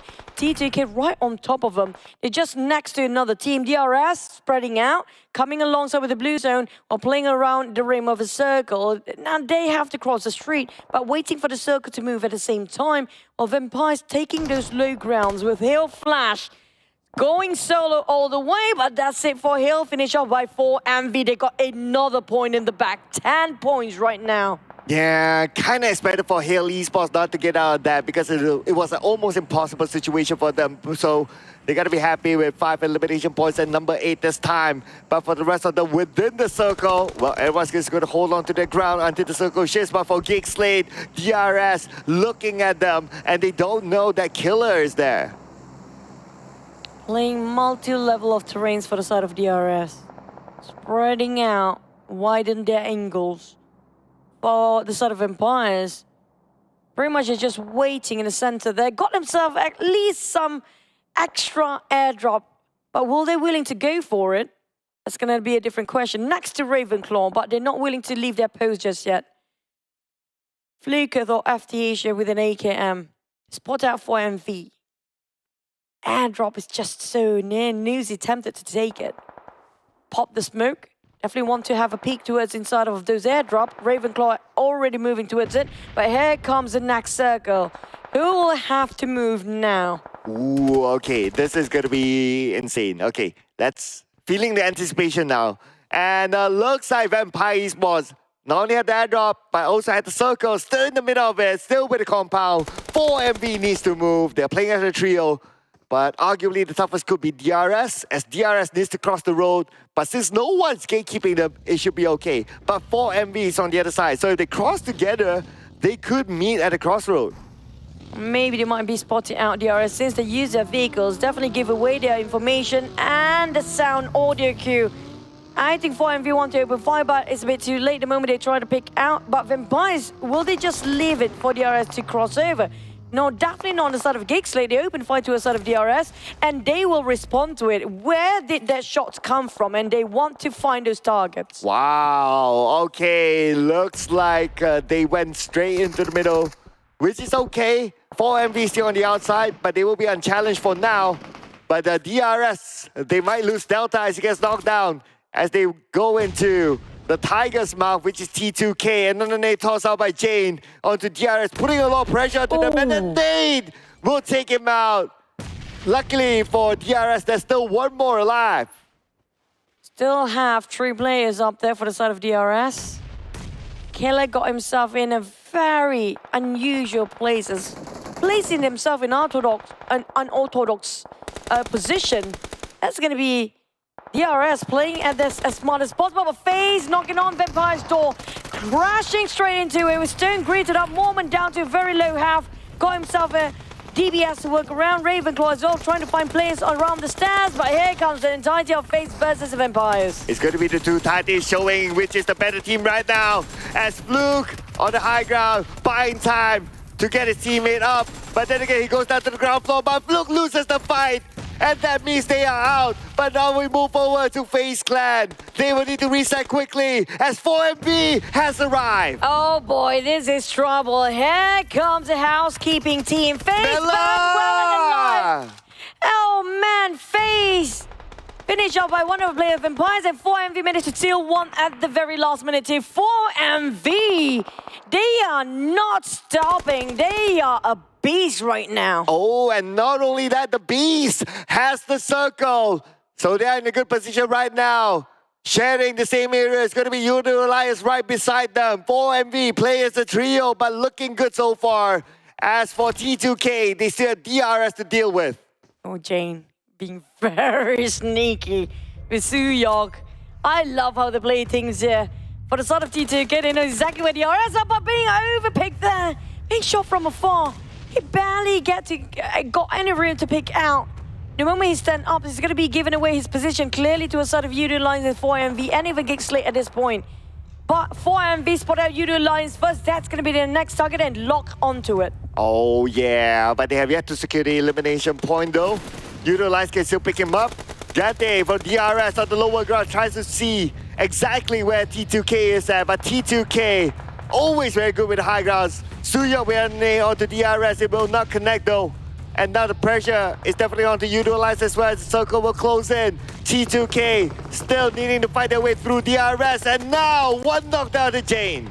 Killer got barbecued, but couldn't make it anyway. Rick, what a nice molly that one. Suya keeping the pressure on. YOODO Alliance want to butt in, but there's going to be 4MV watching them too closely behind. GEEK, on the other hand, waiting for the right time. They got one knocked down on that side, need to pick him back up. They need to reset for GEEK SLATE. But at the same time, everybody in the same corner here. We're talking about this very pipeline with T2K and also DRS having the same place. YOODO Alliance crossing the street, but 4MV is just across them. They cannot be complacent, but it's shot on one. YOODO Alliance take the advantage of this. Repo boy, knock on T2K entirely, but 4MV, they spot him out. They go back into the hiding spot for YOODO Alliance. Oh, stage 9 now. The circle will close entirely. 4MV picking out elimination points, taking out onto DRS, and now more points in the pocket for 4MV. Could this be the second chicken dinner for them? But then again, they need to face up against GEEK SLATE as well as YOODO Alliance. 4MV stares the compound. YOODO Alliance keeping eye on the 4MV, whereas for GEEK SLATE, they need to deal with YOODO Alliance as well, but GEEK SLATE will be taking the chill pill here. Damrod is dying, where Apex giving the pressure towards the side. It feels like a perfect angle! He got it! It's the Kobe! Apex knocked down Julio, almost half on one. Red Oh, Boy has one more to spotted go. another one. Lopper down. Ooh. Red Boy lost little of health. Shamil have to buy time. Have to open up the zone. But he couldn't make it. Apex is making trouble. He knocked the entirety of YOODO Alliance by himself. Oh, Apex. What a predator he is. 19 eliminations now for 4MV. If he gets the last two of GEEK SLATE, it will be 21 eliminations only in day one.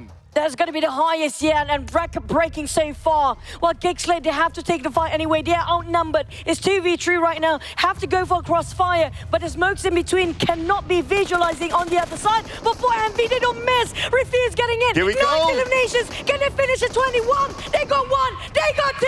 They got the chicken. A double in a day and a record-breaking 21 elimination for MV. Well, I remember like how you say that, oh, we haven't got a 20 yet, yada yada. Oh, now here you go. Day 1, 21 eliminations, 4 MV, 2 chicken dinners, no doubt number 1. This is an insane performance by 4 Miracle Vibes, doing such a clean execution just now. It was a flawless, absolute perfection at this point.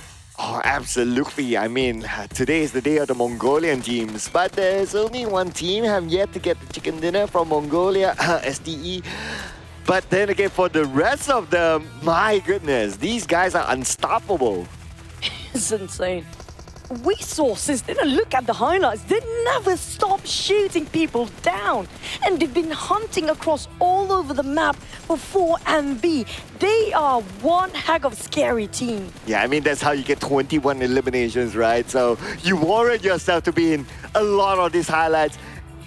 You switch from one person, yeah, cool. You switch to the other, you probably get 4MV again. I mean, they are all over the map. I have a feeling the MVP might be Apex. He's been pulling so many clutches by himself. Multiple times he clutched the entire team with the throwables just by himself. That is a prowess of one individual player by 4MV. Imagine all of them can execute the same level of that gameplay. Oh, yeah. I think, yeah, so far looking so good for him. I don't know if we will have an MVP award, though. But if we do have one, yeah, Apex definitely up there. 4MV and got MVP. Wow. What if it's 4 MVPs? Like all 4 of them are MVPs. They are. Well, They yeah. You work as a team, right? Doc has been pulling in such an MVP play in the previous chicken dinner. Now it's going to be a different play. I feel like it's going to be Apex, but that was mind-blowing, honestly. Oh, yeah, absolutely. 21 in day 1. Yeah, we do need a day 1, right? Like you asked for like, oh, we haven't seen a 20 yet. You get a 21 on day 1. But you know who else we see on day 1? We see our analyst desk. Ladies and gentlemen, we'll pass it back to our analyst desk to break down all the action. Take it away, Contra, on the go. Thank you for your hard work, Chuchu, as well as, of course, Sir Cloud. When we move into our final game, we didn't know what to expect, and 4 Miracle has definitely done it. Not only breaking records here, they're basically breaking legs throughout the course of the run, and Apex is our MVP for our final map. Yep, 9 elimination point, 1001 damage, 36% team contribution. This is just amazing coming out from them for now. I think most probably they will be number 1. There'll be a very big gap between them and the second team. So that will be something to... I mean, the other teams might kinda... It's gonna be tough for them to catch up. Yeah, overall, you see this team thrive so well in close quarter combat. As much as there's 9 elimination points, you see all that was within 60 meters. And then now, let's take a look at our 4 top eliminators so far. Doc, out of 4MV, is right now sitting at the top with 7 in elimination. And on second place is also another player of 4MV, which is our MVP of Miramar with 15 elims. Yeah, followed by Killer with 13 and Yummy with 11. Another guy with a great DBS play throughout the whole day today. But I want to touch one thing. If you watch back the game, right, I think the main reason why 4MV won that game is because of the timing, how they pushed the compound held by Vampire for so long. They waited for FaZe Clan to go in first. And then once the fight was happening, they took that particular moment to go in and they cleared the compound was very, very important for the chicken dinner. They got it from Vampire and also from FaZe Clan, but this is the overall ranking for now. That's right. For Envy is not only the first team to be able to score such a high record of elimination on the very final round, they are also the first team to be able to secure 2 chicken dinners in a day. So I wonder tomorrow what will really happen. Boom will be holding the record on second place for SEA to be chasing up against South Asia. But I would say today was a glorious day for South Asia overall with those 4 chicken dinners. Yes, correct. And it's a glorious day for Mongolia as well. They won a multiple chicken dinner. The only team that haven't gotten the chicken dinner is STE. And let's see if they can do it tomorrow.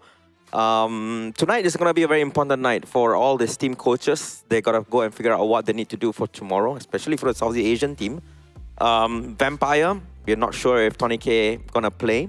They played well. They tried every single strat they could. Last 6 games, nothing worked out.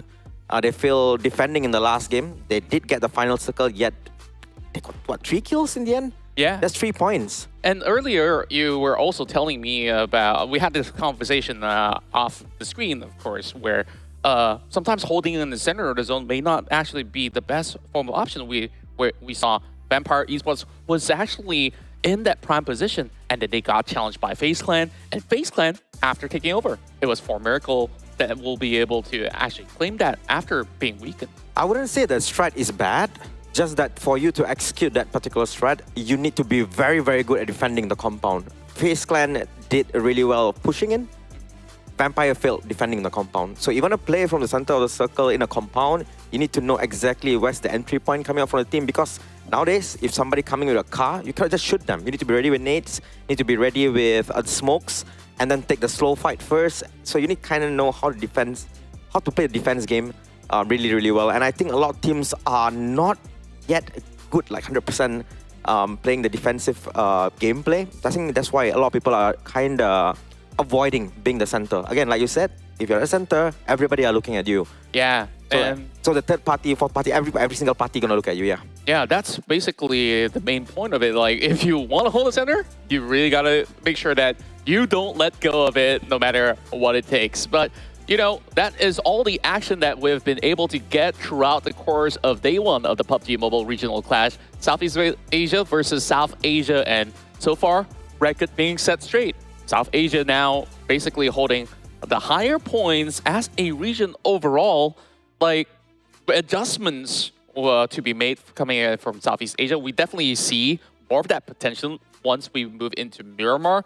So what about all the other maps? Like, what can you basically see that these teams will have to basically improve to get there? I think for tomorrow, Sanhok, I think the first thing they need to fix is the drop spot. I think they can contact other teams and, you know, decide, you know, we want this place, can you go some other place? Because the first map, there was a lot of contests happening, right? So maybe after the contest, maybe the team that's losing, they might change the drop spot. So maybe tomorrow, much more stable game for Sanhok. I wouldn't say Sanhok is 100% luck-based game now, based on the circles, because team are playing kind of fast tempo game. It's the fastest. Then Erangel, then Miramar. Oh yeah, we've seen many of all these Erangel matches where we've only got 5 more teams remaining by what?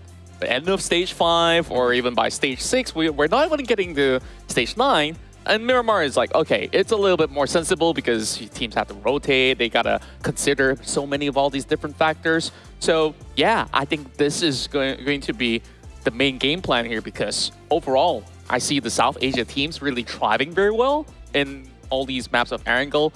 Despite those odds against them, we've seen what? 4 versus 2, they won. Like, even on 1 versus 1 battles, they've been able to do that as well. So that being said, like, firepower-wise, things are still looking great, as we've got Boom that did secure that chicken dinner for Southeast Asia, of course. So we'll see who will be able to actually join the rest of these accolades. I want to add one more thing. Yeah? There are some big teams from Southeast Asia that's kind of playing from the side, right? But we spoke about this, that these teams need intense amount of firepower to actually execute that. Yeah. So I would suggest that maybe tomorrow more Southeast Asian teams play from the inside instead of from playing from the outside. I would say, like, I would picture it this way. Haaland, he's really good in Premier League. Yeah. If I go to UEFA Champions League, semi-final, no goals, and finals, no goals at all. You can destroy everyone in your own PMPL. I love how you actually correlate from a different scene to this, because like it's absolutely relatable. Because like sports, esports, we can definitely see like there are a lot of elements that are basically the same, and how to do that basically. Like when you transition, now this is basically a whole new ground for a lot of all these SEA teams to explore. They just need to avoid fights for now. Oh. The firepower coming from SEA, SA is definitely higher than SEA for now. So avoid that clumped up situation on the outer circle. Go inside like what Vampire do. And I think South Asian teams are good at defending compound. So maybe do that. Maybe things will change. And once they get that confidence, the firepower, the grenade plays, the utility plays, maybe they can after that execute back the things that they were trying to do today. Yeah, and I really have to thank you for joining me on the desk. And of course, to our casters that have been casting throughout all the course of matches, that's Choo as well as Sir Cloud. All of us here will be back, and you'll probably be joining us sometime throughout the week. So, of course, my name is Contra, your host for the evening. I hope you guys have enjoyed all these matches so far, as we'll see you guys hopefully tomorrow here once again for another day of the PUBG Mobile Regional Clash. Southeast Asia versus South Asia. Till then, we'll bid you good night.